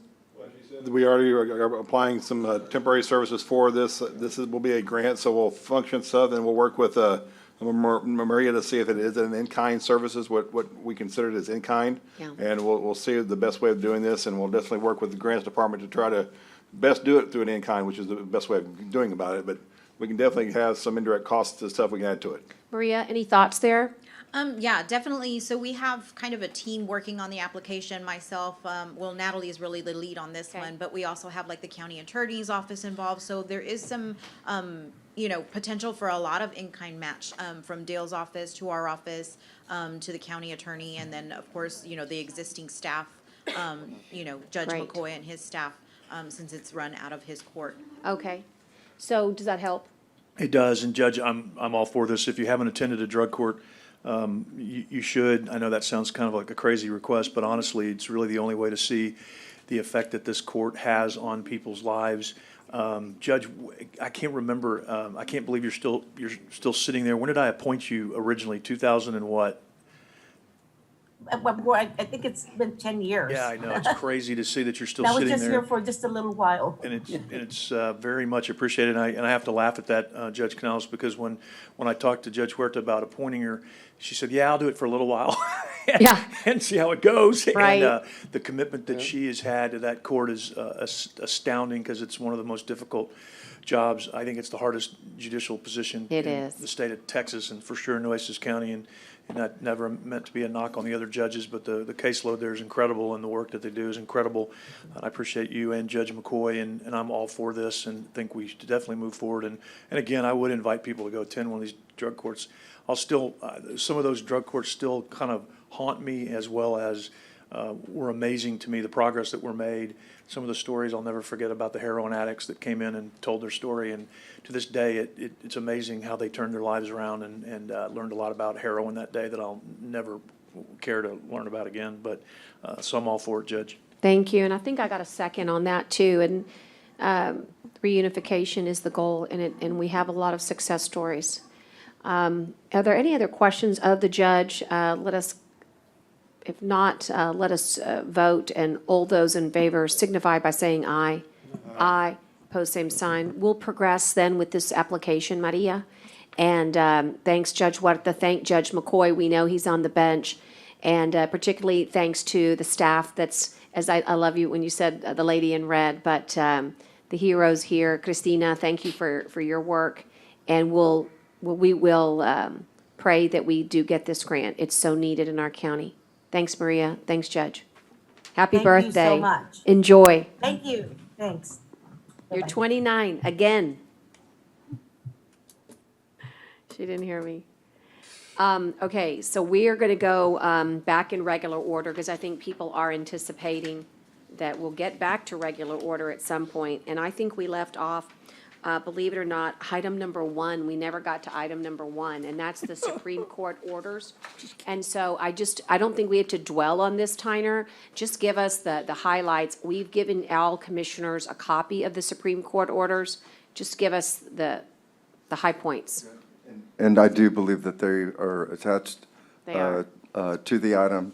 I did invite Judge Klein to come speak on this, but I think she's actually got a jury. She does. But I'm looking at the paper order, and this is actually, let me get the number straight. So this was May 27th, Texas Supreme Court on Wednesday issued its 38th emergency order of the COVID-19 pandemic. It replaces emergency order 36. And what it does simply, it permits courts to modify or suspend deadlines and procedures through August 1. It encourages courts to continue to use reasonable efforts to hold proceedings remotely. It permits all courts to hold in-person proceedings, including jury trials, after certain actions, including the adoption of minimum standard health protocols and an in-person schedule, permits courts to hold virtual jury proceedings in certain cases with technology provided to certain prospective jurors. It extends the possession and access to a child provisions from previous orders, and extends the ability for an attorney professional disciplinary or disability proceeding to conduct those proceedings remotely. So that's in a nutshell, Judge. I think that's good. Are there any questions here? Okay, hearing no questions, we will just, keep it for your resource. We keep updating you as the Supreme Court issues new orders. I'll move on to item number 7, which is discuss and consider a funding source for the supplemental agreement between Global Spectrum and Nueces County Fairgrounds relating to IRT mission operations. This is just coming back to us. You'll recall the last time we met, we talked about how we could basically pay for the funds. Well, we need to identify the funds so that we can pay for electricity and a rental while we're doing our critical IRT mission out there. Teresa had prepared a suggestion. And I think it's a good one to adopt, but I don't see her in the courtroom, but you guys should have had a copy of it. Let me turn my notebook to. Well, the estimated cost is $106,000 if you look at the fiscal impact. And one proposal could be divide the cost by each court member. That would be $21,200 each. But I think Dale would have to tell us which fund would each court member would that come from, and I think that's what I was hoping we could identify by number. Teresa's talking about is your special revenue fund that each of you have that you receive. Last year it was $20,000 each that you have that you pay for outside entities. Before it was $70,000. So each of you have some funds available there, several hundred thousand for most of the court members. That's where we're proposing to allocate the funds from for this $100,000. Okay. So commissioners, as they say, what say you? I mean, this is a mission of pretty historic proportion, but it doesn't come free. And this would be the most equitable way, but I'm open to hearing ideas or suggestions. But that is the source of the funding, would be special revenue. And was there some of this work being done in my precinct? I mean, I'm spending so much right now on all my cost overruns. I'm just trying to look. I'm always the first to contribute, but if there's being work done in my precinct on this, I'll certainly look at it, but. No, there's not. There's not work done in your precinct. But I got a couple $100,000 that I've spent in my precinct on cost overruns recently. And yeah, I understand. Teresa, do you mind taking the podium? If there's any, I'll be happy And to participate. let me just start. Do I have enough funds from special revenue, from CJ special revenue? For the 20K? Yes, ma'am. Yes, ma'am. Okay, I'll go ahead and commit my first 20. Anybody else would like to come up with ideas? At least I've taken 20 off the total. Doesn't have to be that, that's not the only idea. I'm just here to present the one that we came up with. I don't know what I have, Teresa, at this time, but I just thought if there's another avenue that we can do that. I know Dale mentioned a couple of things last time, Well, how we plan to account for this is, we were looking at our accounting procedures, and unfortunately, we can't charge this to the fairgrounds. We had to charge it to the special revenue accounts. So we had to find additional fundings for this. So if, the precinct funds are not able to have funding, then the funding will have to come from the general fund. I don't know. We pay now or we pay later, but That's right. Either way you're gonna pay, we're gonna pay. either way, you're gonna pay. But remember that the purpose of the special revenue, I think if something comes Do up I have in that your money, precinct. Teresa? Do I have? does sorry, Commissioner. Do I have that money in my special revenues? I Yes, don't know sir, if you do.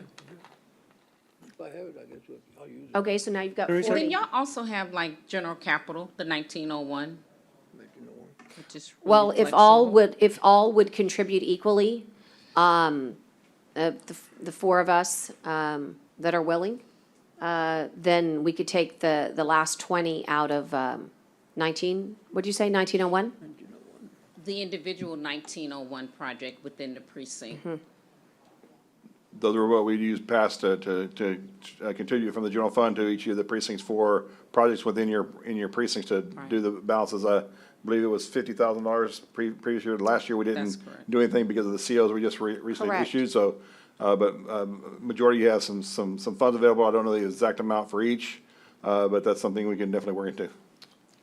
Okay, so. Teresa, do you know what my funds look like?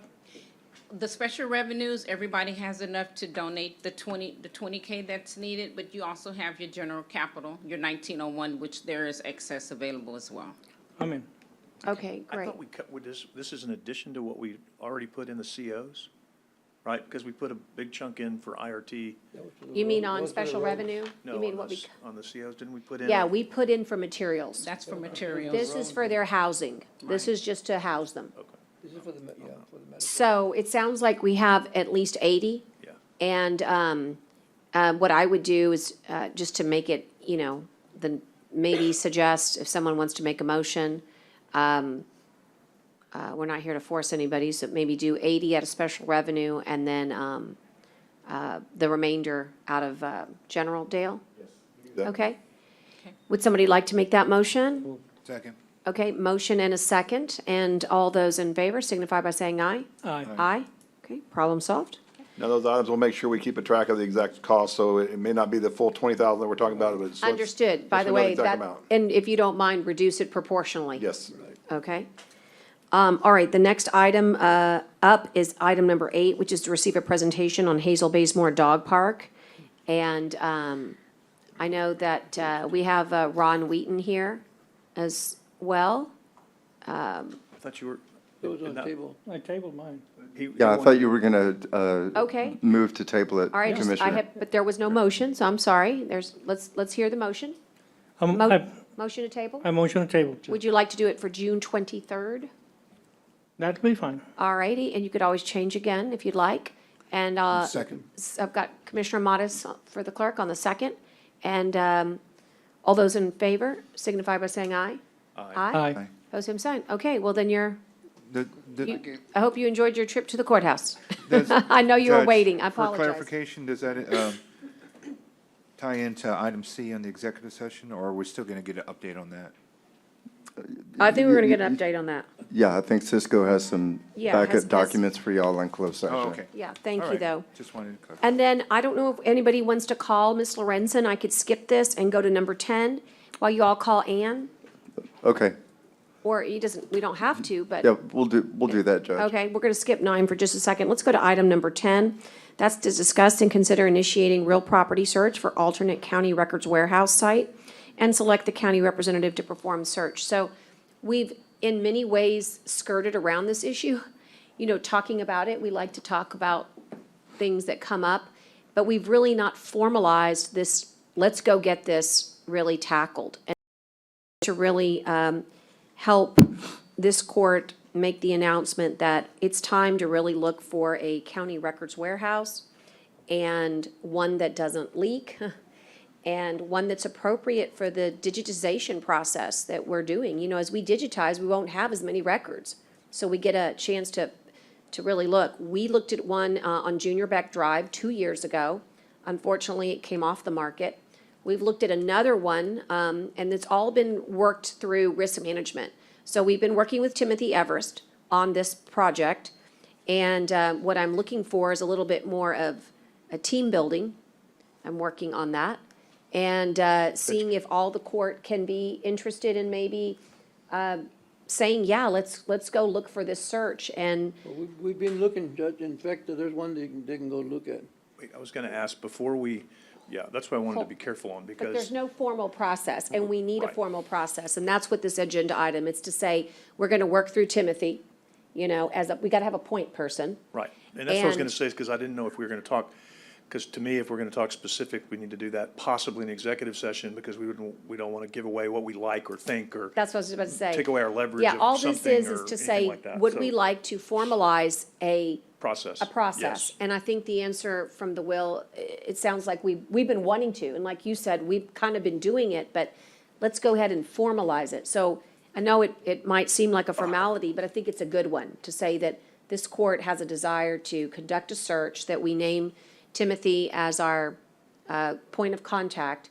And I think that Timothy could bring by next court, all in the executive session, a listing of all the items that we, not items, the buildings that we might want to consider. And even I was considering, because you really don't know what's out there until you go bring somebody in. And we've been working with Mark Adami, but there might be others. But it would be wonderful to say, hey, let's go on a real search, not just what we hear or what we see when we drive by, but really look at it and see what's out there. And Judge, I'd like to expand this to what we were talking about earlier, which is Veterans Affairs and Social Services and. Sure. If, and I don't know if that's too big a scope, and I don't know how big the buildings are or what's available. I know it's not a great time to buy right now because it's a seller's market, so I think we've got to be very cautious on that too. And that's kind of why I went with that 2-year lease, because this is a crazy market right now and people are really asking for overinflated prices. Now, that may not be the case, and maybe we find something, and that's great, but I would like to be able to look at and kind of do like, what could we potentially put in that building depending on what we found in addition to these things, and that's why I was really happy with that 2-year lease, because I don't think this will happen overnight, but that'll buy us enough time to really look and see if we can find something that we could house more than just Records Warehouse and make good use of this building, or whichever building it is, I don't know. And there's a lot of opportunity out there. Once you formalize a process, then a department head might say, well, wow, I didn't know that opportunity existed. Let me think about consolidating some 6th floor space, for instance. Okay, so I think that's why, to me, it's better that that we do this formally. Timothy, I know you're going to say something. Go ahead, sir. You're just waiting for direction. I'm just waiting for any questions, directions, because offline, what are we particularly looking for? Now's Right. not the time to discuss that. We're going to have some questions here. Thanks. Go ahead, definitely John. want to make sure that Daryl's included, because I mean, that's a big Absolutely. important part of the work that he is responsible for. I don't want to throw more on that. You're already just jumping into the waiting pool, but That's okay. obviously, I mean, it impacts what you are overseeing. And I'm sure that you would be in touch with him. It could be just informal, but as long as he's included. But Good idea. without giving too much, like I think Commissioner Chesney mentioned, I mean, people, I think, just in the public knowing that we're interested in something possibly. I like the proximity of what we have now. So I don't know if that's anything available, because I remember when when I took my first trip over there, it's in proximity to the courthouse. So I don't know if we have anything like that in the area. I know there are some vacant buildings here in the uptown area or even downtown that is something we consider, but I don't know how much that matters to staff, but I would be interested to see if that is something that is necessary as far as proximity. Or, we have warehouse district that's a little bit further away, other clusters of buildings that could be utilized that are further out. So I want to make sure that, to me, that's a priority, but obviously ask what they think and if that's important. Yes, And if sir. not, then hey, then we have a bigger net and we can maybe look out, and like the judge says, maybe there is an opportunity to find something that's a little bit better price for us. But that would be my concern and my question would be. Yes, sir. Or even if it's a little more, because it's going to cost us a whole lot more if we get wet records. Right. And so, so Daryl, just to bring you up to speed, it's really just a humidity and water issue that's out there, and I'm sure when you get a chance, you'll see it for yourself. But it's been chronic, but like anything, COVID, sort of took us away. We did our own little rudimentary search, but this is a formal. You guys get together, create a document that you can work with a broker and have them just go search. I mean, that's what they do best, right? And turn up things. Sometimes the best things aren't for sale, right? You go to an owner and say, but what if, right? Because I will tell you, most investors, while I agree with Mr. Chesney, it's a seller's market. The other thing it's an investor's market. So people want to buy because interest rates are so low, they can't put their money in the bank. And so by thinking they can buy a building and maybe leasing it to us, maybe we're not going to buy the building in fee, but we could lease, that might be very prolific, right? So it doesn't have to be that we're going to go purchase a building. We could be a tenant in a building on a long-term lease, as long as that building was secure, and that might be good for both the business owner and for ourselves. And so this is why I put this agenda item on, is it's time. It's very much time, and I'm gonna have Ann comment in a little bit. She's got her own agenda item, but she could maybe piggyback on this need, you know? Are any questions? Okay, the motion is gonna be kind of interesting. It's just really more of a directive to staff. And I would maybe phrase it something like this. I motion that staff, and the point of contact be Daryl Earwood and Timothy Everest, to initiate a real property search for alternate county records warehouse site. And that you return to court in 30 days' time with at least some concept of what's out there on the market and what resources you might need to procure such a search, right? It doesn't cost this county any money to initiate with the broker, right? So with that, does that sound good? Would anyone like to editorialize that motion, or is that sufficient? Okay, then I'll look for a second. Second, and then all those in favor signify by saying aye. Aye, So pose same sign. Tim's gonna come back with something Yep. for us to look at. And we'll do that in executive, but like give us a square footage, give us the purposes, right? And think about alternatives. Most likely you'll have an alternative A building, just records warehouse, alternative A and B. That's correct, ma'am. Might have some of the other services. Got an idea how we're gonna put this And together. really and truly, and this is gonna be a little more I don't know how much we need, because I still believe we've got things at that record warehouse that we don't need anymore, that we could destroy if we were given permission by department heads and elected officials and stuff like that. So I think we've done some work on that, but I'm not sure what we need, and I don't know how we're gonna figure out that quickly. But if someone has an idea, I'm open to listen. With that being said, Commissioner, when we were just doing the preliminary, looking for an additional building, we took into the equation, okay, what needed to be destroyed, what could be destroyed, and how much room would we actually need? Okay. And we were in, I don't wanna say it right here, but we do have a ballpark figure, and Okay, it's. all right, that's fine.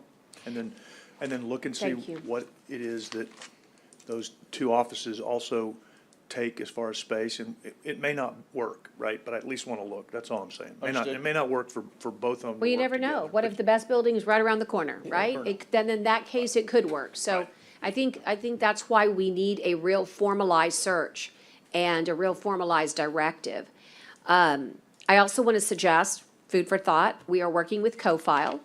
They are experts in the field of telling you what can be digitized, stored in their facility, destroyed. This court's been very robust about making major changes. I think they're pretty awesome changes.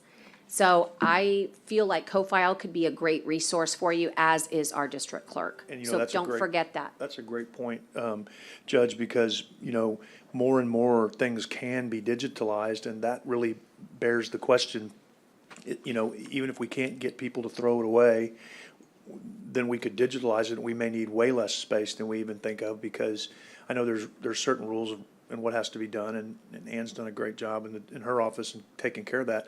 But we've got to take that into consideration, because I don't want to buy a building twice the size that we need, and then we find out we can digitalize pretty much everything. So I don't know how. Yeah, I think that's why the right people happen to be in the room right now. So all this Absolutely. is a formal directive, and you'll get to come back and report to the court, work with Tyner when you're ready, bring it to executive session.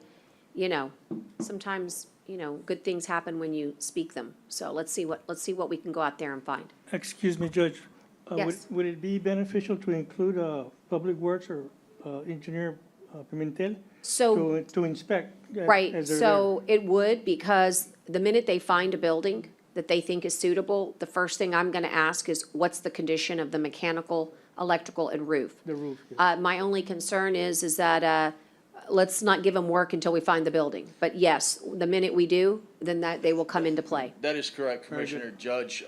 When we did the preliminary, we have a set system how we went by doing it, getting the building assessed, getting the engineers in there, getting information technology in there. So we have an idea, or I have an idea, working with Daryl on how we're gonna approach this. Very good. That's wonderful, guys. All those in favor signify by saying aye. Aye. Aye, post same sign. Okay, super. Well, this dovetails perfectly, Ann, into your agenda item, which is item number 9. I just want to say that my records make up the majority of what's in that warehouse. I didn't realize that until Liz got it cleaned up, and I was like, wow. But that is a fact. But we do have the plan, the preservation plan that commissioners approved for me. And even during the pandemic, we were sending boxes of civil and family files with co-file up to get them digitized. And we're continuing that. It's not a stop. It's an ongoing project that we're doing. And I want to bring to your attention that we have another project that we would like you to consider approving the monies for. Judge Canales was wonderful in finding that money for us.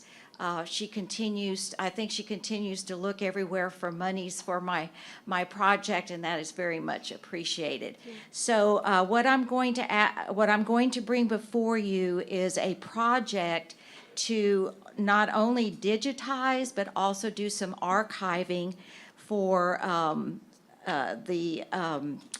we have jacketed microfilm of child support payments, the history, all of that child support payment that the district clerk's office used to be involved in. And we also have sealed adoptions that we would like to start a project of preservation. So I'm just going to read you a little bit of what I would like to say to the Commissioners Court. We know that these last few years have showed us the importance of protecting records from natural disasters such as hurricanes, pandemics, and who would have thought we would have a winter storm. We have also realized that we have a responsibility to protect the public while also giving them access to their documents, even when they could not come into the courthouse. I am so grateful that my office and this Commissioner's Court worked on a preservation plan for the district clerk's office. This plan has enabled us to preserve the legacy of Nueces County, our records from 1950 back to sovereignty. They're taken care of. COFILE, and like I said before, COFILE continues to do the digitization of the records that are in the warehouse. Today I am asking Commissioners Court to approve the COFILE quote attached to my agenda item that will preserve and digitize another group of records vital to Nueces County, and that is the jacketed microfilm child support payments history and sealed adoptions. One of the things that led us to put this out there for your consideration is we have some pictures that are attached to the quote that shows the jacketed microfilm, shows their degradation and the need for them to be preserved. That microfilm will deteriorate. There'll be a time where we cannot look at those child support payments anymore. And I can tell you that they're still viable. We still have people that need to come and look up child support payments. And so we want to get that taken care of. Also, there's pictures of some of the adoption papers. We want to get those also preserved. Some of those adoptions go back to 1931. 31 to 50 will be archived. We have found out that back there, they might put in the matter of a female child. That's all. And we have actually had some people look as far back as that for some adoption papers. So again, they are an ongoing need for the district clerks to keep a hold of. Also, when these records are digitized, they will be preserved, and they will be stored in a cloud platform called Vanguard Search Site. Now, these records will not be available to the public to view, but they will be available for my clerks to view and be able to help the public with whatever they need.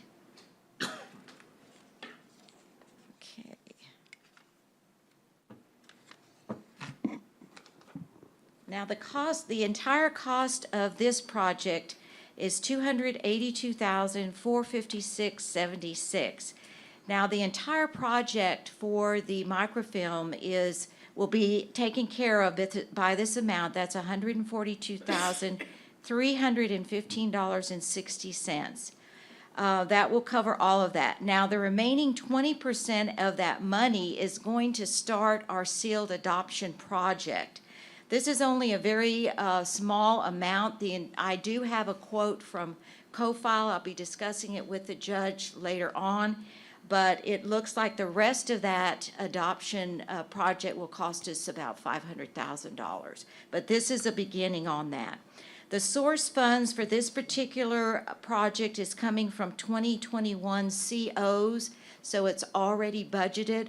All I need is to ask you to make a motion and consider granting me these funds to do this project. Yes, I just want to remind commissioners, Michael's going to provide perhaps a little detail, but just remind commissioners, when we went through that great process of prioritization, this was included. So this is the formality.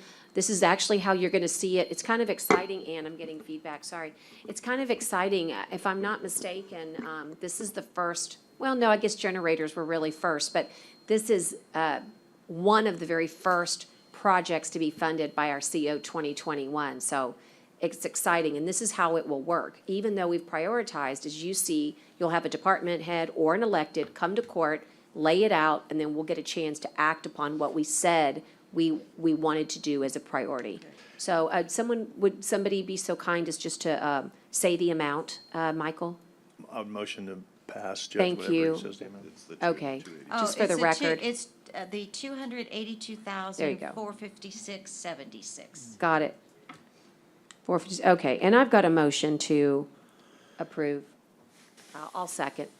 And if there's no other questions for Ann, this is very exciting.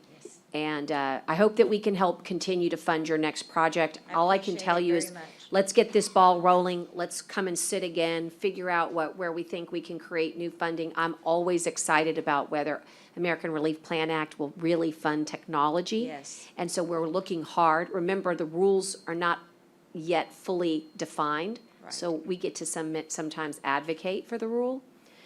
So excited, and I'm really focused on getting our Selena file digitized. Yes. And that is to protect the family as much as it is to protect the history. Yes.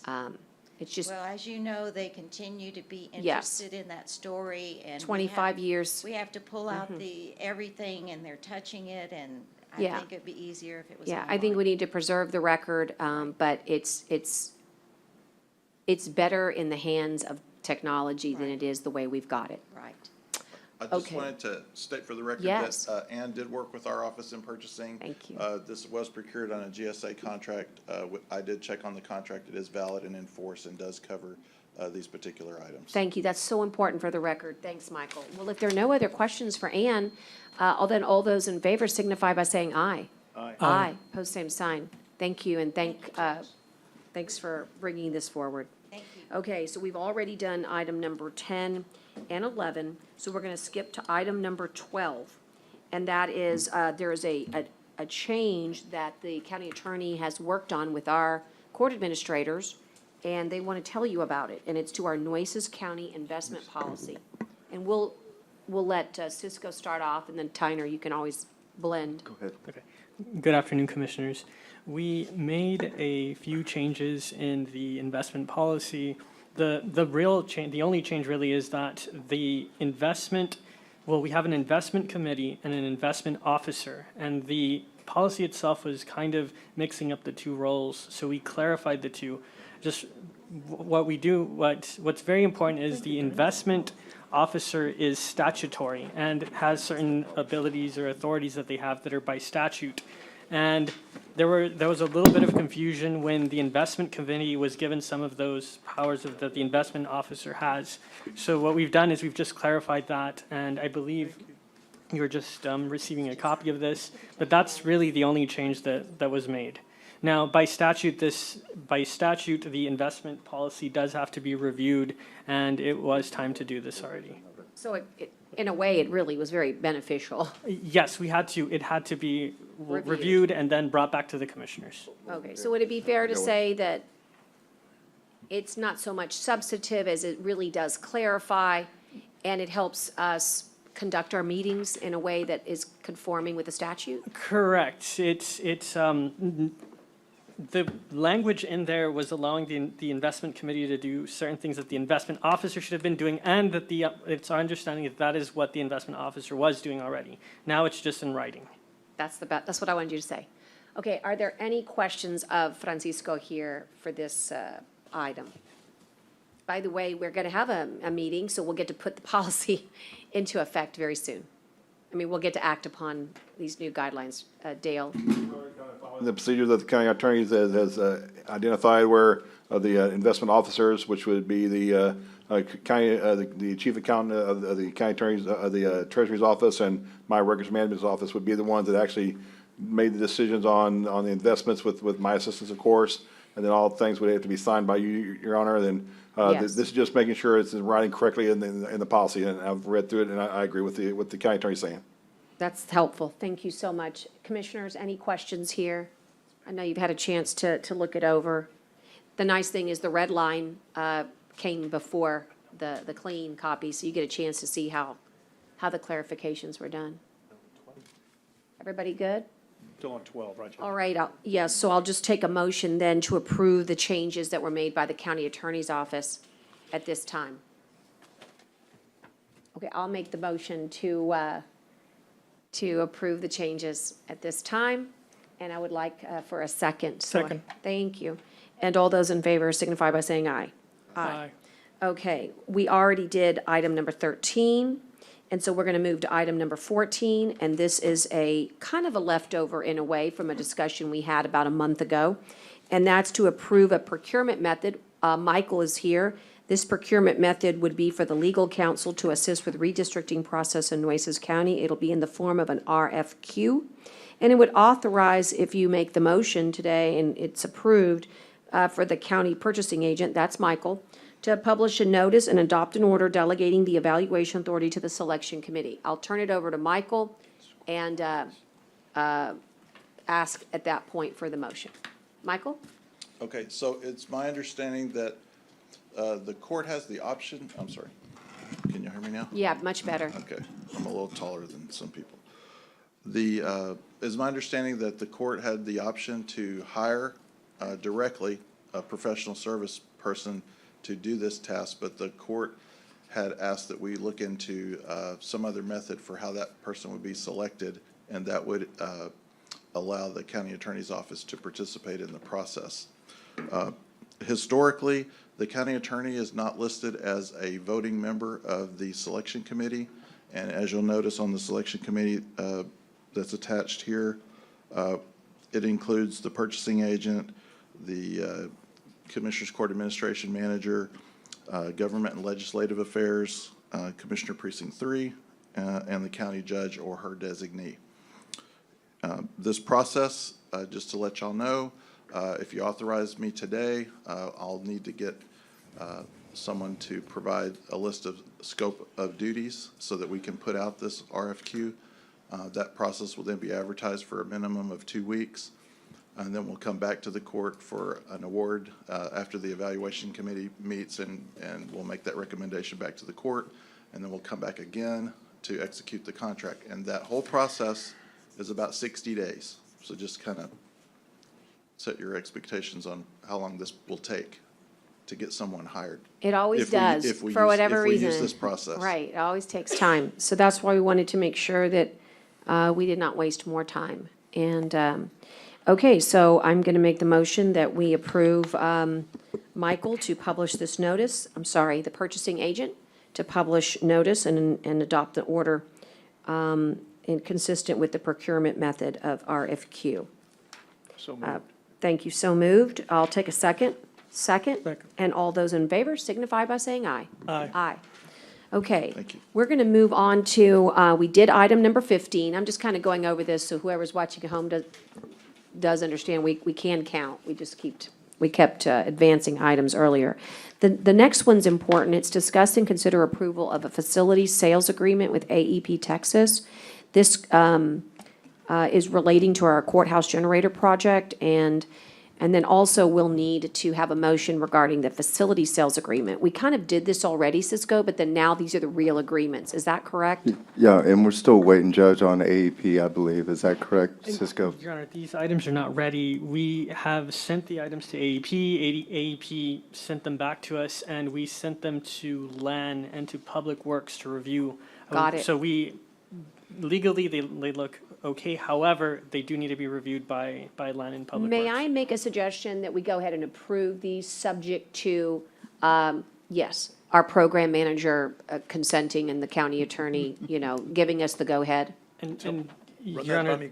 there was one potential issue that we could take up an executive with it. And I Okay. think we can, I don't know if we would recommend approving them at least today, and subject to approval, because there is an issue that we might not be able to resolve immediately. But is it noticed for executive session? It is not, but Okay. we did. Changed our policy, didn't we? We changed our policy, that's right. We changed the policy and we Okay, did fine. reach Then out I'm to going to the go agent. ahead and do that because I'm going to put everybody on notice, and AEP, if you're listening, I'm putting everybody on notice. This is critical for hurricane preparedness and summer work. We cannot be without these documents, so let's do that. We'll just hold then, guys, until this afternoon. Table it or what? No, We're going to go into executive on it. Francisco will give us more info, and then we can make a decision if we need to on action. Did you put that language on there too, Tyner, that we talked about? Yes, if you'll notice the language at He the did. top of the meeting, Changed our policy. it's also right there. And then we actually have it in red in the executive session. And it's kind of funny because we don't intend to use that unless needed, and here's a great example, okay? So we're always going to try to give the audience and the public notice, but in this rare case where something comes up, where time is of the essence, it's very helpful. Thank you. Okay, and so item number 17 is kind of a recurring item. It talks about overtime pursuant to county policies regarding all of the disasters, and I would ask Dale at this time to take that one. You should have received the schedule we provided you this morning. Right now, we only have one individual, that's Mr. Herrera, subject to overtime, as a submission of time of 42.31 hours for a total cost of $1,947.95. And that's all we Okay, have. that's all we've got. All right, do we have a motion to approve? Who's All that right, for? and That a was for second? Edward? Edward. Okay, motion and a second. And, okay, all those in favor signify by saying aye. Aye? Aye. Okay, opposed, same I'll sign. abstain. All righty, got one abstention for the clerk. All righty, the next one, and just forgive me, but Tyner, would you go back through the regular agenda and make sure I covered every single item? And I'm gonna go back in time a little bit, just because we left two out. And, that fell under board appointments, guys. Actually, I left more than two out, but I left the board appointments off, so I'm gonna go back there. Yes, sir? I was just going to invite Tara, if you're going to address South Texas Water Authority Or is it not ready? appointments. Okay. She has some good background information. Great. So Tara, if you're listening. Yeah, and I'll do number two and then go to number one. Okay. So Is that the one in my area, Tyner? it covers a big area. The appointment for the water. Yeah, that's correct. Tell them to hold off on it. Okay, we can hold off on that one. Alrighty. But I do want to make the point that I spoke to Rosie Colleen again, and we dealt with Corolla and their lawyer. And I spoke to Rosie just a while ago. She does not qualify to sit on this board. Just for your information, you do have an incumbent for the at-large that has applied. And here is Tara. She wants to talk a little bit about the posting, but we can repost. Yeah, well, the Commissioner. incumbent, you can go ahead, but as far as the vacant position, I want to hold off on that because we just got the application today. Okay, so why don't we, go ahead, Ms. Tara. That's fine to hold off. We'll take that motion in just a second, but let's let Tara fill us in. Okay, I think that there was a little bit of confusion as far as, so typically whenever we do the notices for South Texas Water Authority, we do we usually have 2 appointments at each time. It's usually, I think it's place 8 and place 6, which is Driscoll. And we did the Driscoll appointment last time, but the at-large appointment, the person that was appointed, didn't meet the residency qualifications. And also in the meantime, our bishop appointee, which would have been next year, he moved, so he's no longer qualified to be the bishop representative. So we were doing a notice for that. They're a little bit hard to fill, so sometimes we did that one open until filled since it's a vacancy. And the other one is, there's an incumbent and it's just a term expiring. Got it. So that one did have a deadline, but we reposted to kind of clarify that, because I thought it was at-large Nueces County, it's at-large Nueces County within the South Texas Right, Water Authority. and by the way, we do Yeah, it's attach the map now with every posting. Yeah. So people will know. And it makes perfect sense why there was confusion, because it's Nueces County within the jurisdiction of South Texas Water Authority. So that means it wasn't all of Nueces County. And that was the distinction. So could I get a motion to table till June 23rd? So moved. Second, okay. All those in favor signify by saying aye. Aye. Post same sign. Okay. Now, the second one is also actually going to get tabled till the 23rd, but I want to give a little background. So I was contacted by Ken Trevino of the Coastal Bend Workforce Development Board, and we had a representative for many years, Mr. Vince Goodwin. Is that the correct pronunciation, Tyner? Is it Goodwin? Goodwin. No. Goodwin. Vince Goodwin, yes, Yeah. Vince Goodwin. And he is resigned, retired. He's ready to go on off the board. And so Ken asked me to please make this appointment, but he kind of had some criteria he wanted me to at least consider. And that was that Vince represented the healthcare sector. And so he wanted me to see if I would consider naming a replacement just to fill those shoes. But then I had somebody, but then it can't be from a nonprofit. So it's a little tricky. So I do have several calls out to some really, I think, people that would be wonderful to serve, and I would just like a little bit of time for them to consider what that commitment is. So I'd like to bring this one back on the 23rd as well. So I'll make the motion to table to the 23rd, and I'd ask for a second. Second. Okay. If you guys have anybody that you'd like me to consider in the healthcare sector that would be great on workforce, let me know. It can't be anybody employed by Christus Spawn, because it can't be a nonprofit. I don't think Driscoll would qualify either. So, anyway. Okay, so having done those, we can now move on to, I'm going to go on to grants. And Maria, hold on one second. To grants, and then I have not forgotten that there was a whole section on our 3 disasters. What I've done is Melissa had to leave, but I grabbed her notes and spent a few minutes. That's why we were a little late to court after the recess, but I was able to visit with her. I've got all the notes, and of course, I'm able to deliver her report. So I'll wait till last for that. So let's move to Maria, and Susan Roth is on the line. Susan is online. We'll ask her to unmute. And we're going to receive an update on the Texas Water Development Board Flood Infrastructure Fund Regional Drainage Master Study project. And this is the exciting part. It's the authorization of execution of the related grant awarded documents. We've been waiting for this. Susan, welcome to court.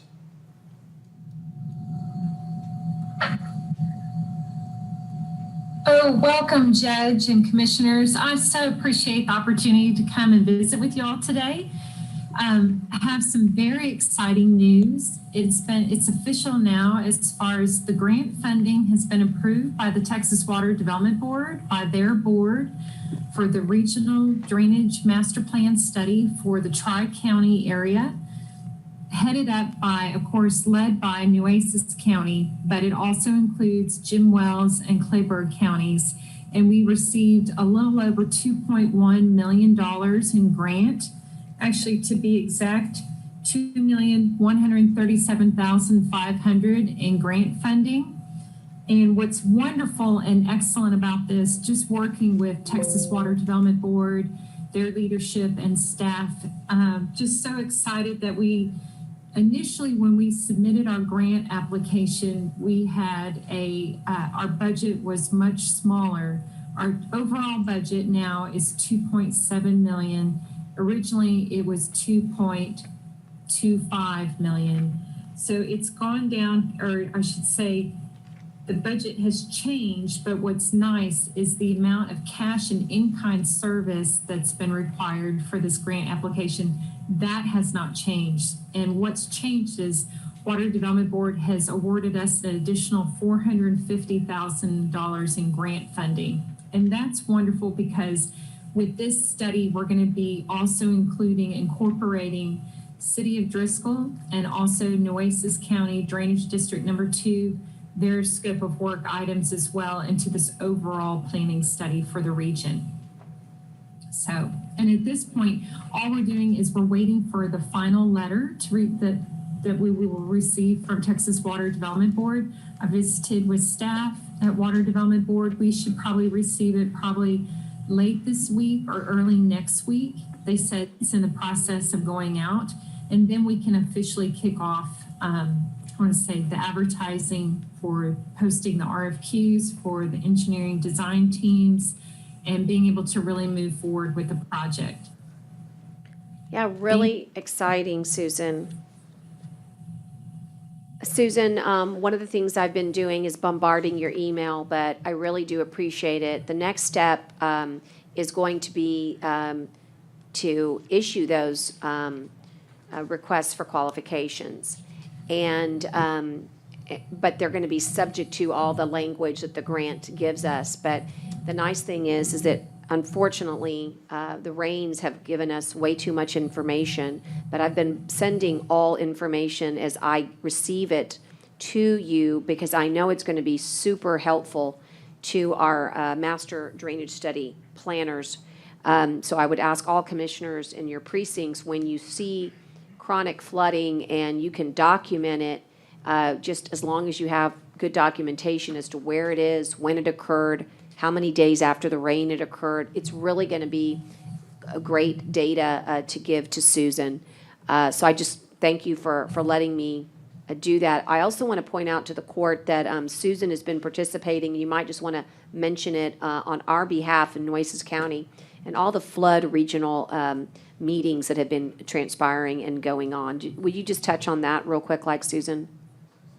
Oh, yes, Judge.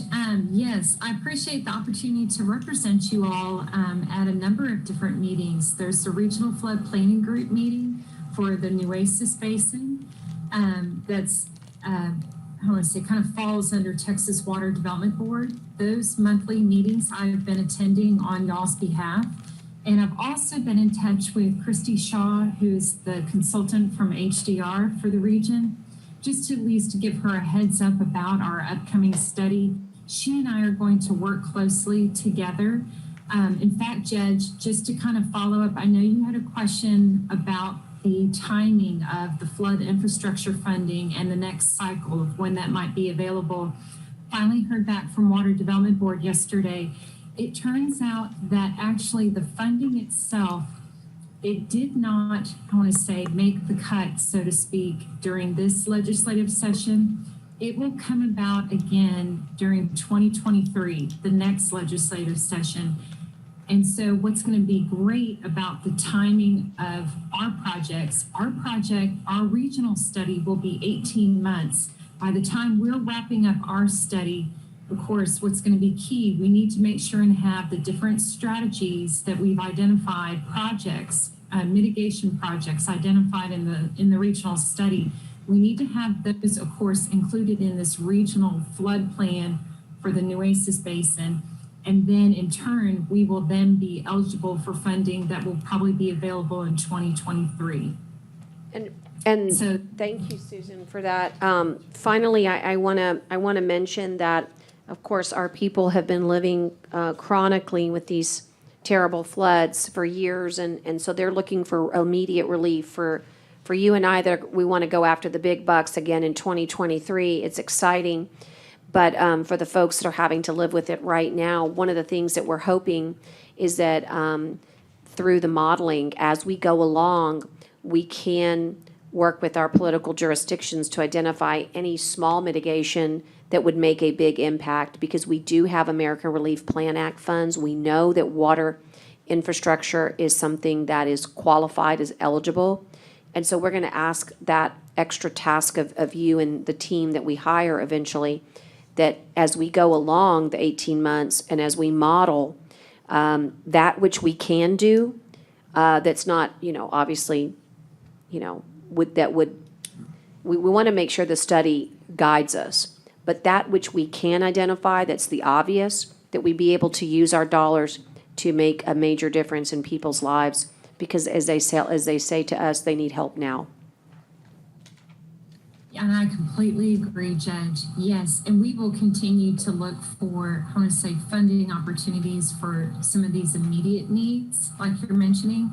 But at least so that you all know kind of the timeline for the next flood infrastructure funding, the fifth funding that's available from Water Development Board, it's going to be a few years. So again, it's all the more, it's just so exciting that I want to say that the county, it was a team effort, that the funding all came together nicely for this regional planning study, as far as being able to take advantage of the timing of it. Thank you so much, Susan. Also, I'm sorry, go ahead. Go ahead. And then the other, also the other planning efforts that are going on in this area in the Nueces Basin. Also, there's the GLO that is conducting, they've got 3 different regions that they have consultant teams evaluating. The Western region that you guys are located in. I've been attending those meetings. AECOM is the consultant for that region that you guys are part of. And I've been attending those as well and providing information. And the main thing is just wanting to make sure all of these, I would say, multiple planning efforts that are going on, I just want to make sure everyone's aware of our upcoming study. And I'll make sure that information and data that we collect and results from our study get factored in and included in some of these high-level Water Development Board, state, and GLO efforts that are going on. Appreciate that. Today's a presentation, in today's presentation, are there any questions for Susan regarding this grant and some of the other opportunities as we've just showcased that she's attending on our Judge, behalf? just to clarify, it is a 2-part item. Yes. So as Susan mentioned, we don't have the official grant award documents yet. So, but to expedite the execution of those, I don't know if you want to go ahead and make a motion to authorize the execution upon receipt. And that way it'll kind of get us started on this project a little bit. Happy to do so. Make the motion contingent upon receipt of the acceptance and to execute the contract with Texas Water Development Board in Nueces County as the lead applicant. Do I have a second? Any discussion? Judge, just. Yes, sir.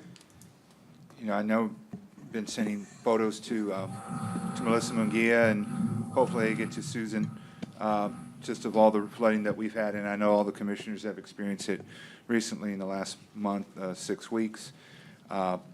And like you said, this is great long-term. We still emphasize we need to focus on short-term, but this is exciting to see that not only that this starts or gets us to the starting point for our 18-month study, but really, like you said, Susan, this sets us up for a 2023 session. And, I know that we still have a special session this year to focus and worry about, but we really need to make sure that we have a team in place. I think what happened in Austin ensured that we can still have lobbyists. I'm still a little confused on the way the law was created up there, but I want to make sure that we have a team put together that's working on this in the off session, 6-12 months out, so we can really start preparing, getting on all our legislative teams' radar for this and really be just ready and the lead premier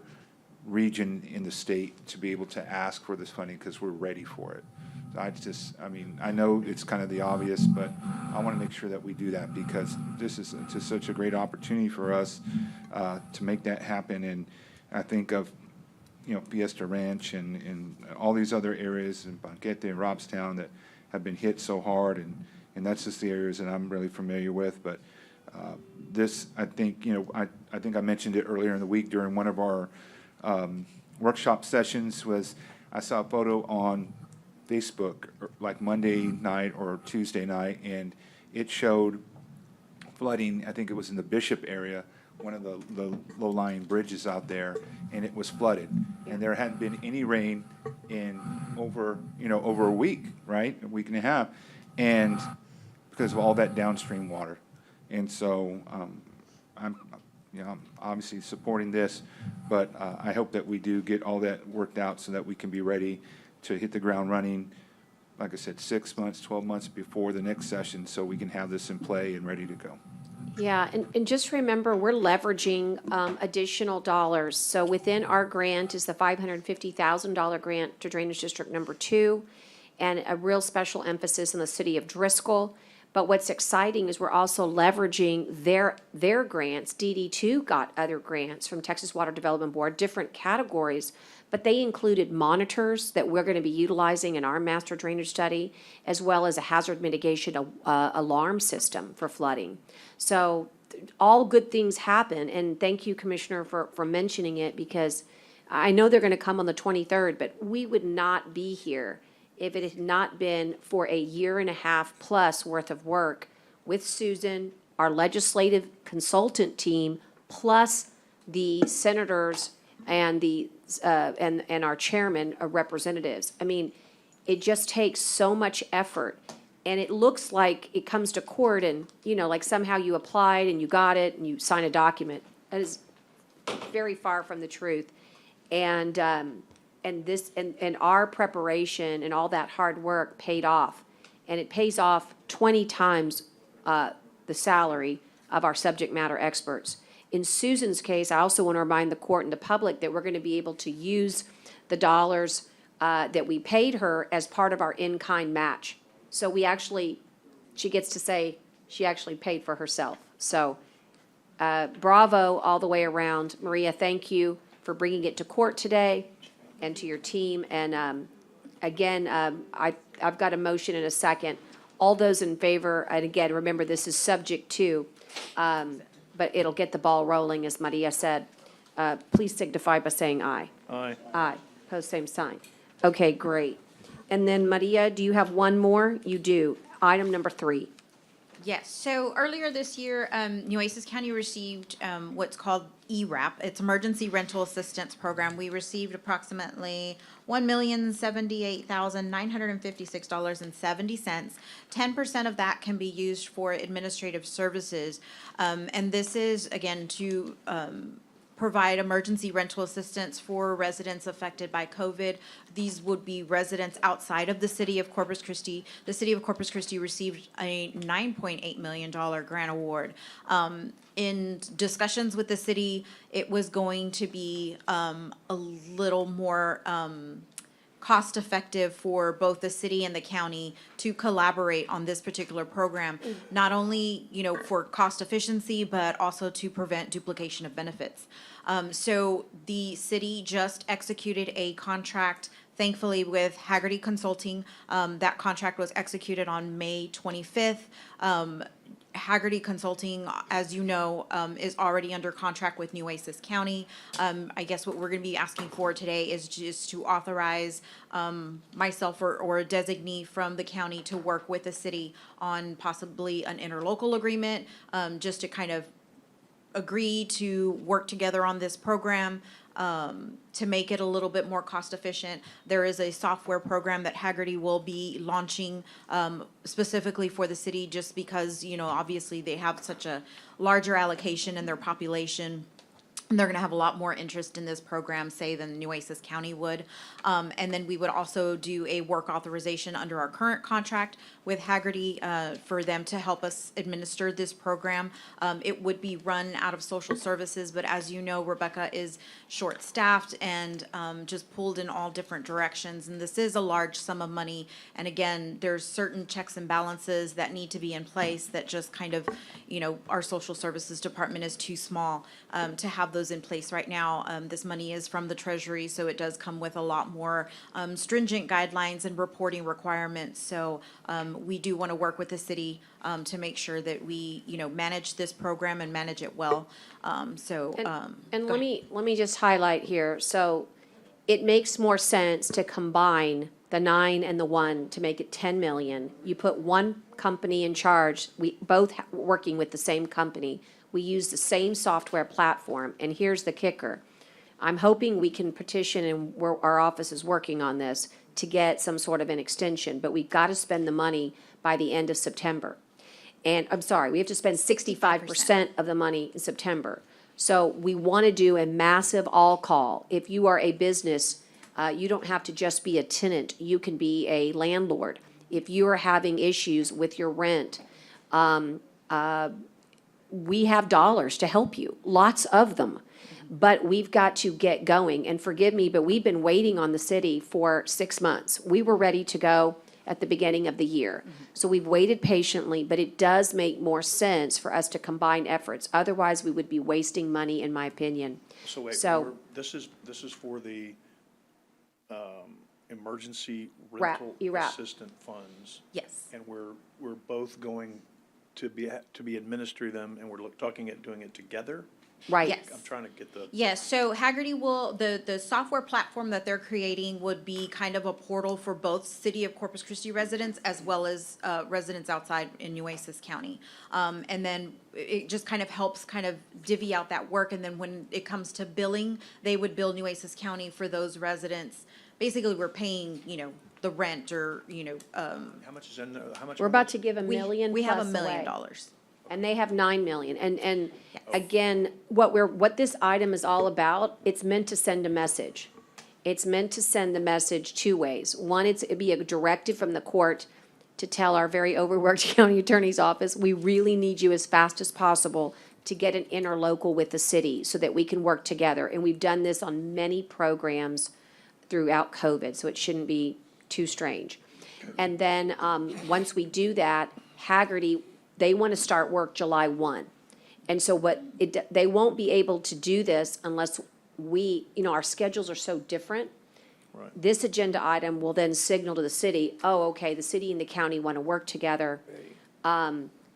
Let me go get it done on my end, and And I then we're did done. finally get to talk to Jennifer Buxton, who And she is kind of said- my counterpart, and she is completely on board. Yeah. They've also been talking to their city attorney, so I'll be getting with the county attorney to make sure And- that. And we offered a commissioner, we know we're 1 and they're 9, so we're not as much, but we offered a lot of good things.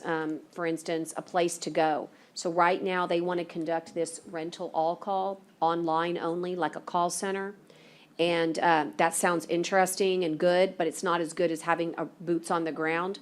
So if we're able to combine efforts, we can spend, not that we would, but there would be $1 million in admin. So we could literally put up a tent and put up a flag and go, you need rent assistance?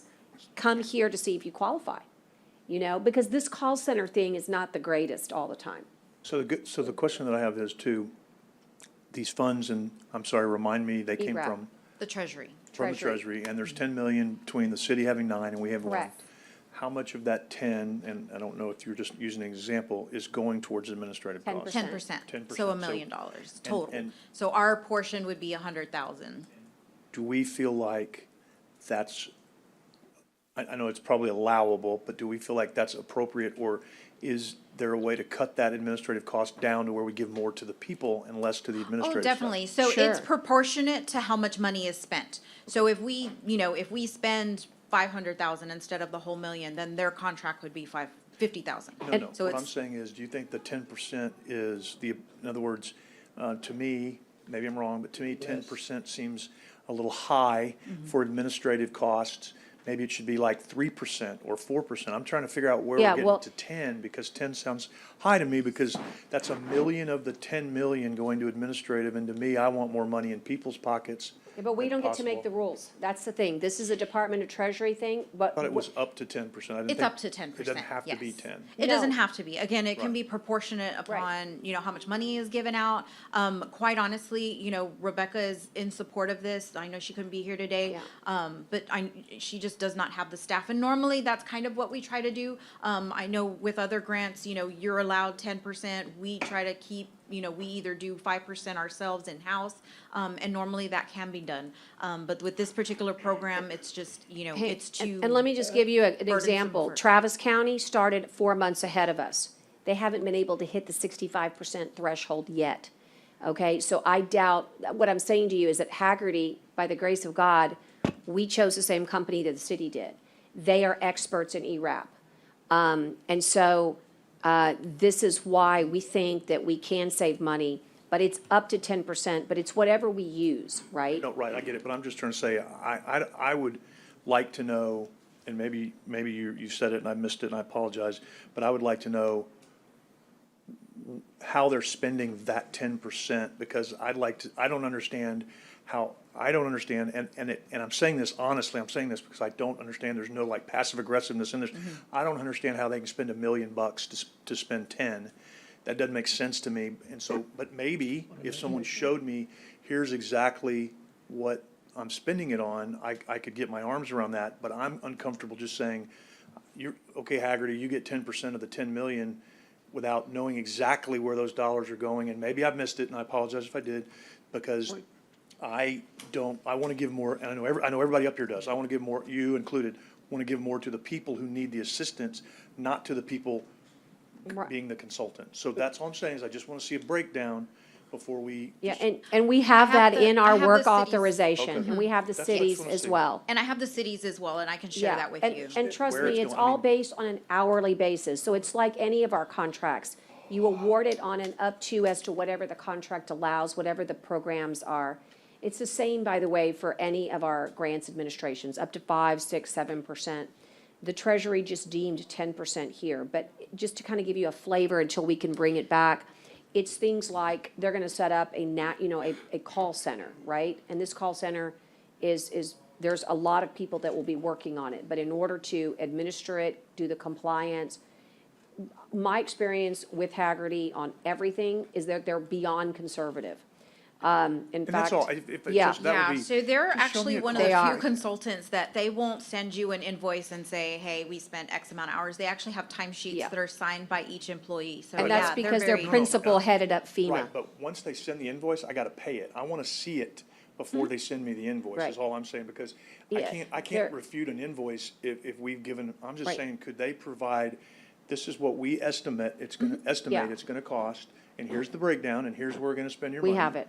And that we Yes. can see that before I, 100% sign on. I wanna do this, I wanna move forward, I just don't wanna do a final thing before I see what they're Yeah. gonna spend, because it's hard for me to grasp spending $1 million to get out 10, but I may be wrong, and if I am, I'll say I'm wrong Well, and be happy with 10. I don't think it's that. I think it's just that there's a lot to these programs. I wish it was just, hey, come on by and pick up a check, but it Yeah. doesn't work that way. So I think what would help you is to see the cities, their proposal to the city, which Sure. would be, all Anything would this help. agenda is, guys, To go forward.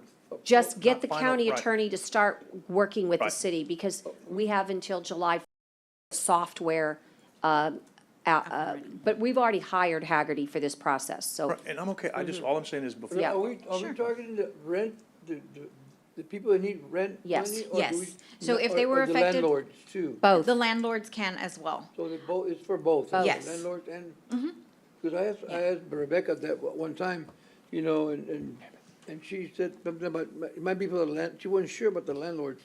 But I said, well, the landlords are the ones that really are struggling because they don't have the money. Right, let me tell you Yeah, who wants that's why this more than anything, and who, when we do budget workshop, I'll pick their brain, Maria. But the people that are super knowledgeable are your JPs. So JP 11, when they come in on Friday, I think, or I don't know if it's Thursday, tomorrow, Friday, tomorrow, actually, in the afternoon, They will be able to tell you, they have been dying to start this program as of January. They're super frustrated. They have the people identified already. We have not been able to do this work, and I want to tell you that 100,000 is somewhere between 100,000 and $1 million is the right answer. But with 100,000, we would not be able to run our own program. That's what I wanted to share with you. So we need the city to be able to, it'll go too fast. But we, ironically, have the data where the city doesn't. Why? Who does evictions? We do. So it should have been reversed, but as usual, the counties get the shaft here because they do not understand the county government scheme. And this, the organizational process is that we run evictions through our JP system. And so, but because the city has a housing component, they had this opportunity. The gentleman that ran it, Rudy Betancourt, is now working in Austin for the ERAP program. So again, this is something that Maria and our office have been working on since last year, finally coming to fruition, and we're dying to get people help. If anyone's listening, I promise you we'll have a whole website on this, but it's basically if you need help and can justify that COVID-19 affected your life, for your rent, whether you're a tenant or a landlord, I promise help is coming. But this agenda item gets Cisco, I don't know how you feel about this, but this one really is high priority. But because the city just finished working with Hagerty, and I didn't want to wait till the end of the month when we're trying to start July 1. We just Judge, need to I would get make a you motion guys. to move forward. Yeah. I just like some information for later, that's all. Yeah, no, let's get him a whole packet on it. Yeah, when we bring back the interlocal, we can make sure we have, Right. just their It's all pricing. governed by an hourly contract, which we've already executed with Hagerty. So that's the one thing I want to tell you is that, why don't you get them both? The contract we did months ago, and then the cities, and then they've got an operation plan for this. And just so you know, there is they're calling it ERAP 2.0. So there's actually additional dollars that are going to be, that are just actually forwarded. available right now yeah. for the county to apply for. Yeah, I got the same I just email. forwarded to you. So you might see that on next court if we want to apply for more rental assistance dollars. Also on the June 23rd court, you're going to see the execution of the mortgage assistance program. So we did get a grant award for mortgage assistance. So again, this is specific to rental. Now we have people that are homeowners that can apply for mortgage assistance. It's a smaller dollar amount. It's $500,000. But again, I believe the city had received some funds as well. So there's going to be a lot of available funding for And Commissioner those that are in- Gonzalez, you might be remembering that particular program. That is the one we got first. We got that one first. This one came later. And this one came as a result of the stimulus package that was passed last December. And so that's where. Yeah, and there was some confusion with the Texas eviction diversion program. Right. And I think that's what you're thinking of, because I know that's where Judge Benavides came and he's like, hey, I have, these evictions and I need to refer them to somewhere. That's where Rudy Betancourt was actually really helpful because he's running the state program. And I know he really wants a local program because right now Judge Benavides is having to send people to texasrentrelief.com, and that's run by the state. Again, we have local dollars to help our local residents. Right. And I've said this to you, Maria, I've sent it to Heather, I've sent it to Zanoni. My only concern here is that I don't want it to be all digital, but I can have that battle later. I've already told Hagerty how I feel. It's got to be in person and digital. And it's got to be multilingual. So it's very key. And if we can set up in a place that's easy to get to, or they can rotate through our community centers, that's going to be my preference. Just like we did IRT, we published a schedule. We say, we're coming here to your community center to talk about rental assistance. Come and get in line. That's what's going to be needed. People have why do you think all this money is out there for broadband access? Because we don't have it. So why put together a whole system that relies on internet? And that's I'm gonna keep pushing and being a pest until we get it done in a hybrid fashion. But other than that, we are really good to go. And thank you for reaching out to Heather. And If Heather's listening, thank you. The city monitors, so right now they're passing notes. She just talked about you. I think it's important that the city know that we're anxious to work with them as well. Is there I'll just do a second. And then all those in favor signify by saying aye. Aye. I know there's a lot on your plate, Cisco, but you've heard the urgency. All right, let's move on to Public Works. Let's move on to item number 1, which is a consider approval of change order number 1 for Nueces County Roadway, County Road 22 and 49. I feel like, there we are. I was gonna say, I feel like I saw them. Okay, Sorry about that. go ahead. Judge, Commissioners, we recommend the approval of change order number 1 for the Nueces County roadway rehabilitation project for County Road 22 and 49. There's some additions and on some of the road excavation and some addition, I'm sorry, some subtractions on the road excavation, and some additions on the drainage structures. So, but it's a no-cost change order. It's a zero-cost change order. I'll make a motion to approve. Second. All right, all those in favor signify by saying aye. Aye. We have another no-cost change order, discuss and approval change order number 1 for the Energy Savings Performance Agreement. Judge and Commissioners, we're recommending, Public Works is recommending the approval of the change order number 1 for ABM Energy Savings Performance Contract. This is a no-cost change order. Public Works is recommending approval. So moved. Okay, got a motion and a second. All those in favor signify by saying aye. Aye. Thank you, Judge, Commissioners. Well, that's the quickest you've ever been out here, Juan. You better run fast. Get Yeah, out of run here, for the man. hills. Get out of here. Don't look back. Get out while it's getting good.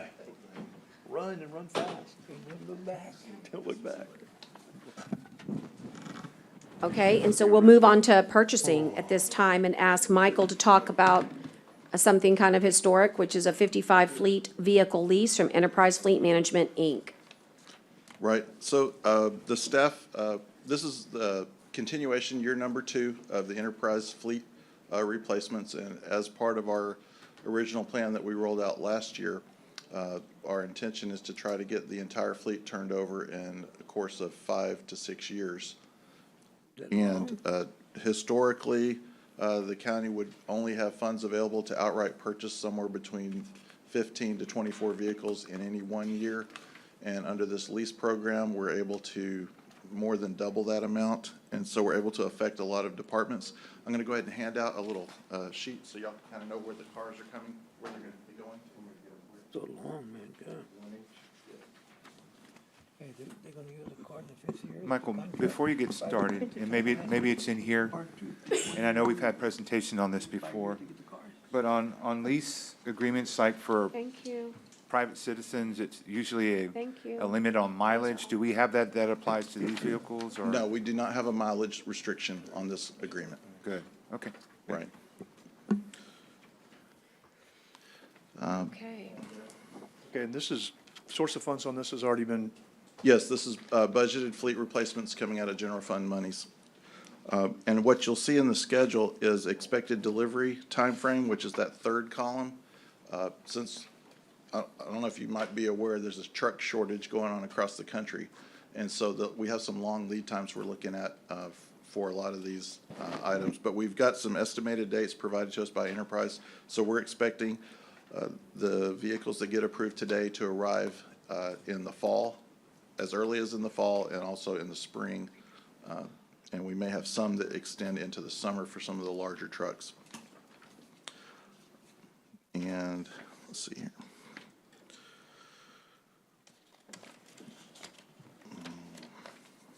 So this plan includes 25 law enforcement vehicles and 30 non-law enforcement vehicles. There's no increase to the fleet with this plan, with the exception of the Veterans Services Office is a plus one to the fleet. And the total cost is $367,635.96. That represents next year's lease payments for these vehicles. And one aftermarket item cost of $3,000. And as I said, these are going to come out of a variety of funds. Public Works has got 18 vehicles, and their amount is $124,200. Inland Parks has $14,544. Coastal Parks, $21,048, and then the balance coming out of 1900 out of $166,176. Okay, So So in a matter of 2 years, we will have replaced 110 vehicles, Amazing. which that would take us 5 years to do the old way. Plus, the advantage that we get on leasing versus owning is the maintenance costs. So as y'all saw recently, I think it was about a month ago, I came to you and we were able to sell back 6 trucks that we had purchased the year prior because the used value was actually higher than the current new value. And so we were able to return that equity back to the county. And that's this is going to be different about the way we've done vehicles in the past versus this program is at the end of our useful life for the vehicle being 5 years, we'll be able to sell those vehicles out on the open market, get some value back to the county, whereas before we would hold these vehicles for 10, 12, 15 years and be paying those maintenance costs, and at the end of its useful life, having a zero value at the end. So, yep, it's really good. and a side note, just, we're kind of in our own world over here, and so we may not realize this, but our county is a trailblazer in this area. I was asked by the LBJ School of Conferences to give a 1-hour lecture to the Texas Auditors Association, which Dell participated in with me. And we talked about the differences between lease versus purchase and the impact of GASB 87 on how leases are valued. And I didn't know that. Thanks for sharing. And Judge, I don't know if we get Tyner or who to work on this, but TAC from time to time features at the back of their monthly magazines kind of best practices. And so I don't know if they highlight that because they get media clips and then they put a little blurb out there, or if something we have to self-promote. Also, I know that there's other associations that recognize best practices, and I think we just kind of need to recognize, when we do something, especially when we're pioneering, to get the word out, just because there's other commissioners, there's other judges that are looking for best practices, and you don't want to kind of have to go through all the muck of figuring it out and then just say, oh, there's Nueces County, let's see what they did and learn from it. So if we can get that out, I think that would really help our partners throughout the state. Right, and this was their 2021 Virtual County Auditors Institute. It was attended by all 254 counties virtually. And so we reached a lot of folks. I had a lot of individual auditors reaching out to me to get information on how we are doing this lease program. And so we're passing that information on to them so that they can also duplicate what we've done here successfully in Nueces County. That's great. Get it on the policy side, because you may not get that push from the auditors. They may think, great idea, and when it comes to me, I'll support it or help find the money for it, but make sure it gets on the policy side too. Yeah, as Michael said, it's part of our LBJ school that we have every fall. We have a conference that was part of that. Our Association of County Auditors is going to have the October conference here, October 12th to the 15th, I believe, and they're going to be present here. As Michael said, we weren't the first county, but we're probably the largest county so far. I believe the first county was Webb County. Okay. So we're definitely, and Michael got a good response from a lot of the auditors, and they've been calling us too to try to find out. So we're helping to lead and maybe this is going to be a benefit for Enterprise. It might give us some residual money here. They're going to be paying a lot for my conference, I And can tell you what's that. really great about this is, like, for example, as we do transcend into electric vehicles, which is happening, when you have a program like this, once they get their fleet, then we'll be able to get that too without completely, just being disorganized. I mean, I really think there's gonna be so many advantages here, but none more great than the maintenance. Well, another thing Michael might not have mentioned, because these are newer cars, they're more efficient on fuel. So as you said, when we get to the battery side of it, we might start working on the electric side of the cars. But definitely they'll be more fuel efficient because of the newer version of the cars. Excuse me, Mike. How long does it take once the cars get here, how long does it take for you to get them to the departments? Okay, so the cars actually don't arrive here. They arrive at the outfitters place in Houston, and that's where they install, like for law enforcement, they would install the lighting and also the decals that go on the vehicle.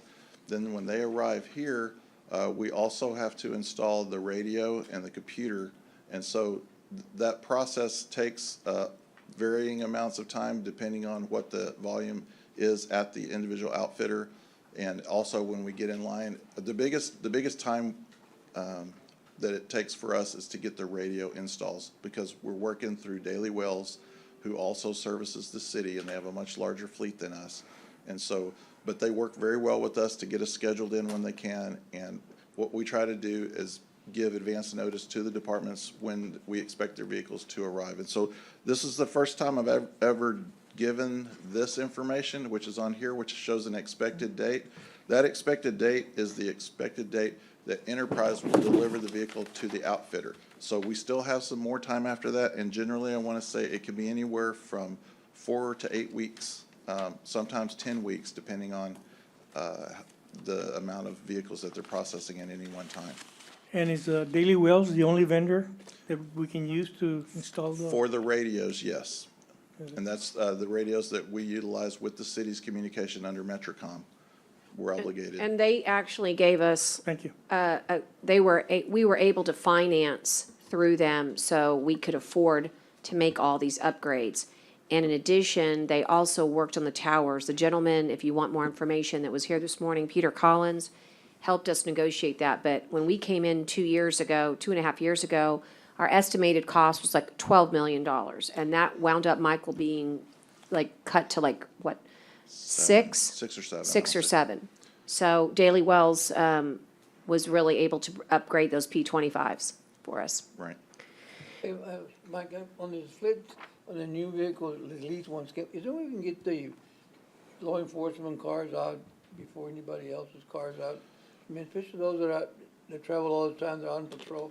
I mean, if they get one, they get two, and then they still got 2, 3 more they need.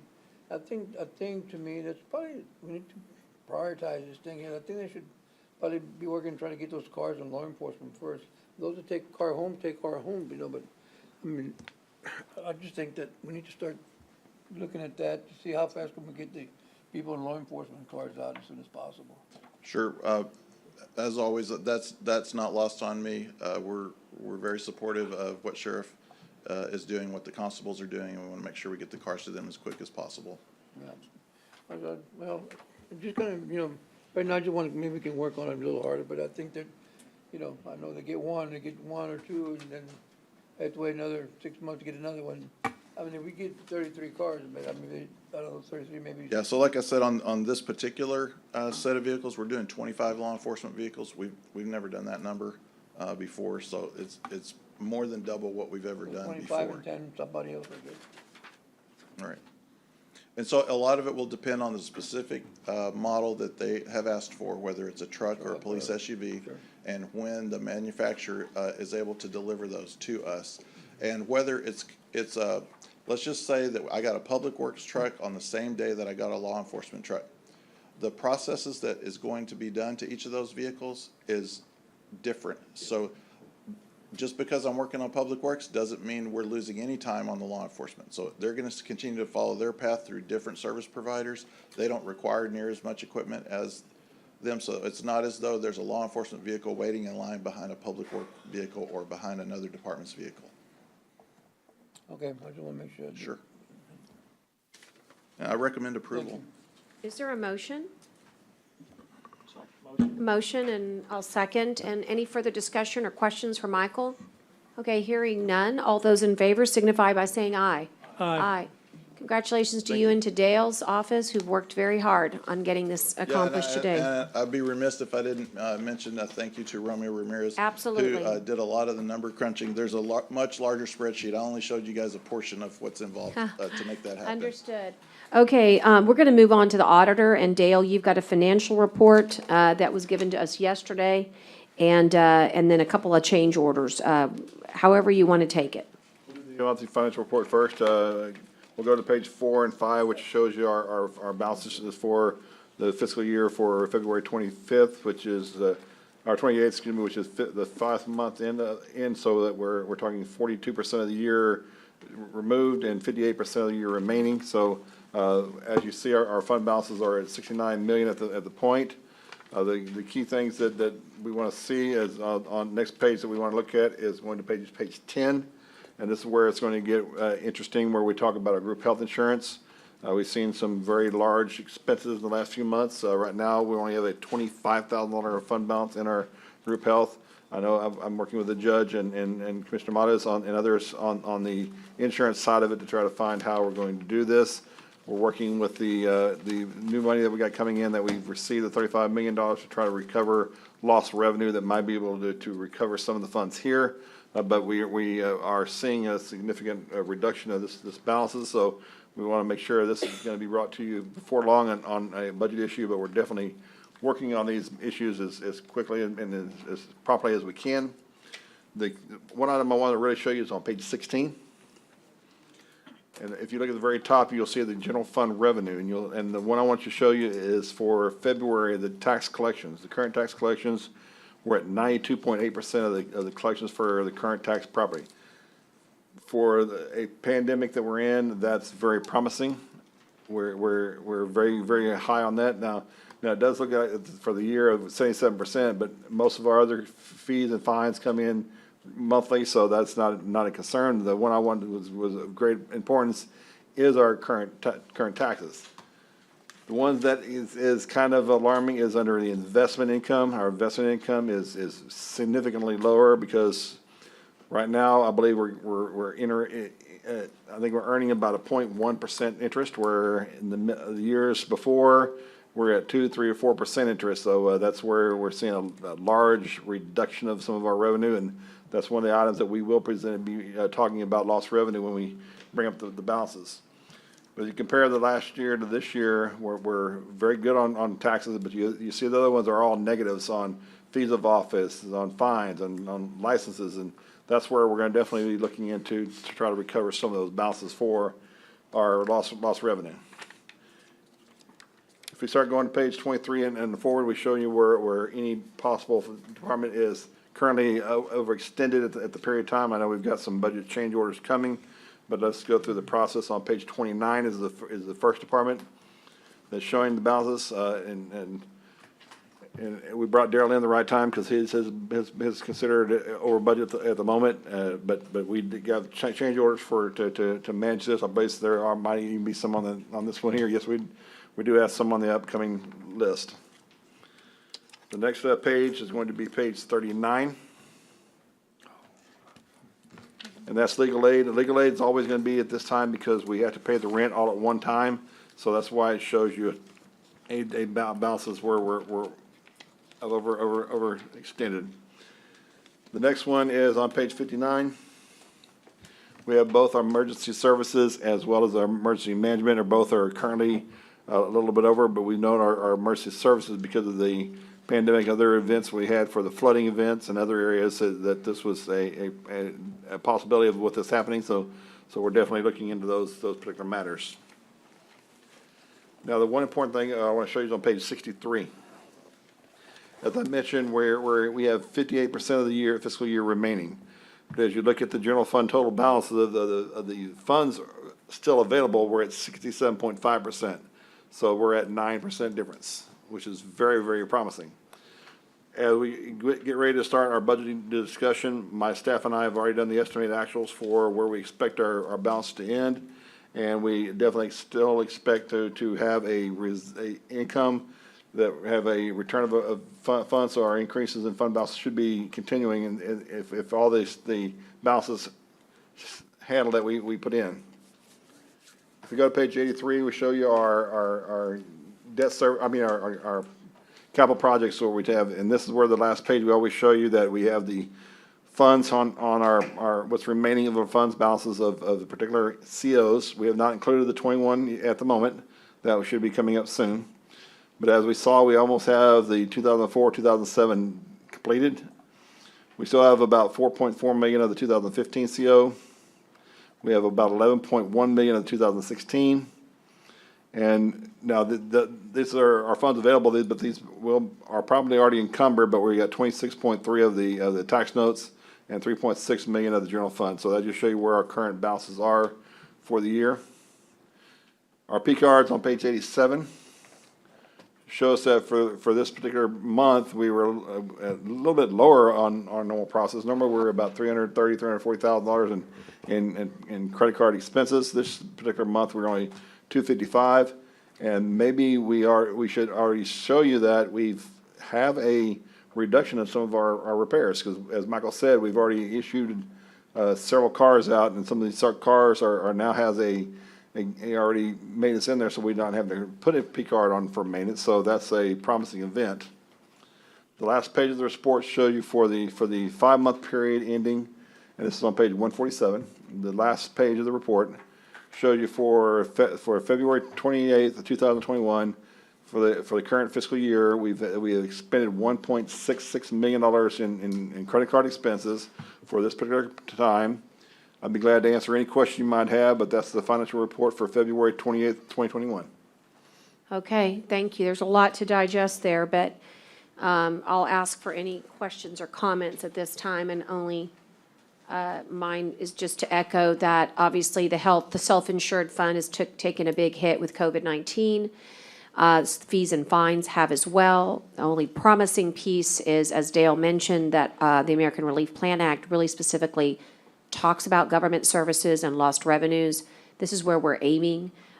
While we may not be able to reimburse ourselves from self-insurance, we may be able to do so from fees and fines, and that would offset the self-insured fund. That doesn't help us with replenishing cash reserves. And so something's got to give, right? So when we wiped out our cash reserves, plus we went in the whole 1.6, I think we can get the 1.6 back. That doesn't solve our cash reserves. So and again, that's cash reserves to our health insurance fund. And so again, when we meet shortly, we'll be discussing these matters and seeing what our options are. We've been trying very hard, and I want our employees to know this, that when we're all in tough times, we didn't want to see any premium increases. But any self-insured fund like ours that sees no premium increase year after year after year, and then you get hit, you shouldn't be shocked that you have no reserves. The cost of healthcare goes up and up and up, and you stay like this, there's going to be a gap. And I just want to tell you that the insurance committee is going to be bringing you, I hope, some solutions. But the first thing is to understand how we can get right side up, and thank goodness we have the American Relief Plan Act to help us do that. My internal audit division is reviewing the guidelines from the Treasury Department on how to correctly identify lost revenue, and they're currently looking at all of our departments to find out the best way of finding that. We appreciate that. And I know you'll report on it as soon as you can.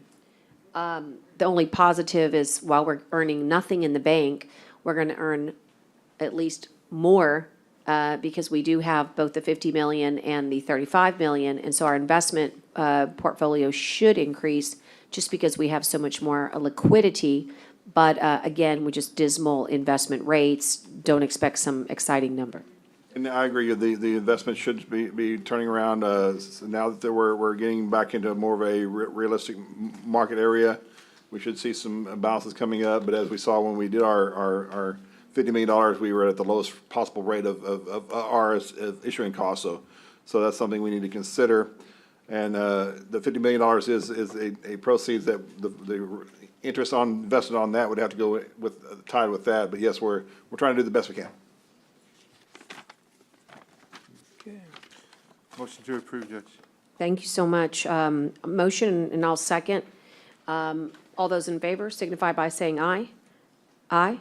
Okay, so the monthly financial report, Feb 2021 is approved. And now take us through number 14. It's a budget change order. A few departments requesting a change order that I mentioned. We have a small increase for our IT department. This was covering the agreement we had with Lance to cover his professional services for the remaining year for the point in time that was there, as well as a few small items for the Keach Library, as well as because of an employee not being out on leave, then the 214th needed a little bit of temporary services. So we're able to move some costs that they had because they didn't have any appointed attorneys for a while because not running courts. So we're able to do this. The largest one, as you see, is from 181. We're just moving some costs to do some maintenance repair of some buildings and grounds that was the equipment. So the budget change order number 14 is submitted for your approval. Okay, thank you. Do I have a motion to approve this budget change order? And I'll take a second. Second. And all those in favor signify by saying aye. Aye. Aye. And there's a capital one, number 97. We're very hard with Teresa and on her side of it to try to get some funds for our ABM projects. And we went through and found a lot of the projects either that were closed that we could reallocate some funds to, or try to find as much as we could that was unallocated funds to bring in the ones for what they call the ABM, energy saving projects. And you see that on all the projects we have for 1901, 15, 17, 19, and so forth. You'll see that the ones that are being increased is for the ABM. And so this is covering as much funds that we have available in these particular COs to cover this cost that's been asked for. And that's good because we're really moving out old money, which is really important. And so do you have is there a motion, please, to approve this change order to cover these approved costs? So moved. Okay, and motion, and just need a second? Second. All right, and all those in favor signify by saying aye. Aye. Post same sign. Okay, and then Julie's here to talk to us about a position that was discussed in previous courts, and that's Public Information Officer. And really, the purpose here is to help us get started on scope of work and potential pay as we go into budget workshop. If we have any hopes of getting this as a part of our new fiscal year, we've got to be able to contemplate what the right scope of work is, potentially edit that scope of work, figure out what the right pay is so that it can get scoped into the new budget and maybe get a new person starting October 1. Julie? This was presented earlier during the week, during budget workshop, but the priority is to get this person started now opposed to in October. Thank you. So, Okay, hold on, Julie. Yes, sir. If that's the case, I'd like to make a motion, we table this till budget. What did you say? What did you just? Her recommendation is to start to get going now, and Commissioner Gonzalez is to table it. He wants to take it up in budget. Yeah, because we did the rest of them, we tabled all the rest of them. Well, we tabled the other one. I think all we're doing today is just trying to work on the job description. That's not what you said. You said- Oh, what Yeah, did you say? Julie's position is, it's her Oh. recommendation, okay, to get going now, to actually approve the posting so she can post. But the court is more interested in kind of meeting you halfway, I think, Right. which is that we're interested in getting the position approved as to scope and pay so that it can be built in to the budget, is what I'm hearing. That's what I would prefer. Okay, yeah. and so, there's nothing wrong with you recommending it. It's your job to keep us moving, right? I mean, I think the issue is that, and there's just so the court knows what its options are, you've got it here as, for the rest of the year, if we were to do it. I mean, if you were to post now and interview and everything, you probably wouldn't get anybody, just hypothetically, until August. And so you're really looking at 30, 60 days. But having said that, the point is that they're more interested in getting you halfway started so that you can be ready for October 1. I still need to read, I need to read this whole thing. I didn't like the other one, is it a new one or what? There's a couple of versions. A couple of commissioners talked about it being a position that worked for Commissioners Court. Julie did a generic one, depending on what the court wants to do. So, whatever the court wants to do, Well, why don't we do this, Julie? We can table it till the 23rd. Let's let all commissioners give you their edits on a red line. Do you have this on Word? yes. Yeah, send it to us on Word. Okay. And let us produce to you edits on scope first and also commentary on pay. Okay. But can you just speak to the pay grade and how you came about it, just so that people understand this was, obviously well thought out? We checked with the city of Corpus Christi and then, of course, other counties in the area that have a PIO. And so that's how we came about the pay for this particular position. What's a 28? I'm sorry, what is it? It's about $54,000 plus $11,000 for benefits for a total of $65,000. Okay. But that's not your question, right, Commissioner?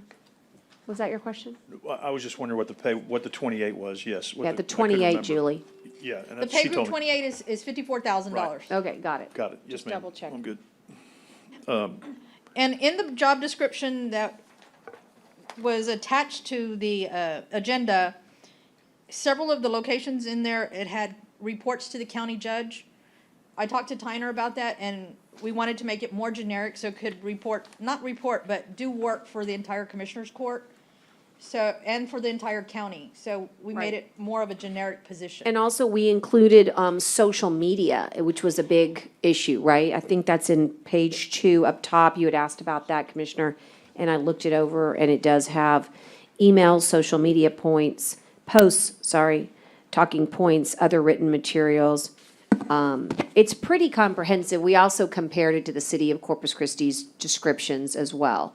But And, if you look at Tyner's, you look at Maggie's, you look at Connie's, they all have social media on there.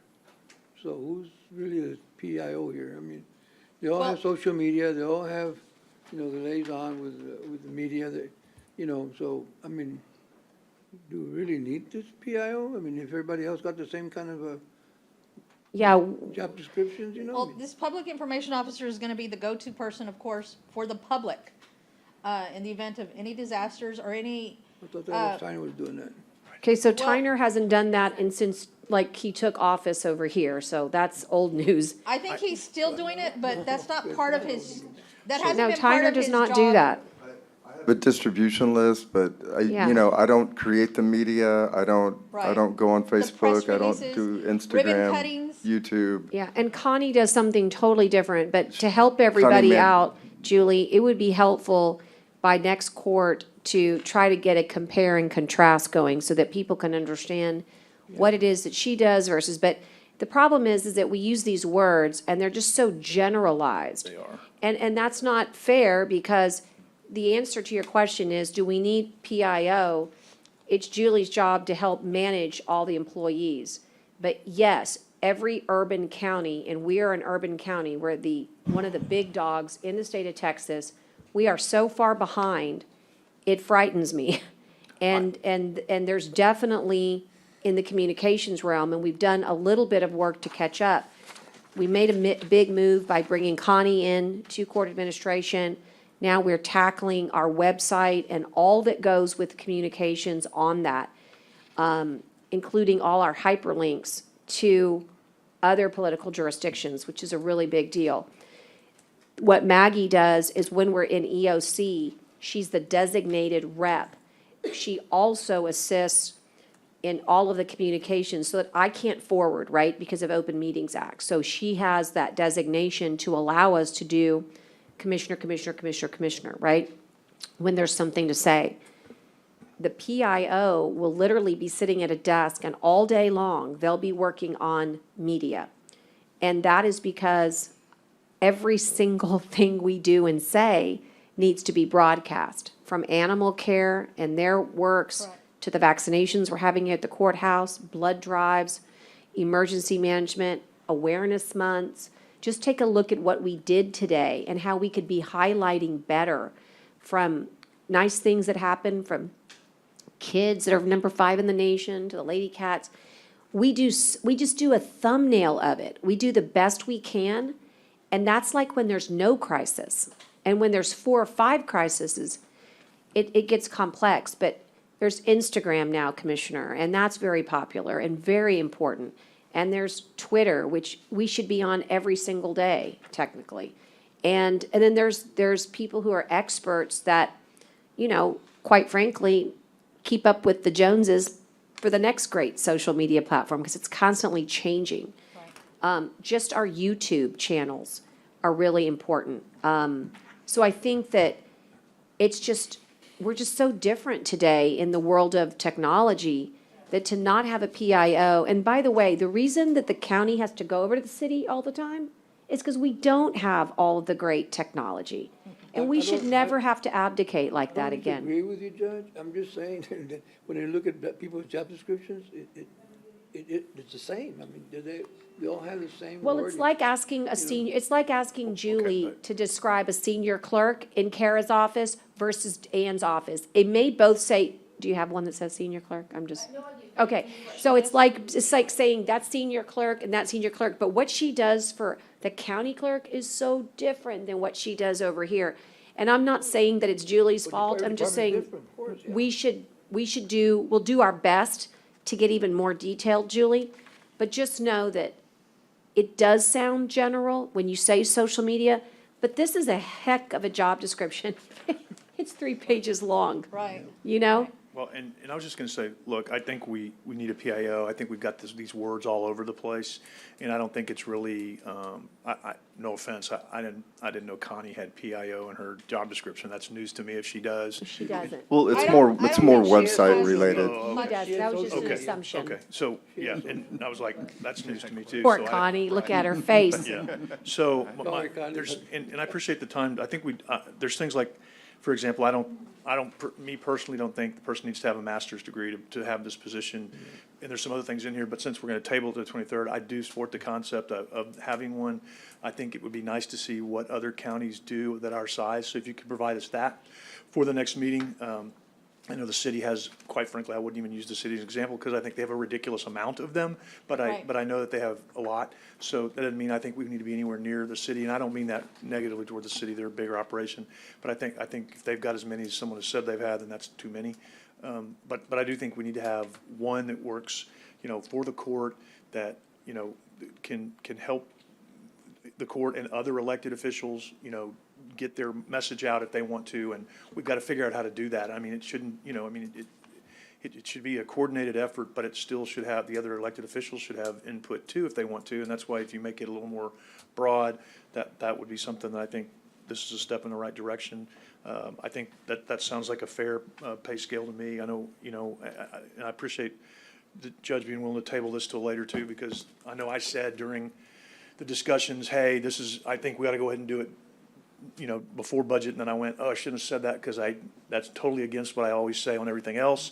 So to be consistent and to backtrack on what I said quickly that day, I don't think we need to do anything on this until the next year now, meaning we can post August 1, and I'm guessing, and not hire till October 1, which would be the new fiscal year, and then that would be appropriate, because we would be discussing it during budget like we should, and so I agree with Commissioner Gonzalez on that. That was my bad. So I know y'all probably put this on because, that, not just because I requested it, because you heard me, say it, and others may have agreed. So I think that I'm good with tabling it till the 23rd, just because I would like to go back and look at the description some more. And I may need some help tightening this up. And unfortunately, I always have great ideas of what I can get done between meetings, and then everything else that comes down the pipe just to get ready for the next meeting, and I never can seem to get my arms around it, and I will try. But yeah, and I'm not trying to cut anybody else off, but I'll make that motion to table when everybody's done talking until the 23rd, to come back and let everybody redline and look, and yeah, there were some definitely things in here I wanted to change, but I'll wait until the 23rd. We'll send it in, and we'll take yeah, it to the 23rd, and if we have to push out, we will, but let's just take it to the 23rd. Motion in a second. If there's any other information you want Julie to have, let's get it to her. And Julie, just proactively, if you haven't heard from everybody, just pick up the phone and call them, because to me, this is the most important thing that we do. I will make sure, I will leave this on my desk so that I Yeah, make sure thanks. to get something to you. Okay, so all those in favor signify by saying aye. Aye, pose same sign. Okay, and so, I'm gonna go back in time and, finish our court agenda before we go into executive. You'll recall that item number G is our general information reports. And all I'm gonna do is take, a little bit of time here. Melissa's got some nice notes, and so I'll start quickly with, Hurricane Hannah. You'll recall that Hurricane Hannah's, the third appeal deadline was granted on May 12th, 2021. We continue to work to gather all of the opportunities that we can find out there to help make up the deficit that Hurricane Hannah brought to us. Two things that we want to bring to light here, and that is that today, it didn't really get too much fanfare, but we signed Jacobs Engineering contract. Kara's got it with her, and so that's kind of exciting. So that's a Hurricane Hannah update, and it means that we're gonna get to work. I think there's one thing, Commissioner Chesney, I was gonna ask for your help on, and that is that it's come to my attention that we could probably maybe have a meeting to where we sit with Pettis and really get that public portal up and running. Because now that Jacobs is signed, guess what they're gonna wanna do? Get to work. And so we've got to get that public piece of it, that portal. And so I also think, meeting with the Bob Hall Committee, they have all Pettis has already done their stakeholders. We take that hasn't really surfaced. So maybe like a good old fashioned town hall where we can go out on the island, gather wherever you want to be, Briscoe King, and just start working on that public piece. I'm I know talking that- about anybody signing into a website. Yeah, and I know that Pettis and Bolner's sister, Deb Probst, Right, she Deb interviewed you as Probst. well. I know they had finished up what they were finishing up, and they sent me a timeline. And Yeah. I think she copied you on it. Well, I need to go back and look at that. They're going to start some of that, and they sent It's something like about that. almost now, Like, right? yeah, June and July were. Yeah. So I just know want them they to have know their that timeline. contract got signed today. No, I get it. I know they have their timeline, and Yeah. I've actually I've already met with Jacobs and May on some ideas they have, and so I know Right. you have too. So I think we're still moving, and I think we're still on their timeline, but I need to go back and review Do a that double email. check. That email, and I'll. Yeah, well, find that's it and- really all Melissa wanted to say here, is just time to kind of gather the troops again. And again, working with Coastal Parks diligently on all of that. So moving on to the winter storm, I think we've highlighted everything that we want to say. I do want to tell you that the official damages are 423,932. But just to give you some perspective, Corpus Christi had $4 million worth of damage, and so we've definitely met our county threshold. The most exciting thing that is going to be able to, that we can say we can do differently, is that with an after-action review, we can actually create a strategic reserve for the types of things that we saw were in high demand, like water and MREs, food, and baby formula, and we should never, ever be without again. And so I think that these critical infrastructure preparedness is the name of the game. And from our responses exceeding the threshold, we were a cumulative, our county threshold is 1.3 million, so we've already way surpassed that. Again, total for Nueces was $4 million, and as you saw today in court, we are the bank until we can get a reimbursement. I do want you to know I've had to alter my new letters for Hurricane Hannah because of this and because of the two other disasters that the governor has declared. And so I think that the cumulative effect of these disasters should be given its proper weight in Washington, and we hope that my July meeting will prove fruitful. So that's all I have about winter storm. Of course, please direct any detailed questions by email to Melissa. She'd be happy to answer any of them. The May rain and flood event, we've talked a lot about it, but it's just really amazing how much impact the roads and the culvert damage, debris, and lightning took on all our county. And so this is one that has not been declared a state disaster. Yes, ma'am? Judge, we have the chairman for the Nueces Flood Planning Group online. Oh, great. And they said they had something that might be pertinent that they'd Wonderful. like to share. Yes, tell him I'm going to finish the sentence and we're going to bring him right back on. I just want to let you know that the governor's declaration I was referring to is on immigration, but, and the local disaster I'm referring to is our local disaster on floods. But the governor has not declared as a state on the floods. We need to reach that $39 million threshold. So the delay in that, the reason I think the governor hasn't been able to do it is that we need the water to recede. Just like Commissioner Mara said, it took no rain and yet he sees damage. He sees, lots of flooding. So we need all those waters to recede before we can get a proper damage assessment. So let's see what time will tell here with regards to that being a statewide disaster. Other than that, we're monitoring all tropical systems and weather disturbances and any additional rainfall, as they all have impact in our rivers, tributaries, creeks, and streams. Again, we're looking for photos and any damage at all. If you have damage in your precinct, please contact Melissa and send that up towards the 5th floor. We're also doing our job to get it to our folks that are working our master drainage study. So with that, let me stop, and I'll tend to the last 2 crises in a minute. But on the phone is LJ Francis, and he is that representative for our region for the state of Texas. And we're happy to have you, LJ. Tell us your update. Hi, Judge. Hi, Commissioners. Can you hear me well? Yes, we can. Okay. Well, I just wanted to formally introduce myself. I'm LJ Francis, and it's my honor and privilege to serve as the chairman of the Nueces Regional Flood Planning Group.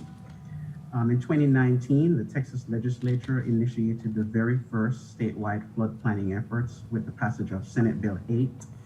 This bill established a framework for the Texas Water Development Board to institute regional water-based flood planning. And in addition, Senate Bill 500 provide funding for both regional flood planning activities, flood science initiatives, including engineering, that will support development of the regional and state flood plans, as Susan Roth had mentioned earlier. The Texas Water Development Board, with input from our public, established 15 flood planning regions based on the state's river basins. Each flood planning region has its own regional flood planning group. Our Nueces flood planning group is Region 13, and it originates on the Edwards Plateau in Central Texas in Edwards and Real counties. The Sabinal, Atascosa, Leona, and Frio rivers and their numerous tributaries all feed the Nueces on its way to the Nueces and Corpus Christi Bay. Extending south, a large portion of the Nueces Rio Grande coastal basin is also located in the Nueces flood planning region. Our region covers 24,000 square miles, about 31 counties, and aims to protect the life and property for about 800,000 people that call our region home. And today, Judge, I just wanted to share with you a video that my consultant and our group prepared to be used as an information tool. And it's about a 1-minute video, and I just wanted to share that with you right now. So let me share this video.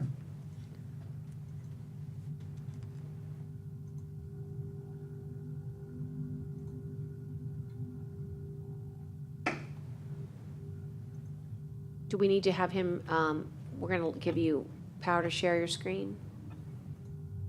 Yes. Give us just, there we go. You see my screen, Judge? Yes, we're up now. Okay, great. Thank you for your input on the Nueces Regional Flood Planning Group, Region 13 Flood Plan Comment Map. Your feedback is important as we collect data on flooding issues in the region. To comment on local flood issues, click on the Comment Map button below. Once the map opens, click Proceed as Guest. This will take a few seconds to load due to the size of the region.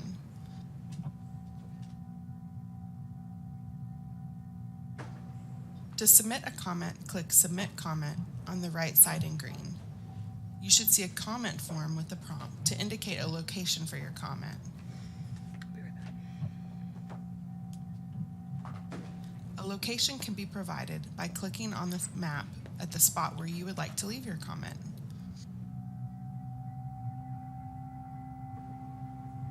Once the location field has been populated, please let us know what type of flood concern comment you intend to provide. You can also provide information regarding flood frequency and a date of flooding if known. After a comment has been categorized, please leave a detailed comment within the comment box.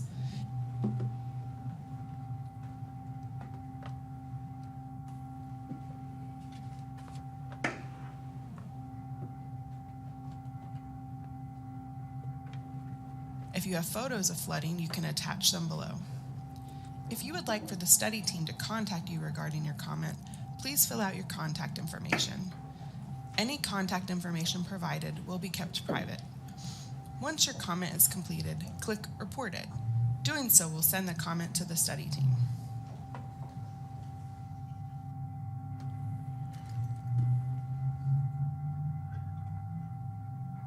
So Judge, just to let you know that that also works on a cell phone.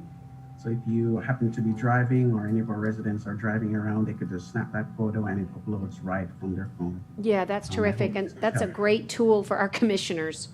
And we're starting to see, evidence of high water despite the fact that no rain because it's coming from upstream. So it'll be helpful maybe even this week. LJ, I really do appreciate you, as I said, not only representing us, but representing our entire region. And I know you're going to be working closely with Nueces County. And again, these disasters seem to be chronic. And, as we all hold our breath as we go through the tropical season, let's hope for no more. But I feel better knowing that you're on the job. So thank you. You're welcome. And if there's any questions or comments, I'll take them. Otherwise, if not, I will send you some additional information. I know you have a package. Yeah, I'd like that.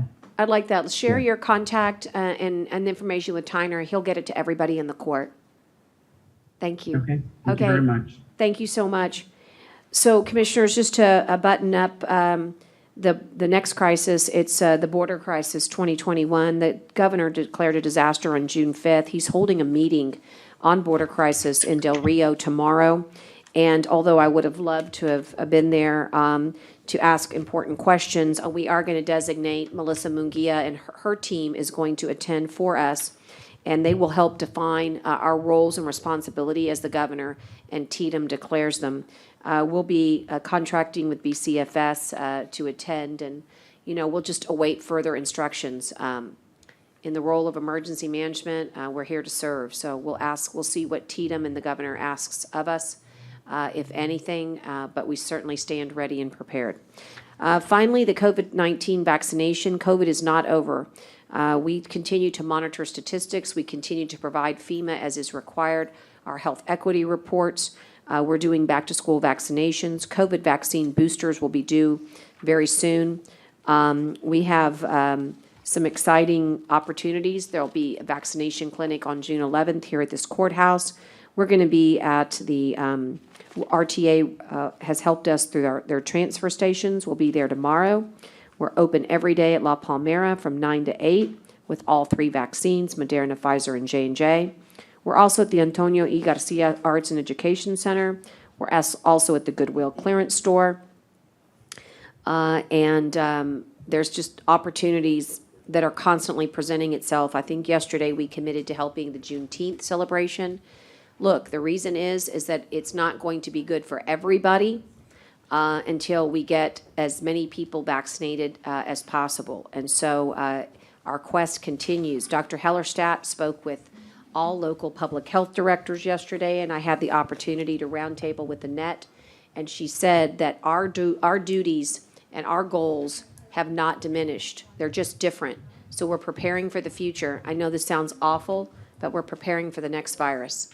And so please stay vigilant. And as always, any questions regarding vaccinations or our sites, just please know that we're here to give information. The 5th floor is your one-stop shopping. Nuecesknows.com continues to be monitored and updated. And I'll take any questions on behalf of Melissa at this time. Our thanks goes out to emergency management. I cannot imagine a year worse than this, but dare I say it. Anyway, so with no questions or comments, we'll just move on, everyone. And I'll give notice at this time that this court elects to go into executive. Yes, I missed one? Yeah. Which one? F6, the Juneteenth, I don't think we took a vote on Oh, that. we didn't, we missed it earlier because nobody was here. Let's go back. That was in the proclamations. Yes, so you want to read it, or do you want to do the whereas? Yes, I'll do the now therefore, Judge. Okay. I just want to we caught wind that they're having the 10 days of celebration of the Emancipation Proclamation and something on June 10th, 2021. If the court approves this, we'll get them a copy. And I think you may Yeah, attend, Judge. I'm actually going to be there, so if you would, just give it to Maggie, and I'd love to present it on the Okay, and festival. we need to track it down. I don't know if it's up there floating around, but I'll look for it. Yeah. Oh, Yeah. okay, she's got it right there. I'll take that to Miss Butler, Tina Butler, and And so I'll read, now therefore be it resolved by the Commissioners Court of Nueces County that the court hereby encourages all citizens to attend the June 9 through June 19, 2021 festivities for the 10 days of emancipation and Juneteenth celebrations in honor of the 2021 Juneteenth celebration in Nueces County, Texas. okay, I'll make a motion to pass that important resolution. Second. There's a second, and all those in favor signify by saying aye. Aye. I hope you all will consider joining me for that great festivity, and it should be in your inbox with regards to all the invitation. Thank you, Tyner. Okay, so now, at this time, I'll give notice that Commissioners Court is electing to go into executive session, and we're doing so by authorization and provisions of the Open Meetings Act, Chapter 551 of the Texas Government Code. And we also give public announcement that the authority of the Government Code, Vernon's Texas Code, Section 551071, 7273, 74, 745, 76, 86, and 87, allow us to go into executive session to consult with our attorney, including matters relating to litigation, real property, gifts, personal matters, termination, county advisory bodies, security devices, economic development negotiations, and any other matters that may be discussed in executive session. Upon completion, we may go into open session to take appropriate action as needed.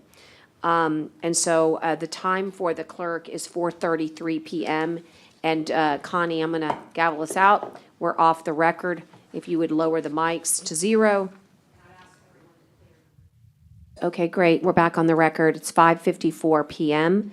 And we're out of executive session. We do have some action to take, and that action relates to an item that was on the regular agenda.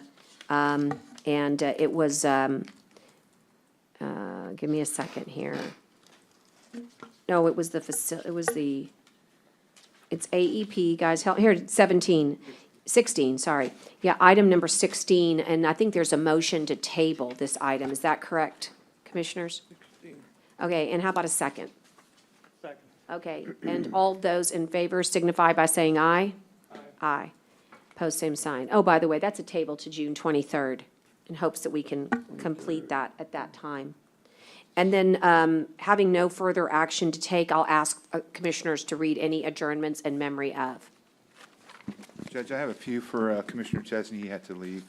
The first is Barbara Behrens, and she passed on May 22nd. She was an active member of the Port Aransas community. She was well known for being a volunteer and active in the Arts Center, Community Theater, and Community Presbyterian Church, and with the Helping Hands Food Pantry there in Port Aransas. And so our thoughts and prayers, condolences to her family. Next is Natalia Vasquez Elwin Martin. She passed on June the 11th. Also, Allie Johnson. He was my friend. And so Brent had that highlighted, so I just wanted to put her name into the record. His. I'm sorry, his. Oh, hey, did I say it right? Allie? Yeah, Allie. Okay, His okay, name I'm was sorry. Allie. Allie, sorry. And I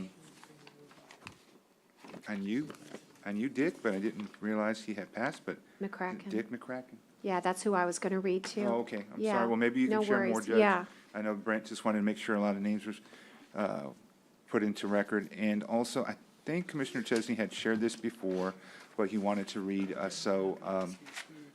Dale, had you already read, I know Sabra's dad passed. Did you already read that into record before? I gave it to Commissioner Chesney. I don't know if he Okay, still so has you it. passed it to Yeah, me. that one. So I'll just share it. Chris Lee Hall, Sabra's dad, who passed away last month. And so just wanted to share, it was no surprise to anyone who knew him. Chris Lee Hall went down fighting at 72. Liver cancer claimed his body, but his spirit remained strong until he drew his last breath on May 12th at home, surrounded by family and friends. Born August 23rd, 1948 in Jamestown, New York, but moved to Corpus Christi with his parents and older brother at age 2. He graduated from W.B. Ray High School in 1966. He served 8 years in the United States Air Force. The beach at Corpus Christi was his favorite weekend getaway, and he was an avid swimmer, fisherman, and in his prime, a pretty good surfer. But his absolute passion was hunting. Aside from the beach, his favorite place in the world was his hunting lease. And so Chris may have left behind a loving, grieving family, but they are secure in the knowledge that he has finally found peace, is pain-free, and is safe in the arms of our Lord. What a wonderful new adventure Chris must be having right now. So condolences to Sabra's family. And as the one that said earlier, wasn't born in Texas, but he got here as fast as he could. I like that. Commissioner Hernandez, do you have any today? How about Commissioner? Okay. Well, look, I know it's very late, but Dick McCracken was a really special, all of them were very special to our family, and I know to the Chesney family. And I went to school, both Brent and I know the boys very well. Dick passed away on June 1st, and he also battled pancreatic cancer. He was 82. He had such a great story. It says in his obituary that it was incredible that he made it to the age of 20 because, and by the way, he's a Corpus Christian, and he was born in 1938 here, but he was one of the very earliest recipients of penicillin, and it saved his life from a deadly infection that left him hospitalized for months. So it really was just an incredible story that he even made it so far. They said that during his late teens, he survived 3 serious car wrecks that cut his baseball aspirations for Ray High School short and left him with metal plates in his arm. What's fascinating about him is after he graduated from Ray, he went to Del Mar and then to UT. And after graduation, he landed a very big job in New York City with the AP Press, Worldwide Photos Division in Houston. And then, of course, from Houston, they went to New York City. And then he married the love of his life, and she was an Okie. And they took up residence in New York until professionally he wound up coming home in 1966, where he began his work as a financial advisor with Merrill Lynch. And I loved this part. He said that for the next 55 years, Dick lived a life of integrity, persistence, generosity, and joy. And he worked for Corpus Christi Merrill Lynch office for all of the 55 years. Think about that, having that one job for all that time. And what was special is that the last 27 was with his son, Kevin Tyner. You'll remember Brewster. He was a great friend of both you and I. That's right. And so Brewster's the older son. Kevin's here. And but he had so many passions, and he was such an amazing person. I just knew him so well from Rotary. He was a huge Rotarian, and he was in Rotary for 48 years. And I just don't think there was anything that he didn't accomplish inside the Rotary. And so, whether his love was Parkway Presbyterian, where he was very active, or the Art Museum, he was a former member of KDTV, and he was very big involved in the President's Club at Texas A&M. The truth is that he was just a passionate Corpus Christian, involved in everything. And he was a world traveler with he and his wife, Lucy. And I just know that he's going to be very sorely missed inside Rotary and inside Corpus Christi. So the memorial service is tomorrow at 3:30. If we finish budget workshop, I sure hope I can run over and share good memories with his family. I hope that he rests in peace along with all the others that we've honored here today, and particularly to Sabra's family. We're really expressing our condolences. As anybody that loses a family member that's part of our family, we grieve for them as well.